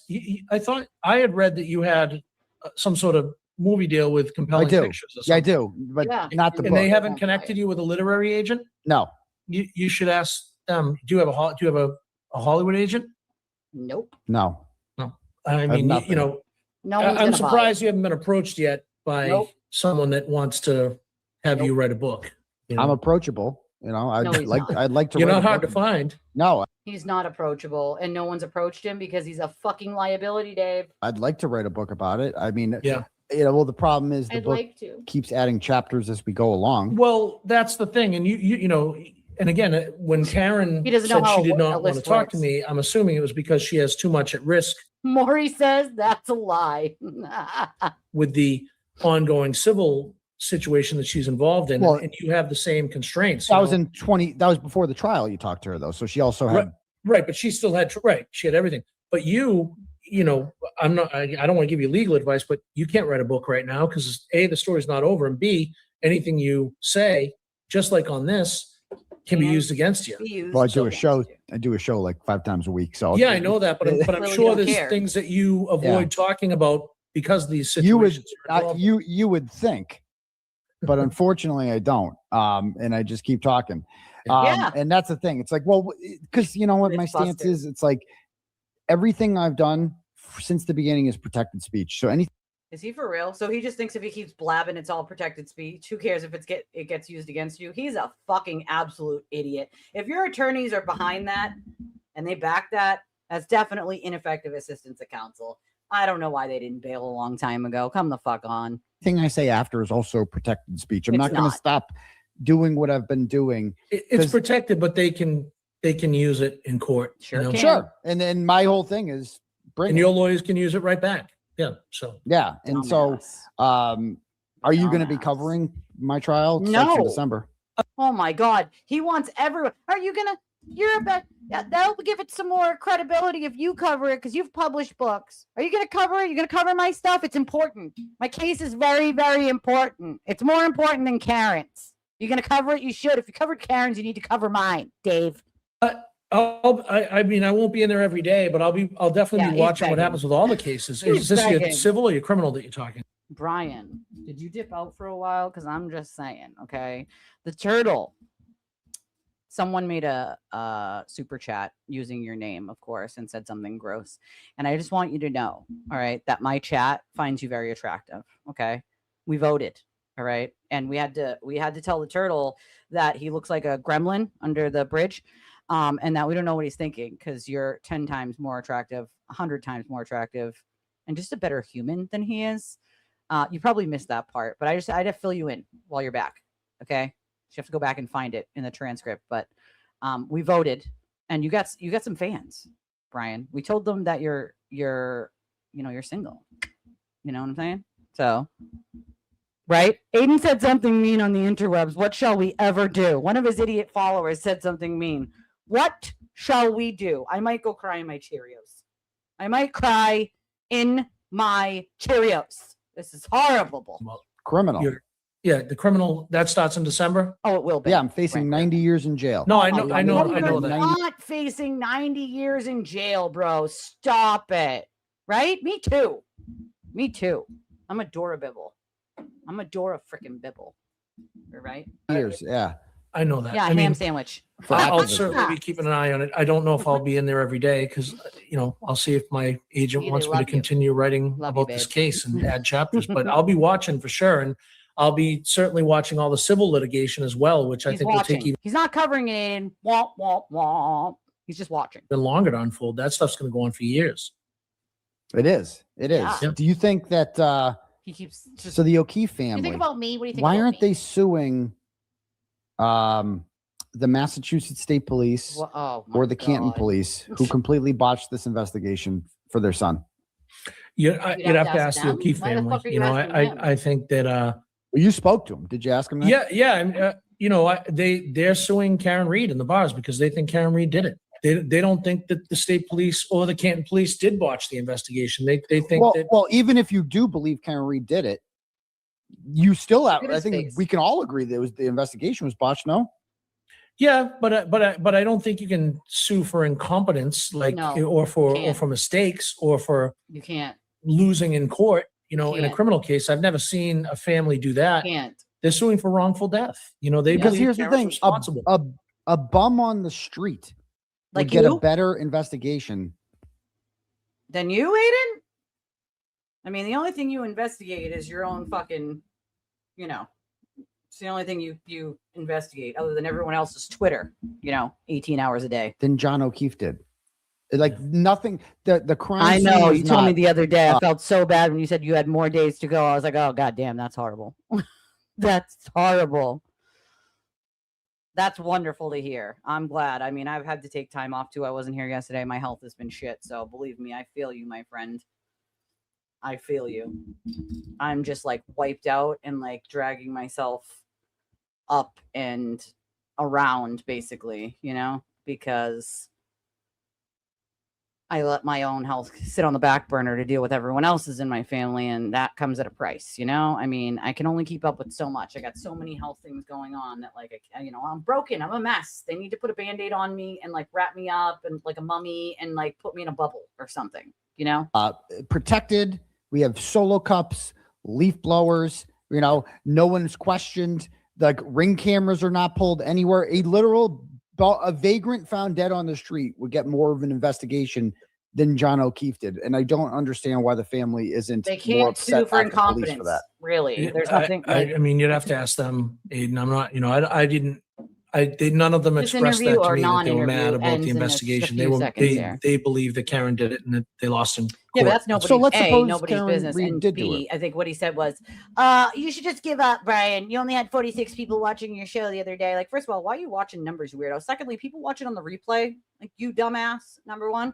Number two, I'd rather have 46 or 47 solid fucking people than 5,000 hate watchers, sir. Just saying. I'm just saying. Right? Like I'm just fucking saying, I would rather that than 5,000 hate watchers and DAs scooping up all the evidence that comes out of my fucking face hole. Right? Number one. Number two, I said, Brian has a real job, like a real 9 to 5. I don't even have a real 9 to 5 because 9 to 5s won't work for my family or my situation, but he has a 9 to 5. He gets paid the big bucks to work a 9 to 5. He's not here for the money like you, Aiden. It's not here for the money, sir. So that's where you get things. Why the fuck? And then he said, well, Karen said that he should give up. She always said he should give up. I go, oh yeah. She's going to say that the guy bringing in money for her should give up. Like, get the fuck out of here, bro. She never said that. Stop it. Stop it. Yeah. Hey, tell the guys that are bringing in money for me and helping me to give up. They should just give up. Like, you're just pulling shit out your ass because you're jelly, sir. Knock it off. Right? Yeah. It should be pretty easy to prove. He said Karen said that. And put some crime tape up, right? Make sure the scene is not touched. Stupid. Therefore, there's no doubt like that you immediately start looking through it. Yeah, you find the tail light. You get it, everything always processed correctly. Pockets, you rule out other suspects so that Karen Reed doesn't have. Right. I don't think Brian is selling himself for $500 dinners and shrimp, sir. Okay. Just saying. And I remind you all, if you guys want to go out to dinner, I would be happy to go and pay for my own fucking meal. It was during this. Yeah. I played it during this because it was during this shit show of his interview. Probably an hour ago, maybe. Roughly an hour ago. And roughly maybe an hour ago. It's a rough estimate. But yeah, he's during this, he was reading a Turtle Chat and that right before, I think it was before Dave came on. So it's back before Dave comes on, like right before he reads Turtle Chats. And someone did it in your name, of course, which is fucking so wild. And then after Aiden tells everyone that he took $500 to go out to dinner with some weird couple and how now he is. And then I guess, because I hadn't seen this already, that he was probably just using that as a ploy to get other people to pay him to go out to dinner with him. And then, but lo and behold, he was like, yes, I'm selling myself now, guys. I will go out to dinner with you for $500, but you also have to pay for the meal and also plus tolls, right? He's such a fucking cheapskate. Plus tolls, right? I'll go to dinner with any of you guys for free and pay for my own meal. Okay? Just say it. Just say it. I would be happy to do that. It would be so much fun.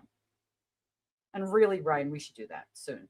Me, you, Nan, Steve, Mike, we should do like one big dinner soon. Have a third party defense. Yeah, it was a $5 super chat. House, right? And asking for their phones, asking to, if they're innocent. Sure, absolutely. Right? They'll absolutely. I am. Brad Albert wouldn't object to the police coming. I didn't start till 6. I was waiting for Mike to sort of finish his actual interview, and then I was gonna do mine. And also, I just again haven't been feeling 100%. I've really just been with my health has been really bad lately, and so I'm just like, pulling myself out of this health debacle. And I was gonna do it earlier. Okay, hold on. Please hold while the next subscriber you are trying to reach is located. Yeah, he said plus tolls. I kid you not. He actually said plus fucking tolls. Like, who the fuck says that? Like, what in the actual fuck stick? Who the fuck? I just can't believe. Like, plus tolls. Like, what? What? What in the fuck?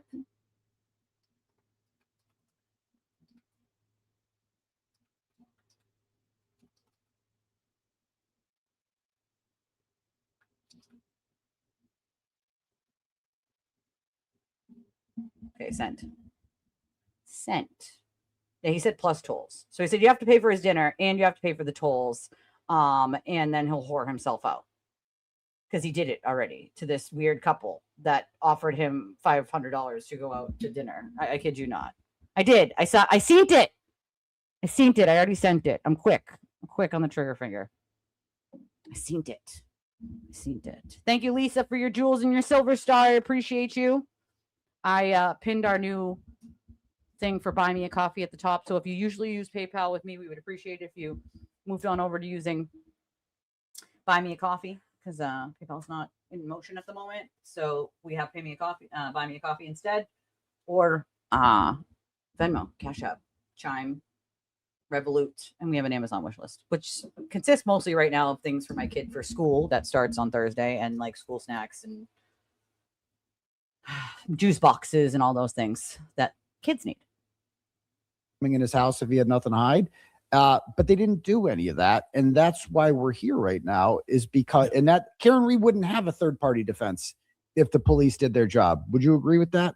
Yeah, I think there's a lot of people that think things should have been done differently that night, but he probably would if you give him chicken nuggies with it. If you give him chicken nugs with the diarrhea lettuce, but you got to give him chicken nugs and a 2 for $20 for that. I also think there's a lot of people that were involved in the investigation and outside the investigation that think they did the best they could at the time and they thought they were doing the right way. We're now looking at it 4 years later, after 4 investigations, 2 trials, multiple civil proceedings, all sorts of court proceedings through the years. And, you've now torn apart every single word and action of every single person that even was remotely connected to the case. So that's a lot different than going out in the middle of a blizzard at 6 a.m. and thinking you stumbled upon a horrible tragedy where a girl was intoxicated and hit her boyfriend, and you just want to wrap it up and get out of there and get her to the hospital and deal with the family. Can I give you the hindsight is 1,020,000 in this case. Like, so if Karen Reed ran John O'Keefe over with a car, right, directly across the street from Tom Kelleher's house, and he's got a camera pointed right at it, yep, and they don't ask for that video, and they don't look at that video, and that video would supposedly have Karen Reed doing it, right? And how can you not? Not if you believe the testimony. If you believe what they said that it didn't show the house. That's what they said. That's not what they said. They said that Kelleher said it didn't show it. Okay, right. There was a cop that said he saw it because he picked up his packages and knew that it didn't show the house. That's right. That's my recollection. Lieutenant Gallagher testified that he spoke with Tom Kelleher, who told him that he looked at the video, okay, but Gallagher didn't say we look at it just in case. I agree. They should have taken them. I agree. Like I said, there's because if Karen Reed did it, Karen Reed did it. You got it on video, right? It's over. There is no. If it doesn't there's no show the house. We'll never know if it was on there or not. We'll never know. I've been to that house. Babe, listen, babe. All right. So wait, I'm confused. What? All right. So what did I miss here? If I let me roll it back. put some $5 super chat, what? I should just give up. I should just go away. Yeah, hold on. We'll roll this back. Hold on. All right. You got to realize this is not. It's right around here. You know, the funny thing about it. The funny thing about it is, I just look at this guy, right? And I look at all these people that say, like, people like Mike and myself are just irrelevant. Like, they don't matter. There's no one that watches them. If we don't matter and you don't care about us, then why are you always watching us and reporting to everybody that we're nobodies? It doesn't make any sense to me. And the funny thing about it is that in the last month that Mike and myself have fought back against these people, the Jimmies, the Wills, Aiden, right? They are the softest fucking people I've ever met in my entire. I have literally been on. I haven't done a stream in a week. Jimmy is literally lighting up the comment section on my YouTube channel because he's so butthurt that I said things about him. And the funny thing about it is, I've challenged all of these people over the last month to come meet me in person. Get out from behind your fucking computer screen and come meet me in person. Let's have a donut. Let's discuss it over a cup of coffee and say those things to my face. They won't. But no one will take the challenge. They wouldn't take mine either. Listen, Aiden won't even answer my phone call, okay? Because he's such a bitch. Won't even answer a phone. What, don't you like calling people and yelling at them on your stream? You want to answer? I told the toothless guy in Tennessee I'd pay for his ticket to fly up here. He'll even give you tuna. We'll give you one tuna can. Fucking A. I mean, if bro, like, and they sit here and say that we're obsessed over him. Like, I haven't been around. I've been gone for like 2 weeks, and these people just continue to study me. It's fucking weird, man. It's weird. Dude, the messages that I'll get, like, is usually like him saying something about me privately, which is weird because, like, at least in the very recent past, he hasn't really mentioned anything. But privately, that motherfucker is finger banging away on the text messages, bitching about me. Like, bro, why don't you say that shit with your whole ass chest, motherfucker? Say that shit with your whole ass chest. Like, say it. Right. But he knows at this point he didn't answer my call, so he, in fact, is a bitch. So, like, what are you gonna? I'm just gonna put it out there. I really don't care what any of these people say about me on the internet. I really don't care. Like, I don't give a shit. And I think the fact that they continue to fight me and Mike is this: there's a lot of people that still like to watch us, that still like to support us, and they see it. Because I sit here and watch some of these other shows that are going, all these pop-up fringe shows that haven't established themselves. You know, the super chats aren't there. The money's there. Yeah, they might be getting the views, but they're not. Like, me and Mike go live. People like us. They support us. And I appreciate that. You know, these are like the OGs that have stuck around for our channels. And, you know, like Mike always says to me, we're going to be fine down the road. Like, this is just a bump in the road, but we're going to find, like, eventually flattens out. I did well with Nancy Guthrie. I did well with the Epstein stuff. I moved on to shit for almost 6 months and ignored all this shit. And now that I'm punching back, they cry all day long on their shows. They cry about it. And this guy is supposedly on top of the mountain over everybody, and he's worried about me and my 46 people that are watching my show. Yeah, he is. And the fact that you need to give up, apparently. Okay, I haven't heard this yet, so I look at here. I was gonna play it. Hold on. Putting it together, man. What did I do now? What did I do now? I haven't decided if I'm gonna do members only, or maybe I'll just stream it for everyone and then put it on members only, like Randall does, or maybe I do what the Glare does and start it as a free one for everyone and then switch over to members only.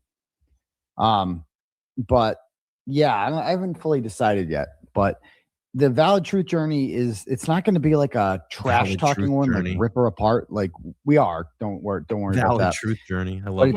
It's a valid truth journey. Here's a Cassie lady who's like, "You're so sexy." Putting it together, man. I'm putting it together. You're so Okay. sure with your Okay. I haven't decided if I'm going to do members only. Okay. Oh my Tell God. us, Thank you bro. very much. Keep All your right, pants tell us. on. I appreciate that. I'm Okay. glad. I'm trying to go for a more professional look. Yeah. Okay. Right. So polos Yeah. in the bag, Yeah. as they say. Yeah. Got it. 1990s. Next. Here we come. Ah, I mean, Let's the see. Nautica stuff You make is like less I on wore that Super shit in like the Chats. 90s. So Right. outdated. So On members outdated. only. That's the thing. You make less on Turtle Chits, and you don't get the revenue, the ad revenue. Why? Okay. All right. Or we could do a fundraiser for it. Ooh, Oh that my could be a God, good one he's too. so Yeah. weird. Okay. Next. All right. Hillary tell us. sends $10. Goes, I would like to Oh, with invite the you turtle and a chat plus that came one for through, that was dinner my name. with me and my Yeah, a turtle chat. husband. Okay. What's your price? All My right. price is $500. That's the going price. I'll pay you the 500. Um, Come meet me and have a donut coffee with me. That's Let's what have a he says, conversation. $500. You got to pay him because this weird couple paid him $500 to go Yeah, out to the dinner with cuck him. couple. They tried to cuckold on him. It was a cuckold. Yeah, that's what I said. That's exactly But you know what? I At least said. I probably wouldn't even put it past you that it's a made up story, because I heard the tail I end said of it that like, too. oh, I'll pour myself out for 500. I He thought used that as a ploy. things were going so well. I thought Yep. things were going so well. This is what you got to do now. You got to do dinner with 500. Okay. Yep. All right. No I thought shit. the numbers like were crazy. I thought you were making all this revenue. 25 grand a month, he says. You know? Yeah. It's amazing. Yeah. Well, I got Because news they're what, for you. my Mike time and is I, valuable, and you okay? know I'm the a numbers. I know professional. the numbers. So that was a 3-hour dinner. That's His 3-hour dinner, blah, blah, blah. He stopped I'm sorry to reading fuck your Turtles. show up, by the way. No, you're not never fucking my show up, dude. We have to read this because it's so fucking stupid, bro. He yelled at Billy So Bush. I heard about fucking that. dumb. Yeah, whining about Billy Bush. Yeah. Like Only $5. bro, Lucky TV right. even read it. You're lucky, Brian. Okay. and I'm not paying for dinner either. You got to Okay. pay See? for dinner too. That's the other catch. All right. Okay. All right. If you can offer Okay. more, the tolls. we'll start at 500. All right, bud. We can do more. All right, next. Okay. Let's see.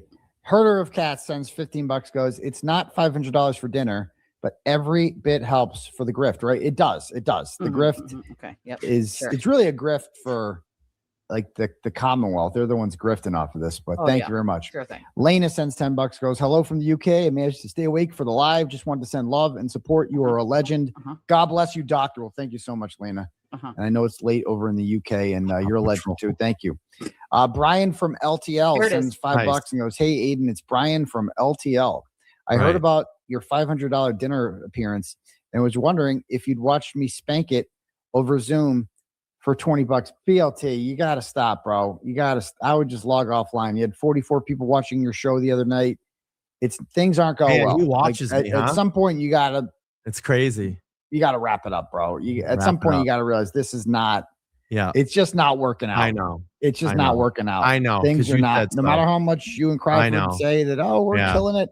You're not, bro. It's the funny thing is, you should give up. That's what Karen making Reed, a lot of money right now. I'm not lying. That's what Karen used to tell me about you, BLT. What did he say? Okay. He said that Karen Reed told him that you should just give up. It's just you should give up. That's what Karen Reed always said about you, man. I'm not lying. That's what Karen used to tell me about you, BLT. Right. Is that you should give up. That was Karen's advice to you, and I think it's great advice. So thanks. Right. Shannon sends. That's why I just literally talked to her like 2 months ago. I had a conversation with her. You know who doesn't talk to him? He does not talk to her. Yeah, and he lied to his audience too. He lies all the time. He's like, but yeah, we're a team. Right. Like, we're a team. What do you mean we're a team? He lied to his audience. He always lies to his audience. I know a lot more than he thinks. I can tell you that. I have been following the Long Island audit situation. I just honestly haven't had time to like do anything because something comes up or a show opportunity comes up, and me and Mike have been kind of pairing up and doing some streams. So yeah, and I've just been busy. Like by Friday, I'll actually have a day off. That will be my 17th day in a row working. You need to have that day off, my friend. Yeah, you need to actually have that. I'll kick it up here with you if you want. I'll hang out for a little bit. I kind of feel like absolutely. Yeah, just tell me to shut up if you want me to shut up. No, I will not tell you to shut up. He's ordering the most expensive stuff, even though he likes chilies. Yeah, you gotta pay $500 for the shrimp. For the shrimp, he's got to get shrimp. Yeah, there is that Evan guy, right? Isn't that the Evan guy, the BLT parody account? We don't really know at this point. I have speculation of who I think it is. There's a lot of people that have a lot of free time that kind of sit in their basement all day long. I probably think it's probably one of them. Wouldn't surprise me. This one person's been behind a lot of these parody accounts that have been exposed. So Val loves parody accounts too. She loves making parody accounts of people. It's fucking quite funny, dude. Like, what in the hell? So I mean, that was pretty much all Aiden had anyway, right? Like that was his fucking interview. His interview was screaming back and forth at the fucking guy, basically being like, agree with me now, or else. Right. Like, well, I'm gonna tell Aiden this. I do have my Massachusetts press pass, and I will be going in and sitting in and reporting on his case when I have days off. So I will be there.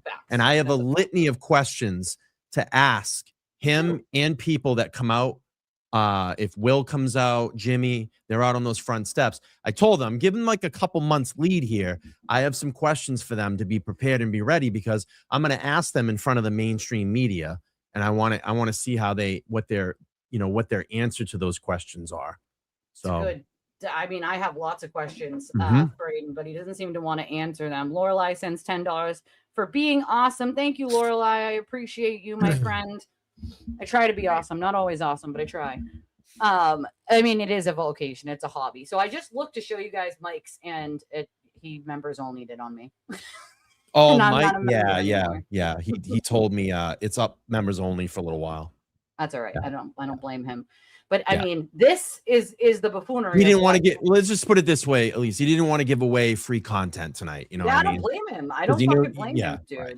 I don't blame him. I would probably, because you know who's going to criticize it and bring it up and all that shit. And I'm going to be honest with you, Mike's interview was fucking great today. It was very entertaining. The whole thing. I watched the whole thing. I was in the chat. I had about a 4-hour break today that I could pop on and see it, and I was really proud. Really proud of that interview. They talked music, right? And even your music, right? We talked music, we talked books, we talked about his book. Mike answered questions from the chat, and Mike let him talk. He didn't make him answer him and be like, "Oh, answer me. Well, what do you think about this? Well, I'm going to cut you off." And like Aiden's was a screaming matchup, forcing the guy to submit, essentially. Well, he's mad about what he wrote in the book about him, and I think he's mad the fact that Mike and I are mentioned.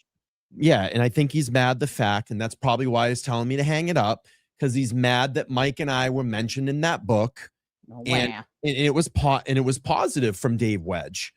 It was a positive thing that he was positive things that he wrote about me and Mike in there. Well, as I pointed out earlier, I said he's complaining, right? He's trying to make Dave sort of submit that he shouldn't be arrested and he shouldn't be charged, and he's being targeted, and because he's a journalist. And I said, Is Mike being charged? Is Brian being charged? He said, because I wouldn't shut up. I said, did Mike shut up? Did Brian shut up? Are any of those people being charged? I'm just asking for a friend here, because neither one of them are being charged with witness intimidation. He always sort of slides over the fact that they were witnesses in a murder trial. They weren't regular, everyday schmoes from down the street. They were actual witnesses in a fucking murder trial, which is what makes it illegal.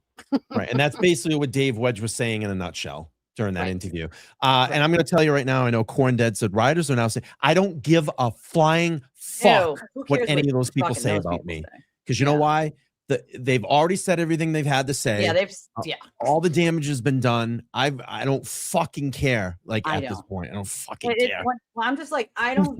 Mindless fucking idiots. They have said the most heinous, disgusting, I don't give a fuck. Untrue things about me, and anybody who knows me as a human knows that it's laughable, some of the shit they say. Like, I'm not even that kind of human. Like, not even if you paid me, bro. Like, a bunch of, so it's like, I don't give a fuck what any of them have to say about me at this point. Women have to say about me. I just don't care, because it's all they're doing is parroting what he feeds them. It's not anything. Have a mind for yourself. It's not factual. It's literally just bullshit he feeds them through his shovel while he's making holes. Right. I don't give a shit.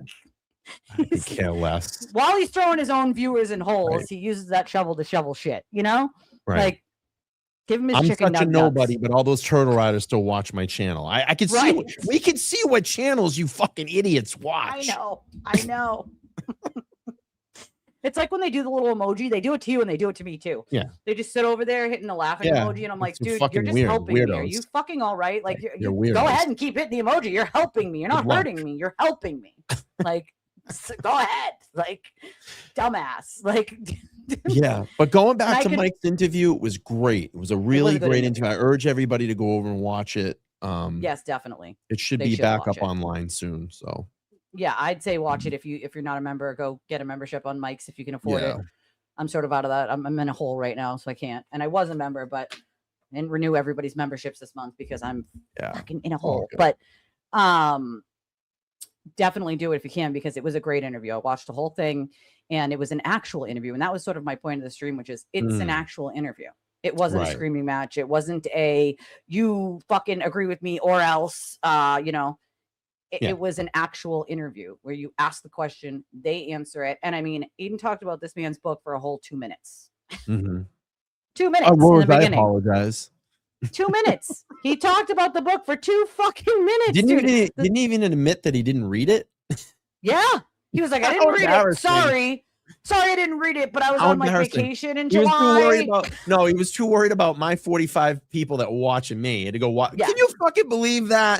This guy in the middle of the night is worried about who's watching me. The guy that's supposed to be the king shit of it all is worried about what my little fucking channel's doing. Can you fucking believe this? This guy, man. Dead, dude, when he said that shit, I was like, is this for real right now? So weird. He's so obsessed with me. Yeah, but this is a fun fact. Is he Aiden, I'm not going to fuck you, all right? I'm not going to fuck you. I'm not going to kiss you. I don't want anything to do with you in that way. I love you, buddy, because you think about me all the time. That's one thing that I do like. Renting space. Someone is, right? Renting space, right? Renting space. I mean, you got some prospects, Rose, I Brian. love you. Some people were saying you're a cutie patootie, you know. I said, well, we said he's single, you know. I am single. Yep. He's single. I'm ready to mingle. Rose, I love you. I was like, that is too fucking funny, dude. And I'm like, is this like he's whoring himself up $500 dinners, bro? Like, take me for steak, but pay for the tolls, bitches. Like, he actually said they have to pay for the tolls. I said, is this real life? You have to pay for the tolls. I mean, I know when he was dating Lindsay, he wasn't even paying for her meals when they went out. Like, are you? Oh, it doesn't surprise me. No, not even a little bit, dude. I can only imagine how much Meredith paid for, you know. Oh God. Did. Like, rated X for fucking Exhibit. You know what I mean? I can't. Like, Exhibit A over here. How to not act like a fucking human. Like, I can't, dude. You might as well write a book on what not to do, right? What not to do while you're handling a court case. Don't endlessly talk online about your legal strategies. He also said he's not going to tell us his secrets anymore. Okay? Oh, okay. I hate to inform him, but cat's already out of the bag, bud. I can't wait till Jess Machado starts spilling everything, because I know she's probably got a litany of shit to talk about. Yeah, but the litany of shit she has is nothing that I haven't already fucking spilled. But she might have some other really hot shit there, you know? I mean, what she's got is he lied, right, to the general public. Oh, wow, he made her lie. He made Will lie, right? They were afraid of him, so they lied, right? They thought they were making money, and they were making money off of like him, so they lied, right? Like, there's nothing else there really other than he lied, right? The man's got incurable diabetes. What do you expect? Like, it's incurable and it's progressive, all right? Fuck. Rose, I love you. Rose is always in the chat. She's great. I absolutely love Rose. Girl, great. They cannot see you. Love you. See this? This is parenting 101 right there. Look at that. Out. These are her fans, Brian. These aren't my fans. These are that's parenting 101. You see that? That's real love right there. Yes, it is. That's not. I love you, baby. Yeah, you don't turn around and go swim in the pool. I mean, a pool without a parent? No, remember that? He's like, I don't know. Go swim in the pool. Yeah, my kids aren't swimming in any pool unless I'm staring at that pool. Like, I have, she does Riley! She does an amazing Batman voice. They want to hear your Batman. Okay. When she's... You might get a little scared and you might get a nightmare. Oh, a nightmare. You might get a nightmare. I am Batman. And you might get some horror dreams. You might have a horror dream now. About Batman. About Batman. Thank you, baby. Bye. He's so funny. She went to softball with Dad today, so they just got back. Oh, nice. That's so funny. Her Batman voice. We love her little Batman voice. I can't do the Batman voice, you know? She has a pretty good Batman voice. I'm Batman. I'm Batman. But I mean, yes, that's parenting 101. You know, it's been summer, right? So my kids are home, obviously. Right. And so when my kids need something, they come on into my office, right? They Yeah, open you the don't tell them door, to go they swim in the Mom, I pool. need this, Mom, I need that. Right. And I shut the camera off, or I shut the thing off. Right.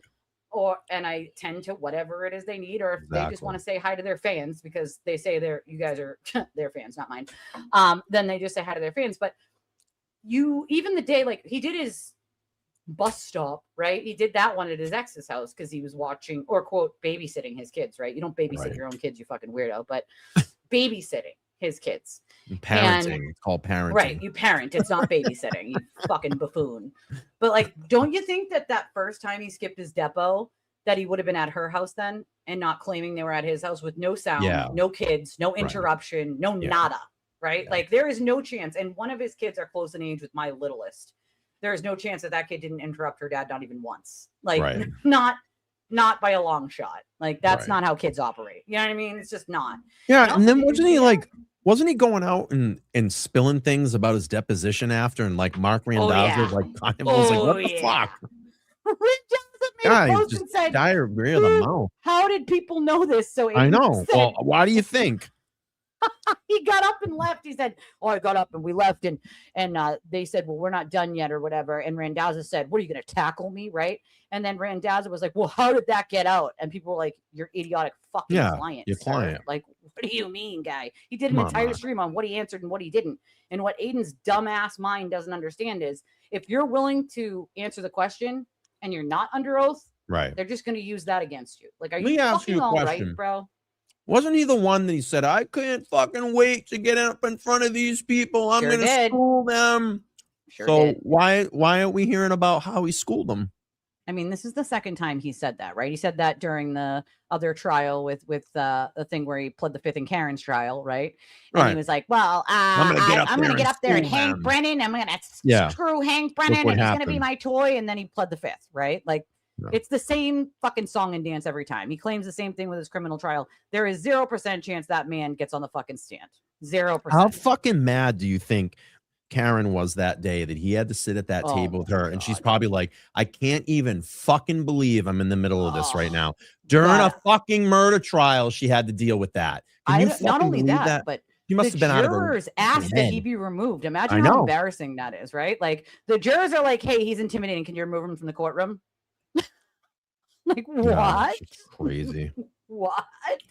I mean, it was already bad enough that he blackmailed her and tried to threaten her through the Roccos. Like, that was wild. Over a court seat. Fucking mind. Over a court seat. But you know what? It's what he wanted. He wanted to be at that table with her. He sure did. Mm-hmm. She must have been losing her fucking mind that day. But he thinks he is her. Don't you notice that? He thinks he needs to go to the seaport and stay in a hotel and eat fancy dinners and do all didn't he sing in this? He goes, oh, I felt like it was down. I was like Karen Reed down at the seaport hanging out. I'm like, oh my God, he can't not say her name once. Dude, not man. once. Karen and Jackson Leave her are my alone. heroes. Leave her alone, bro. Like, what the fuck? Like, what? So on her, man. I can't, dude. I can't. It's like, are you for real? Like, he has no self-awareness. I'm your obsession. What's that song? I'm your obsession. Why are you so obsessed with me? Boy, you wanna know. You know that 80s song? I'm your obsession. I do. There's so many songs with that word in it, but it's like, bro, you need help. Okay, like you need help. When you're on Twitter on your sock accounts at fucking 3 a.m. and you only sleep from 3 to 6, dude, right? That's a problem. Right? Like, ask all of his exes how long he stays on his phone, on his sock accounts. I believe it. It's like, well, listen, he's watching me. He's worried about what I'm doing. Dude, believe me, he's worried about what I'm doing. Sit here and says, like, I'm a nobody, but he watches me all the time. It's weird. Half my audience found me through him talking shit about me. And they came here and they never left. Right? Like, so thank you for the free advertisement of your lives, sir. Like a break. We did mention that poor Dolly Parton died today. I know. Yeah. Crazy. Icon. She was an icon. Super icon. She was 80, right? I believe. Yeah. Acting, singing, cosmetic surgery. Had kids, it all. Helping kids, all those books. Like, I'm a reader, right? Dollywood. We know me, I'm a nerd. I'm a reader. Like, and she helped so many kids with books. Like, that lady was a fucking rock star. Dollywood. Yep, Dollywood. I've still never been to Dollywood. I've never been there. Baker sent me. Well, that's true, right? Baker also sent a few over with his ridiculous fucking wigs and blue fucking eyeshadow. The broke back Baker. Yeah, that guy. Dude, the weirdo. Fucking weirdo. Mikey, get up there, Mikey. Fucking come hang out, Mikey. Right? Come on. I told him he could. Mikey, get up here. Wicked generous. Come hang out, Mikey. Get some. Let's have some laughs. I got a little bit of time before I got to go to bed. It's several days of mourning in Tennessee. Tennessee apologizes for Will, by the way. They don't want him either, they told me. They apologize for him. They apologize for him. Well, I asked one day, I said, would anybody take Will there? And Switzerland said no. Pretty much everywhere in the United States said no. And Tennessee apologized for him. So, just saying. Just saying. Nobody wants him. They don't want him. Can't pass him around. Hey, he might be able to hang out with Aiden. He can put his keys in a goldfish bowl with upside down pineapples. It's fine. I always like looking at his background. It's always like, how many things can you cram in that small space on your wall so you can show it on camera? Posters. He's got posters. Like he's got a 1990s. Look out. Like, bro, put some good posters. Where's Metallica? Right? Where's fucking Aerosmith? Right. What are you doing? What is that? The best of what? Local news source? Oh, it's a fake award he printed out. It's his fake award. So fun fact. He printed that one because Brett still has the original. So he actually just like my YouTube button that he kind of fake threw on the ground. This is shit. I fucking hate you. I love you, Aiden. I do. I love you, buddy. Anymore. I love you, buddy. I have his emergency underwear. I mean, we're saving these for him. Emergency undies. It's for when he shits himself. When he's found guilty. I love you, buddy. I do. I love the fact that you love me. You watch me so much. I love you, buddy. Right? We're gonna have a big hug. We're gonna have a big hug at the end of all of this. Big hug. Yeah, so is Bubba. He will not share his soap on a rope with you, sir. Sorry, not sorry. Hey, Law Talkers, how are you? Will not share his soap on a rope, Aiden. You're gonna have to have one of your followers send it to you. Let's hear them fight a little more here, because Dave's gonna push back a lot. Poor Dave. Proctor was the lead investigator on, and they should look at those. He's corrupted. He showed, one of the things I've been saying with this, why is OJ innocent? Because Mark Furman was a racist. Yeah. Why is Karen, a big part of this case was when they injected Michael Proctor's misogyny into the case. Once those texts were dropped, that changed everything. That it showed bias. It showed incompetence, and it showed potential corruption. What do you think was a bigger factor in the jury's decision? Michael Proctor's bias or the testimony of the medical experts? I think it was the testimony of the medical experts, but I think the Michael Proctor was the fairy dust. Why are we frozen? What's happening? Wow. Why am I frozen? Oh no! They're frozen too. There you go. And certainly you have a lawyer like Alan Jackson to talk about that in front of a jury, and it's powerful. I mean, I gotta be honest. I don't think it was. I think it made people dislike Michael Proctor, but I think that got them a hung. That was trial one stuff. Was that that's what they focused on in trial one, was the alleged conspiracy. Not only super frozen, shut my whole fucking camera off. Like, what are we? It's on like a black mode. Like, what is happening here? Huh? Just shut all my screens off. Yeah, conspiracy and Michael Proctor's shitty it went behavior. To the bias against Karen Reed, and it went to the lack of integrity in the investigation, though. I think it was a factor, but I wasn't in the jury room, so I don't know. Right. Yeah. I mean, the first trial, of course, was a hung jury, though. That's what I'm saying. Was they focused on that in the first trial. In the second trial, they didn't focus on the messages that much. They didn't even call Michael Proctor. Yeah, true. They had a third part. They called in his buddy to read some of the messages. And so they didn't even push the conspiracy. Can you imagine somebody reading Aiden's messages? Can you fucking imagine what that would look like? Have you read The Extraction? No, I would like to see it someday. Oh man, I'd have to find a way to get it to you because it's like 82,000 pages. Where is it? Is it uploaded on a Google Docs? I don't know. You could put it on like a Google Doc and then send me the link. Sent it separately, and I still haven't even made it through all of it, most of it, but not all of it, because it slows my fucking computer to almost a halt. I kid you not. Like to a fucking turtle's pace. Okay. That's how fucking slow it makes my computer because it's 82,000 fucking pages. And some of dude, first of all, this dude's got weird kinks. Let's just throw that out there. All right. Oh, fucking gee. weird. You're a weirdo, Aiden. Right. You're a fucking weirdo. Number one. Number two, like, he needs Sexaholics Anonymous. All right. Dude needs some serious fucking Sexaholics Anonymous. He cannot not talk about his dick. Okay. Cannot. He just has a problem. A serious fucking problem. Like, and also he loves like bragging about the shitty things he does to people. Loves it. He talks a lot of shit about his own viewers, how stupid they are, how I'm sure he does. Yep, how they'll believe anything he says, and yada. Does he talk yada, about yada. any of the? Does he talk about any of his buddies that think that they're his buddies? Does he talk about any of them? There may be a few tidbits in there about some of them buddies, but he's almost always talking shit about someone, right? I'm like sure he always, is. and especially the people surrounding him, right? Some of these people didn't get further involved until after his extraction, so some of them aren't in there, but some of them have a few little tidbits of things that piss him off, right?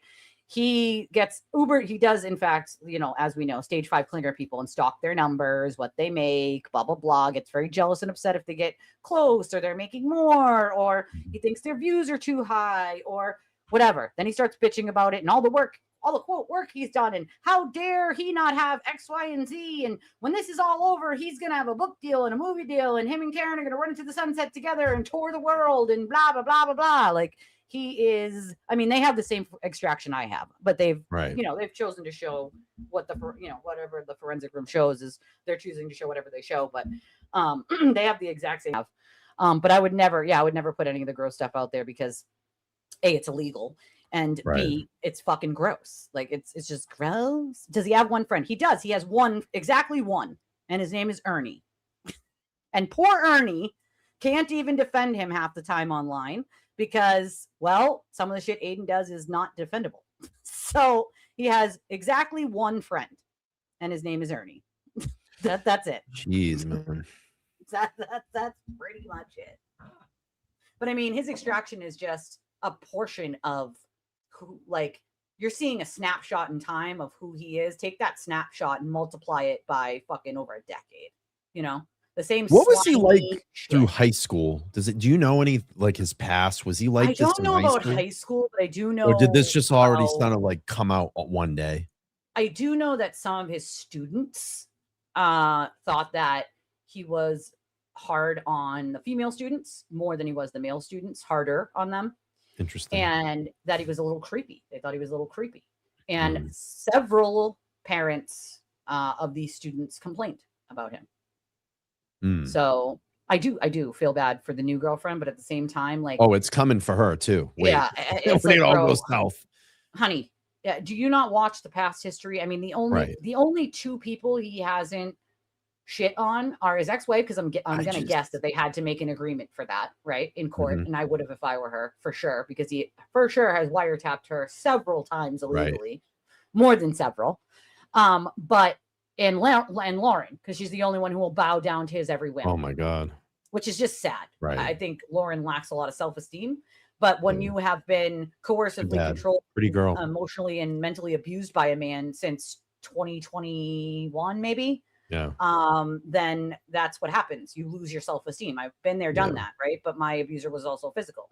Way back in the day, I escaped that, thank God. And I was young, obviously, when it happened. So thank God I have, you know, my husband now, who is an amazing human being. But I mean, when you're stuck in there, like, you have no self-esteem, and Lauren, unfortunately, just simply does not have any. Yeah, it's too bad. She's a pretty girl. Yeah, we've told her that. You know, attractive she girl. Doesn't even believe herself to be pretty. I'm like, you're a beautiful girl. Like, she is attractive girl. I was nothing but friendly and a friend to her, right? And I mean that in like her personality is very nice in person. She's always been nice to me. She's very attractive appearance wise as well. I know Freeze Frame said, did I read the book? Am I reading Aiden's book or Dave Wedge's book? Aiden's book. I haven't read his book. I don't care to read his book. I'm actually working my way through Dave Wedge's book right now.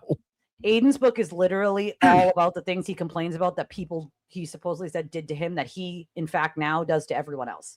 Oh. It's like a roadmap for what he does. Yeah, because everybody did everything wrong to me in life. He was doxxed and humiliated, so everyone else should be doxxed and humiliated. Okay.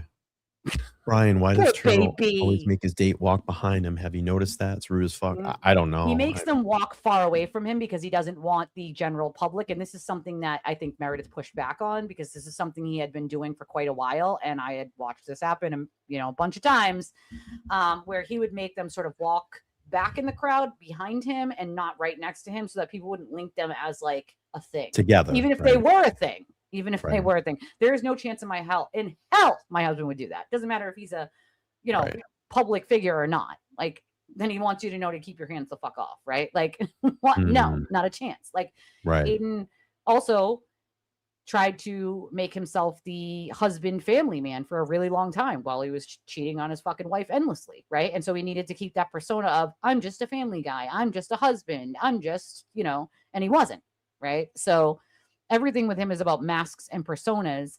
And I remember when all the shit went down with Lindsay and she told him that she was pregnant. Do you want to know the first thing that he said? The first thing that he said, and the first thing that he was worried about was, I'm going to lose all my followers. That was the first thing he said. What the fuck does that tell you? He wasn't worried about nothing else. I'm going to lose all my followers, because he was still married at the time, right? Still living with his wife at the time, right? I'm going to lose all my followers. That's what he cared about. Nothing else. And even when he went over to Lindsay's house that night, he didn't really give two shits about the subpoena. What he really cared about, what he really wanted, what he was taking notes on was what her and Kate talked about. That's what he wanted. Yeah. Like, what, bro? That's pathetic. That's so pathetic. Like, bro, you have a control issue. You need help, sir. Yeah, followers. That was the first thing he said. He's going to lose all his followers. That was his first concern. The first one that popped into his little pea brain. Like, for fuck's sake, guy. There's got to be, like, and then he bitches about his extraction being out there so much. It's like, bro, you literally begged people to put Lindsay's full extraction out there just to shame and humiliate her. But you cry when yours is put out there. That's called karma, my guy. Karma. It's called karma. It's what happens. When you're a shitty human being and you do shitty things to people, that will come back to haunt you eventually, even if not right away. I'm a full believer in karma. Put good karma in the world, not fucking bad karma, dude.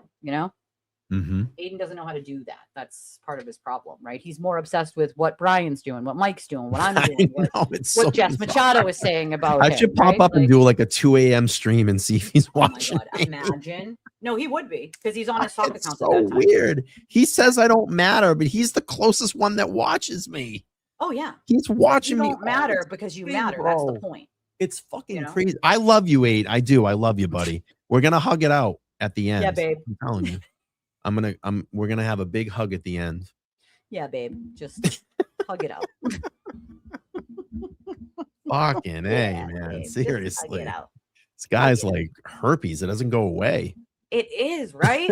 I said, dude, he's like a hepatosyphilase. Like luggage. You don't want that shit. I don't want a hepatosyphilase. There's no cure for that.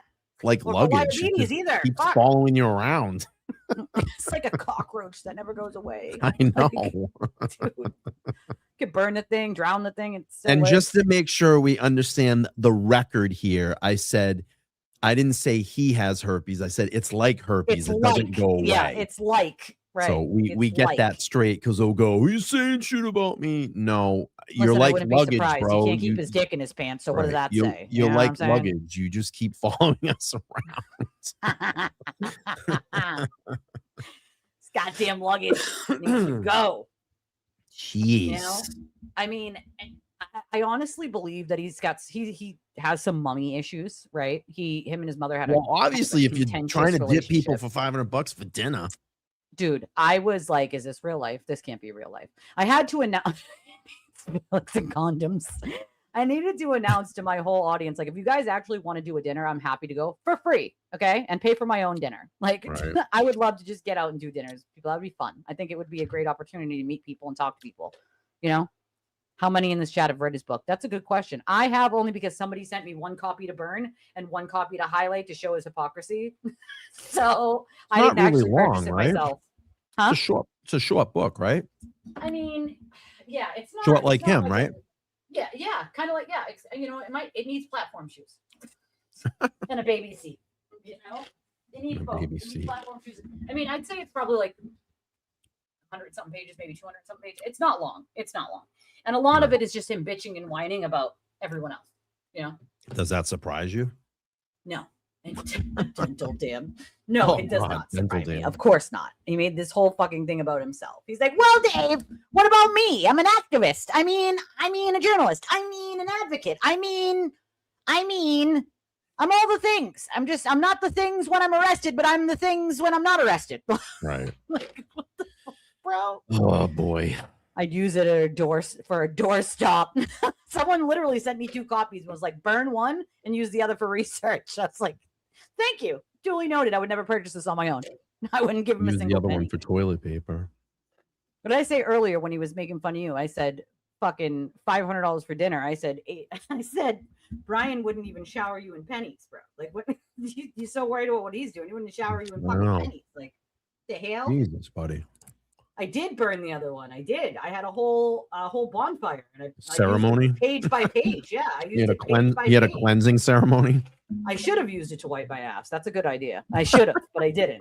Maybe with the remaining pages of the one that I highlighted, which is basically all highlighted. I should have known the whole thing was a shit show. Maybe a coaster.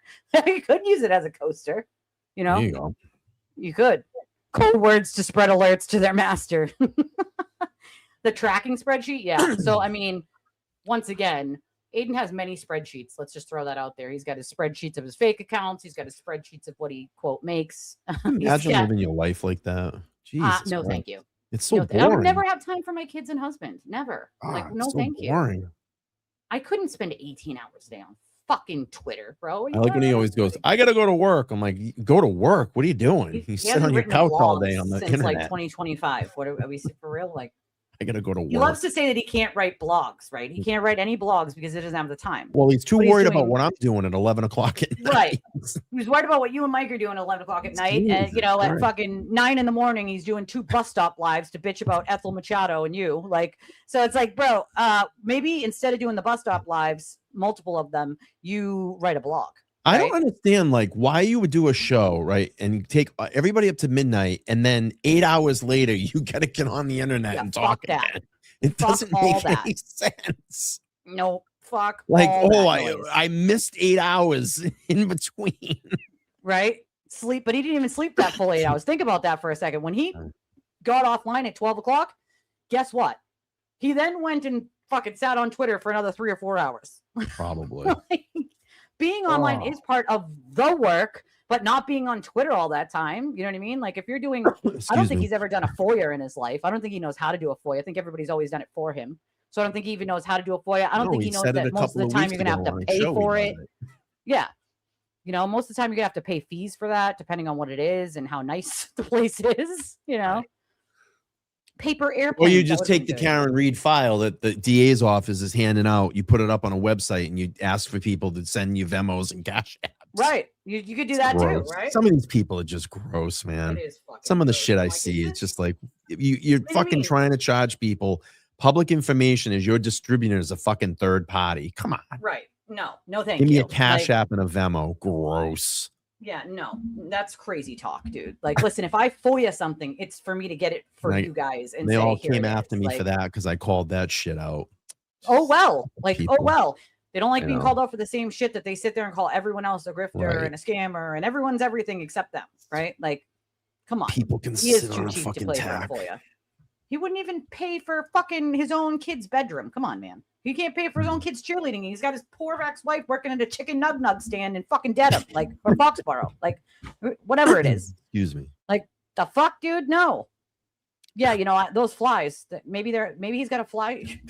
He's got a spreadsheet on the flies and the birds. Add the bees, Aiden. They don't like you either. Send him everything. Yeah, he tells everybody else to send him everything because he doesn't do it himself. And that was kind of my point when Dave was giving him a little more credit than he deserved. Like, well, investigate. He hasn't ever investigated anything. Ever. Not ever, not once.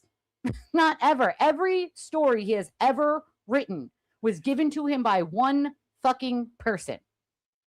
One.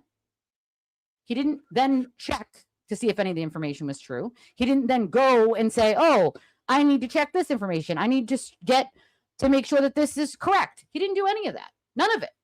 He took whatever they told him, and whatever other people told him, mustered it up, put it in a blog that smells like wet socks and broken dreams, and said, I'm an investigative journalist. Get the fuck out of here. Get the fuck out of here, bro. Like, no thank you, sir. And then he printed out his fake award back there because Brett still has the original at his friend's house. The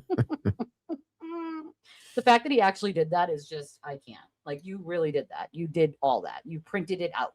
Like, what? Dude, why? You put like a cute little picture of a turtle back there. Like, where you can put anything else there. That's what you decided was just a picture with a turtle on it. Just a turtle. Turtles don't like you either, bro.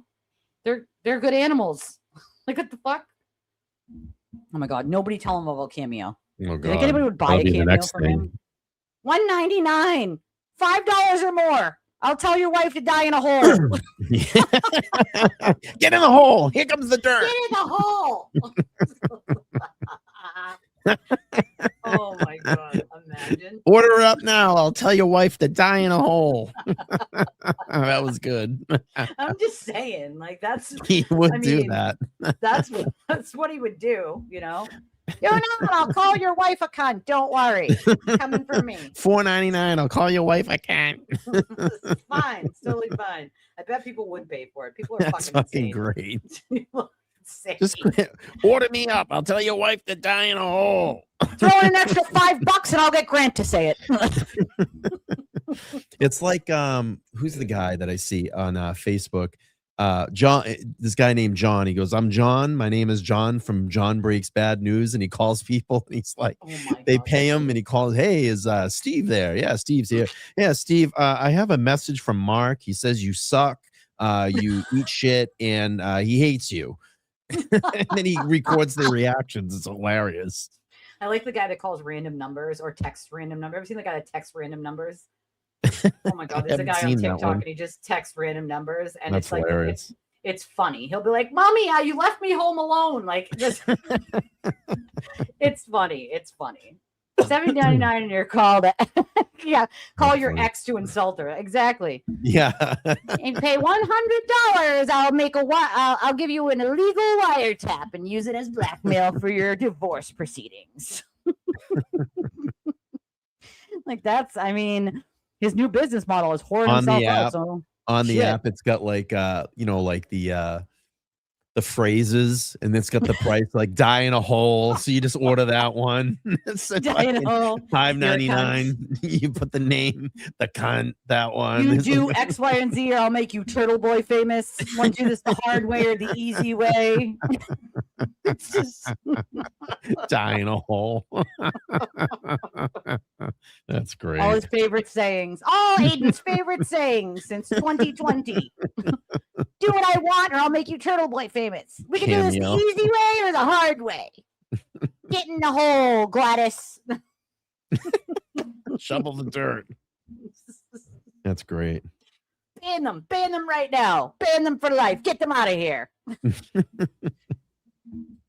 I'll give you yelling at flies for free. Get down. Get down. Get out of here. Fucking dude's yelling at flies like they can hear him. I can't. I'm like, bro, this guy's, using fucking Windex like it's an AK-47. Oh, what are you doing, guy? What are you doing? Screaming at flies like it's his job. What the fuck, bro? I don't think the flies can hear you. I don't think they're going to actually get down, Aiden. I don't think they're going to do that. Dude's nuts. He needs fucking help. $9.99. You can take a photo next to my Lexus. $29.99. You can take me to the seaport, and I'll mention Alan Jackson and Karen Reed endlessly. The bird. Oh my god, the bird was awesome. The fucking bird that was in his house. For $100, we can have a fucking a FaceTime internet date. Oh my god, imagine. Hi, my name is I'll sit across you from dinner on FaceTime. Only if you bring me to Chili's. I want my nugs. And I'll tell you to die in a hole. Die in a hole. That's great. Die in that hole. Who says that? He does. Fucking weirdo. Slap photo of his head on some 409 and sell on the court steps. Imagine something though. my 75-year-old mom would say, "Go die in a hole." Right? I feel like that's something the elderly would say, like my grandmother when she was alive. It's a very old saying. Fucking, what did my husband say not that long ago? And then all of a sudden, Aiden said it on his show, and I was like, yeah, but he doesn't watch me. No one says that, dude. My husband said it. A schmuck. I said schmuck. And then like a day or two later, he's like, schmuck. I'm like, yeah, okay. No one says that, dude. No one says that. My husband said it. I looked at him sideways. I was like, did you say schmuck? He was like, I did. I was like, all right, schmuck. All right, schmuck. All right. That's a good one. I'll give it to you. I haven't heard that one in a while. My dad probably used that one back in the day. And be a schmuck. Be a schmuck. You know? It's just amazing to me that the lack of self-awareness one human can have, you know? Yeah. Like screaming at people about First Amendment while telling his mods to ban everyone and they should die in a hole. Like, what the fuck? I thought you were about First Amendment, sir. I'll FaceTime you from prison for a Snickers bar and ramen.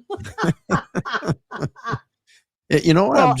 I'm looking at this freeze frame, and it doesn't really look like Dave Wedge is very happy to be here. He's not. He's clearly like, what the fuck am I doing here? What did I agree to? Like, what the fuck Excuse did me. I agree to? What was the last few words Dave said? Let's see. Yeah. No collision, no collision, no collision. And if there's no collision, at some point you just realize Karen Reed didn't do this, and then you're like, but somebody did. And that means killers are walking amongst us. And people, that's why you see people who are out here, you know, very passionate about this case, not because of Karen Reed, because of John O'Keefe. We all want justice for John O'Keefe. Like, what happened to John O'Keefe is disrespectful. Like, he deserves a better investigation than that. And like, I even though I've had a lot of choice words for the O'Keefe family, right? I want justice for their son. I do. And I'm really mad about that. And that's what like motivates me. Yeah, sure. Cool. Then do some investigative journalism. You know, journalism. Sure. Yeah, you care. We know so much. Yeah. Well, certainly, you know, I made a decision when I wrote this book to tell John O'Keefe's story because it hadn't been told, you know, in depth. And that's why I spent a lot of time with the family, because I wanted people to understand who was lost here. And John, from all the research I did and all the interviews, he was a good guy, you know, and he did deserve some justice. And it's a tragedy. It's a tragedy. Yeah. Well, anyway, is there anything else you'd like to say? He's booting him now. No, I appreciate you having me on. You know, and I'm around down the line. You know, I wish you luck in your endeavors, and I'll certainly be keeping an eye on what happens with all these cases. Well, thank you very much. I appreciate your time. Thanks a lot. Take care. Have a good one, Dave. Thank you. All right, bye-bye. Yeah. Then he lets Dave go and just endlessly talk Well, shit. So that's what happens there. Yeah. Well, yeah, sorry, Dave. You didn't tell me what I wanted to hear, so time to go. That's Sassy basically thought it. Turtle was going to need a diaper change when Dave mentioned who And he you interviewed. can see Dave at the end's like, fuck you. Yeah, go fuck Again, I'm not speaking for Dave, but that was the impression that I got. Look at the face, Just right? kind of, You know what I mean? Like, see him down the road, buddy. Yeah, I think he gave a good explanation on Mike's show, in Mike's actual interview. Yeah. That, you know, he didn't want to get in a fucking pissing match with him. Right. Like, there's no fucking use in that. And I think Aiden talked about his book right there for the last 30 seconds in the first 2 minutes. That's it. Everything else was who'd you talk to, when, why, what day, time, metadata. Like, he wanted to know who he talked to, what they said. Like, he's not going to give you his sources. That's what good journalists do. They don't throw them under the bus like you do, Aiden. Okay, that's not what normal people do with their sources. Like, the fuck out of here, weirdo. But that's the difference, right? Mike did an actual interview. This was a good show. Fucking circus. Right? This was a circus. Right. You didn't stroke my ego and you didn't tell me that I shouldn't go to jail. Therefore, you got to go. You know? Kind of does look like him, right? He does kind of look like him. Yep. Yeah, he looks like Doug. Gotta love that show too. You know? They should have. You know, and a lot of the people that Dave talked about in the hardcore music scene when he's talking about that, I know a lot of those people. You know, I was around and I started spitting all the bands out. He's like, yep, I know them. Yep. So you shouldn't have put. And he said, "Oh, LTL Media is in the hardcore scene. I gotta reach out to him and yeah, you do. Find out what you guys got a lot in common. Other people that he knew in the industry. My dad was in the industry, obviously, but my dad played everywhere: North Shore, South Shore, you know, everywhere. And I mean, my dad just had a talent for music, drums mostly, but you know, he played everything: guitar, piano, didn't matter, you know. And the world definitely lost like a talented musician when my dad died. But I at the very least still have one of my dad's old bandmates sent me a bunch of their gigs back in the day, and I got to keep those forever. And my brother cleaned up a video a few years, probably more than a few now, years back on Mother's Day of like an old video from I think the 80s or early 90s of my dad and a few of his other gigs, and him playing piano in the church when we were younger, and sent it to me for Mother's Day. He like remastered the video. Oh, wow. Yeah. And so I was pretty happy to have that, because then I get to still see my dad play, you know? So, but I'm like, you know, music was always a huge part of my life, because of my dad, you know? I have some Never old mind the fact that I had friends, right, that were musicians. So I found myself a lot at the Middle East, a lot. Yep. A lot. Because that was I have some old voicemails from my brother that I kept. Yeah, I tried to, but it got erased when I got my new number. So that sucked. I tried to save them, and they lied to me and said they wouldn't be saved, and I didn't think to like record them first. Yeah, I recorded mine. Yeah, I should have, because that's what I would do. I would go into my voicemail and just listen to my dad's voice still. Yeah. You know? But I still have the videos, so that's good. Yeah. But I mean, that's, you know what I mean? Like, these are the things that people don't think about when Aiden does what he does. They think it's funny. They think it's fucking satire. On the other end of it, there are people who are ready to fucking hang it up because they can't be left alone, right? Like their entire lives are being destroyed by turtle riders and idiots who believe every word that he says. Right. And it's dangerous and it's harmful. And that's the other side of it that people just don't want to look at, maybe because it's too hard to say that maybe you engaged in it, you know, or helped it along. But I mean, the more people who figure it out, the better, in my eyes, you know? Yeah. It is what it is. What time is it? Did you know Elgin James? They want to know if you knew Elgin James. Elgin James sounds familiar.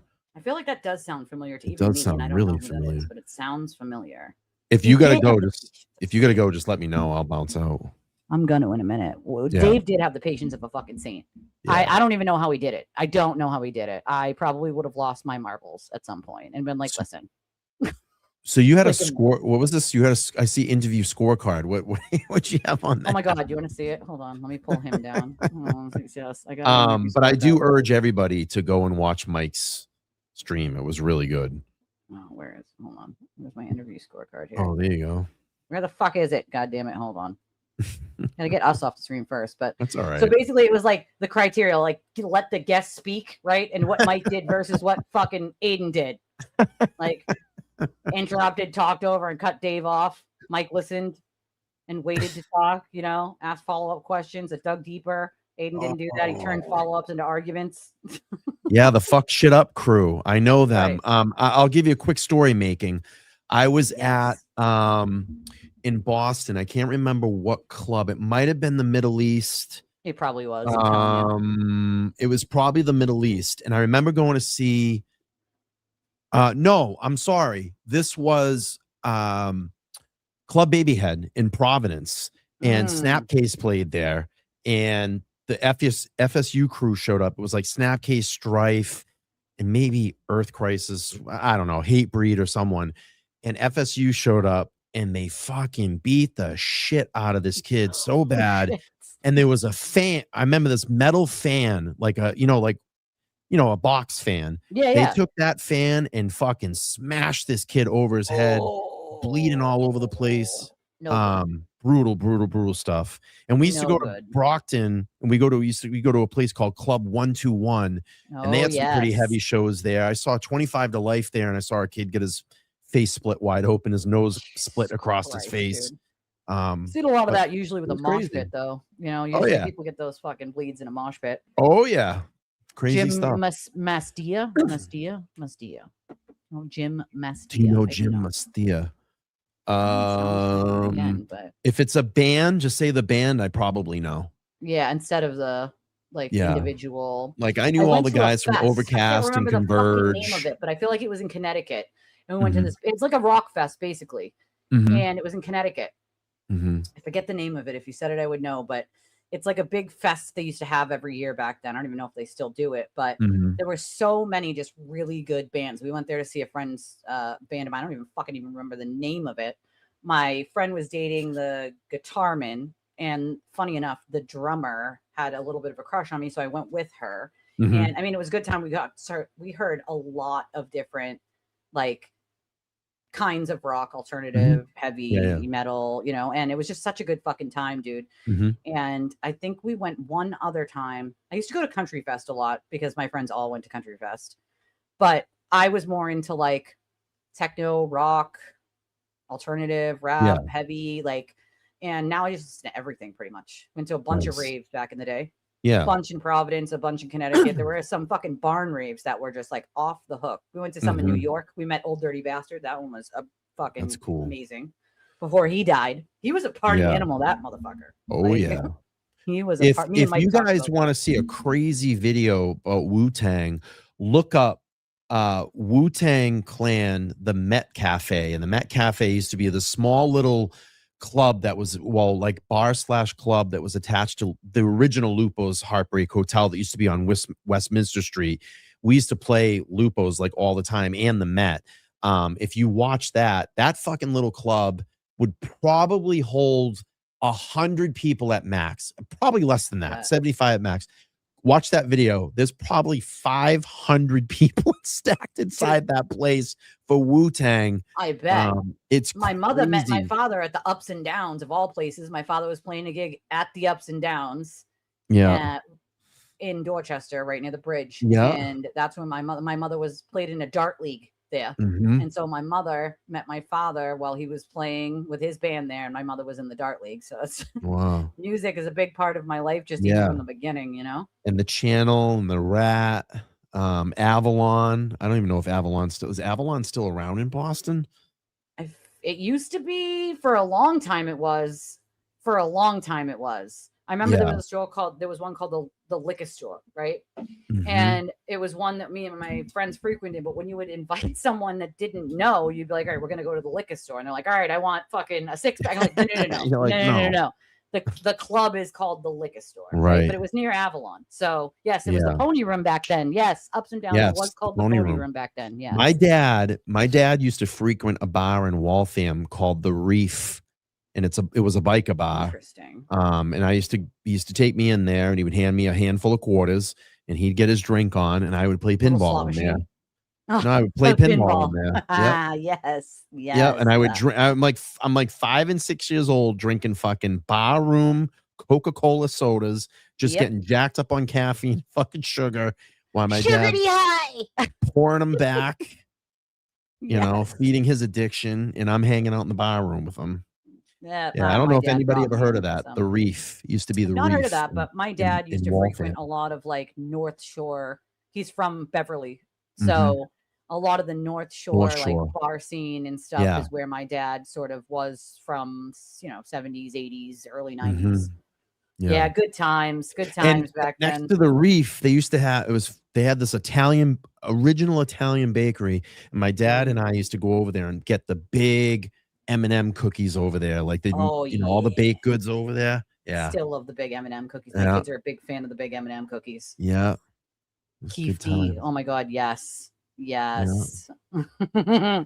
Guy missing so many T's should be Teef D.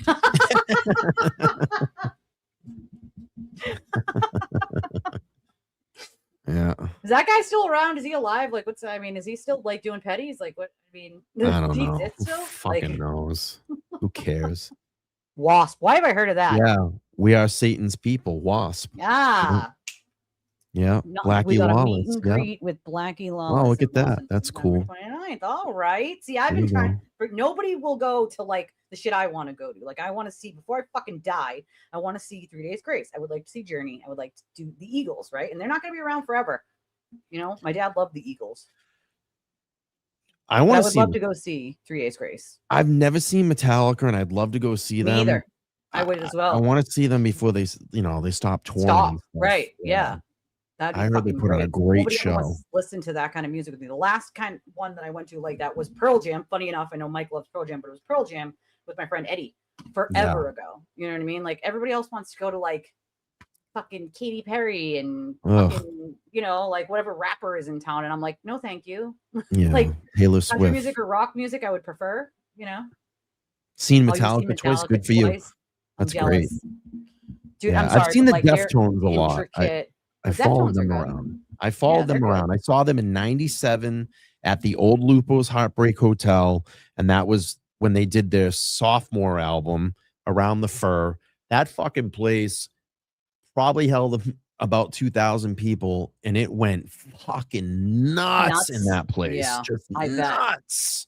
And somewhere, what was the last one? somewhere in my fucking archive, somewhere, I actually have a handwritten set list from Chi, their old bass player that passed away. It's somewhere in my fucking house somewhere.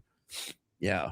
And I actually did a meet and greet with them in 2011. I got my picture taken and all that stuff with them. So I'm good. The last one I went to, God, was and I met Garth Dave Brooks. Grohl before, and that's it. I mean, I've done. I will tell you that that's at all I least at need the to Garth do. Brooks concert that he actually waited like an extra hour and a half. It was supposed to start, I think, at 9, and Mhm. there were still 10,000 people outside of Foxborough trying to get in. Wow. They had to open up all of the excess Brooks. lots and let everyone park for free, basically. That's And he Thunder waited. Rolls, right? Garth Brooks. Yes. Yeah. My friend, it was on her bucket list, and No nobody else shit. she knew wanted to go to country music. And I was like, wait, you're asking me if I want to go to Garth Brooks?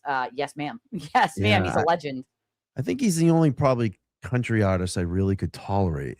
Well, because he's country rock. That's why. Yeah. He brings that sort of country rock. He was energy. like kind of one that really put that on the map. Yep. Country Exactly. rock. Yep. He really He was did. big in like the early 90s or late 80s, right? Yep. Early Thunder 1990s. Yep. I mean, he still makes music now, but I mean, that Wow. concert was like just amazing. Like he Yeah. sounds just as good in Just person, as good, yeah. you know, and you don't always get that, as you know, if you go to concerts, you Oh, know, you're not yeah. always going to get that, you know.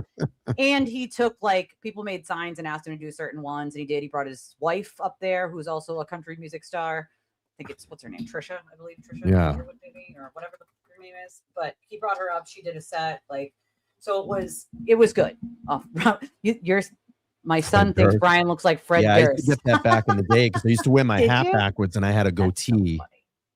And we used to wear like really big baggy clothes. So when that when Yes, Limp I Bizkit remember were that. getting big, a lot of that new metal came out. A lot of people thought we looked like them. But I remember listening to a lot of Limp Bizkit back in the day. Yeah. Korn. see, the thing is in like 92, 91, 92, when like Pearl Jam, Nirvana, Alice in Chains hit, we were that style through high school, and then that evolved into hardcore music, and that like Yes. about 93 I started getting into like the Boston hardcore music scene, and that's when I picked Yep. up a guitar and I'm like, I want to play in a fucking band. Right. And that's when we started playing, and we were like, we had a van and a camper, and we were Fucking going right. up and down the fucking East Coast and going up to New Hampshire and Sounds like the life, Connecticut. though. Oh yeah, we were all over the place. That sounds like the life, though. Like, you know what I mean? Like, that's Fun. one of my biggest like things on my bucket list is I just want to travel. Like, I just want to travel Oh, and it's experience fun. different things and go different places. And if I could buy a Class A right now, I'd probably do that and like just travel. You know? It's so fun. We've It had a would little EP that we put out. We had our own record and just playing all the shows and just being kids, and it's like it was a good, that hardcore scene I was in saved my life. It was like I could have Yep. been an alcoholic or a drug addict, and like all those kids, we were all straight edge kids, and we just wanted to play music, and it was a brotherhood. And See, that's was what does a save kids, toge- because a to- everyone in my generation and probably yours, I mean, we're Mhm. not that far apart in age. I'll be 40 at the end of the Yeah. year, but they're all dead or in jail. yeah. Opiates wiped out Yeah. like almost a full fucking generation of So kids. someone's asking if I like Dropkick Murphys. Okay, this is what I feel about. I don't particularly like their music, but I have to honor them and respect them for what they've done for the music scene in Boston. Right? I It's was just about to not say, my like, cup of dude, tea. even if you don't like them, yeah. Yeah, it's not my cup of tea, but I know they kick ass. They're a great band. It's just not my style. Like, I'm not really into them. Your Tim saw Alice in Chains. I'm jealous. Tell Tim I'm Get jealous. the fuck out of here. That's awesome. I love that. I love Yeah, that. that's Jen, cool. what happened? Did you check in on the I sewer saw the turtles Smashing crashing Pumpkins out? before.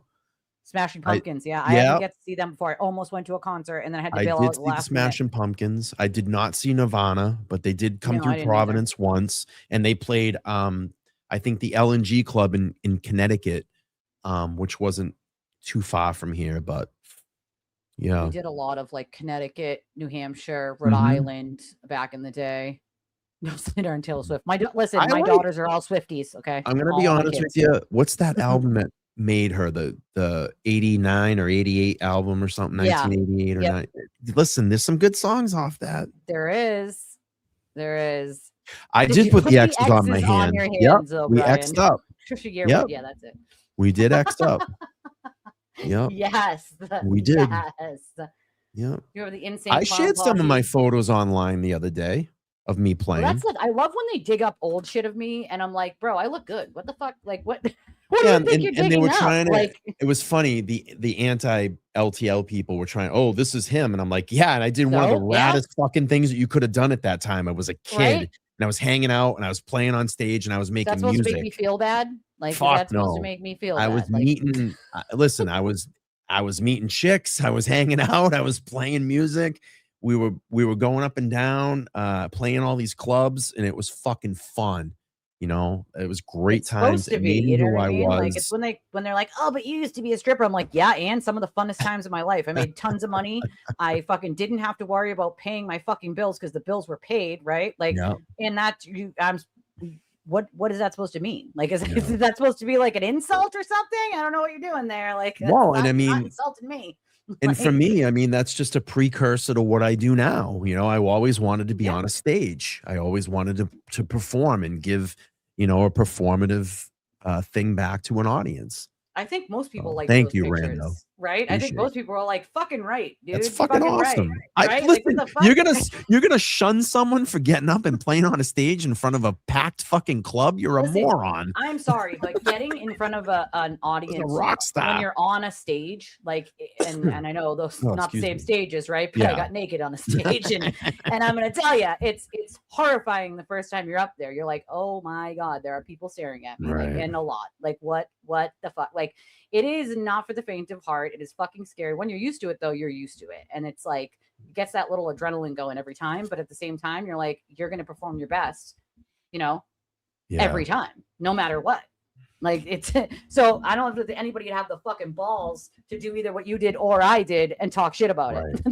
You know what I mean? I'm not embarrassed at all. That was the best fucking time of my life. Right? No responsibilities. Just a kid playing music, having a good time with all my friends, stage diving, slam dancing. Fuck that. That's awesome. Fuck, dude. I went to so many raves back in the day with my friends. We had so much fun. Like, we went to the Hook in Brooklyn. It was a little tiny club, and they had a foam party, like a rave foam party. So they had these giant foam cannons from the ceiling, and the whole club was just filled with like foam. It was a fucking blast. It was a blast. Who had the best Super Bowl halftime show? Oh, listen. All right. I don't think anything at this point yet has topped the whole fucking Janet Jackson, fucking Justin Timberlake debacle. All right. Like, the pasty. Yeah. The pasty but the Lady Gaga one was pretty good. I'm not going to lie. That one was pretty good. What was the Lady Gaga one? Yeah. I think it was Us, right? I believe it was the Patriots. But she jumped off that big platform at the end. Someone threw her a football and she jumped off the platform at the end. But that was a pretty good performance. I think the best performance of all time was Prince.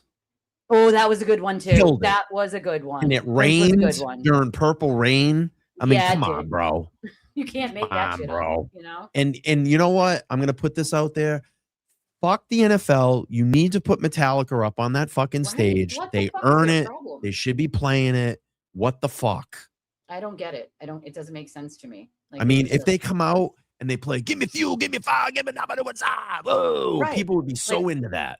I don't understand why they don't. You know what I mean? Like, they want to play like now artists, but some of us want to hear like artists that we haven't seen in a while. And you got to put Metallica up there. Right. Like, we want to see the big people that have been doing it. Look at the even the crowd. Look, they know that song. Give me fuel, give me fire, give me that. Dude, they play some of the Metallica songs and they put them on Guitar Hero. They play Enter Sandman. Play them on Guitar Hero, and it was fucking hard to play this on Guitar Hero. But I mean, even at the NFL games, they play Enter Sandman. Yeah. Like, get them up there and let these guys play, especially if they have a Super Bowl in the Bay Area. That's where they're from. Shit, dude. No shit. They make them lip sync, though. They probably do. Probably do. Well, I know they have to practice and do all that shit ahead of time. They need a rock band up there. They need fucking Metallica. The last time they did rock bands, they didn't do a good job. You know? Yeah. Tennessee Titans have come out, and it's crazy they found out and played there. Yeah. Tennessee also still apologizes for Will. But that Prince performance, that was such a good. Got to be the best one of all time in my opinion. That was a pretty good one. Yeah. You know, he killed it. That was a pretty fucking good one. I mean, it rained during Purple Rain. I mean, what the fuck? You can't make that shit up. Like out of nowhere. It rained during Purple Rain. They should just put like purple, like purple lights. And I remember they put that the sheet up, that big sheet, and they let it flow, and it had his silhouette up on it. It was pretty fucking badass. That was the best part for me, is his silhouette was on the back there. Like when Prince turned himself into a symbol. I remember that. Yeah. Killed it. He did. It was a good performance, dude. And the best performance of the national anthem of all time is Whitney Houston. Yeah, Whitney Houston. I mean, Killed that's it. hands down. And she was on coke, like massive coke when she did that. Of it too. She admitted it. She admitted it. Massive coke, like just blitzed. Rage Against the Machine. I bet they do put on a good performance. It's one I've never seen. I'm not really down with a lot of their political views, but I do like their music. Yeah, I can ignore the political views if I can just listen to the music. Yeah. Poor Whitney. She got done dirty in life in general. Poor Whitney. Poor Whitney. Mariah had babies with Nick Cannon. What do you do? Nick Cannon has like 75 kids. So who won the scorecard here? Well, obviously Mike. I mean, look at his yes column. Look at Aiden's. Aiden has clowns in his column. Okay. Minimal self-focus. That's hilarious. I mean, this is like this is the court of public clownery interview scorecard. This is what this is. All right. This is what this is. Aiden did not do well. Right. He did not. Exhibit A, B, C, D, and too many to count. All right. That's what I said. I said what I said. Said what I said. I might post this to Twitter later. I might. And I'll throw this out there too, just going back to music really quick. If anybody knows the horror punk band, the Misfits, I have some really rare collectibles. I'm a Misfits nut, and I have some really rare collectibles that I've been collecting over forever. And some really cool shit in my collection. So that's fucking awesome. Good stuff. Yeah, it is good shit. Yeah. Well, folks, it's been nice. It's been a good night. I'll let you go. Wrap it up because I have to pee. I'm gonna go so you can say bye to your audience. But thank you everybody for letting me come up and hang out. I always have fun when I get up here and goof around a little bit and hang out. Absolutely. But no, yeah. Thanks for having me up, and I'll let you do your thing, and I'm sure that we'll talk soon. Absolutely. Thanks for coming up, Brian. Appreciate you, my friend. Of course. Take care. Bye. Bye, chat. Well, we thank Brian for popping up. I always love when he pops up. We always have just so many random things to talk about, but I could talk about everything all night until the cows come home. And I missed you guys because I haven't been around much due to my health and stuff. So I appreciate y'all hanging out for so long. I've been up here for quite a while, quite longer than I normally do. But I thank you guys. You always bring my spirits up a little bit when I'm feeling shitty. So I appreciate y'all for that. And I will be back tomorrow, and we're going to do a normal time tomorrow. See that, Brian? You're a cutie patootie. See that? You're just a cutie patootie. I love your stinking faces. If you haven't already, make sure you hit the like button on your way out. Subscribe if you're not already subscribed. Get yourself a membership. We're doing a members only tomorrow night. I have a cute little announcement, something I've been working on for quite some time. So get yourself a membership before tomorrow night. If you like to donate to the channel and you're watching us on the restream, we love our restreamers as well. Those who catch us on the replay, and we read our donations if we get one when we're not live on the next show. You can do that on Cash App, Venmo. We have Buy Me a Coffee now. That's our stand-in for PayPal at the moment is Buy Me a Coffee. I love y'all, and I will see y'all tomorrow. Bye.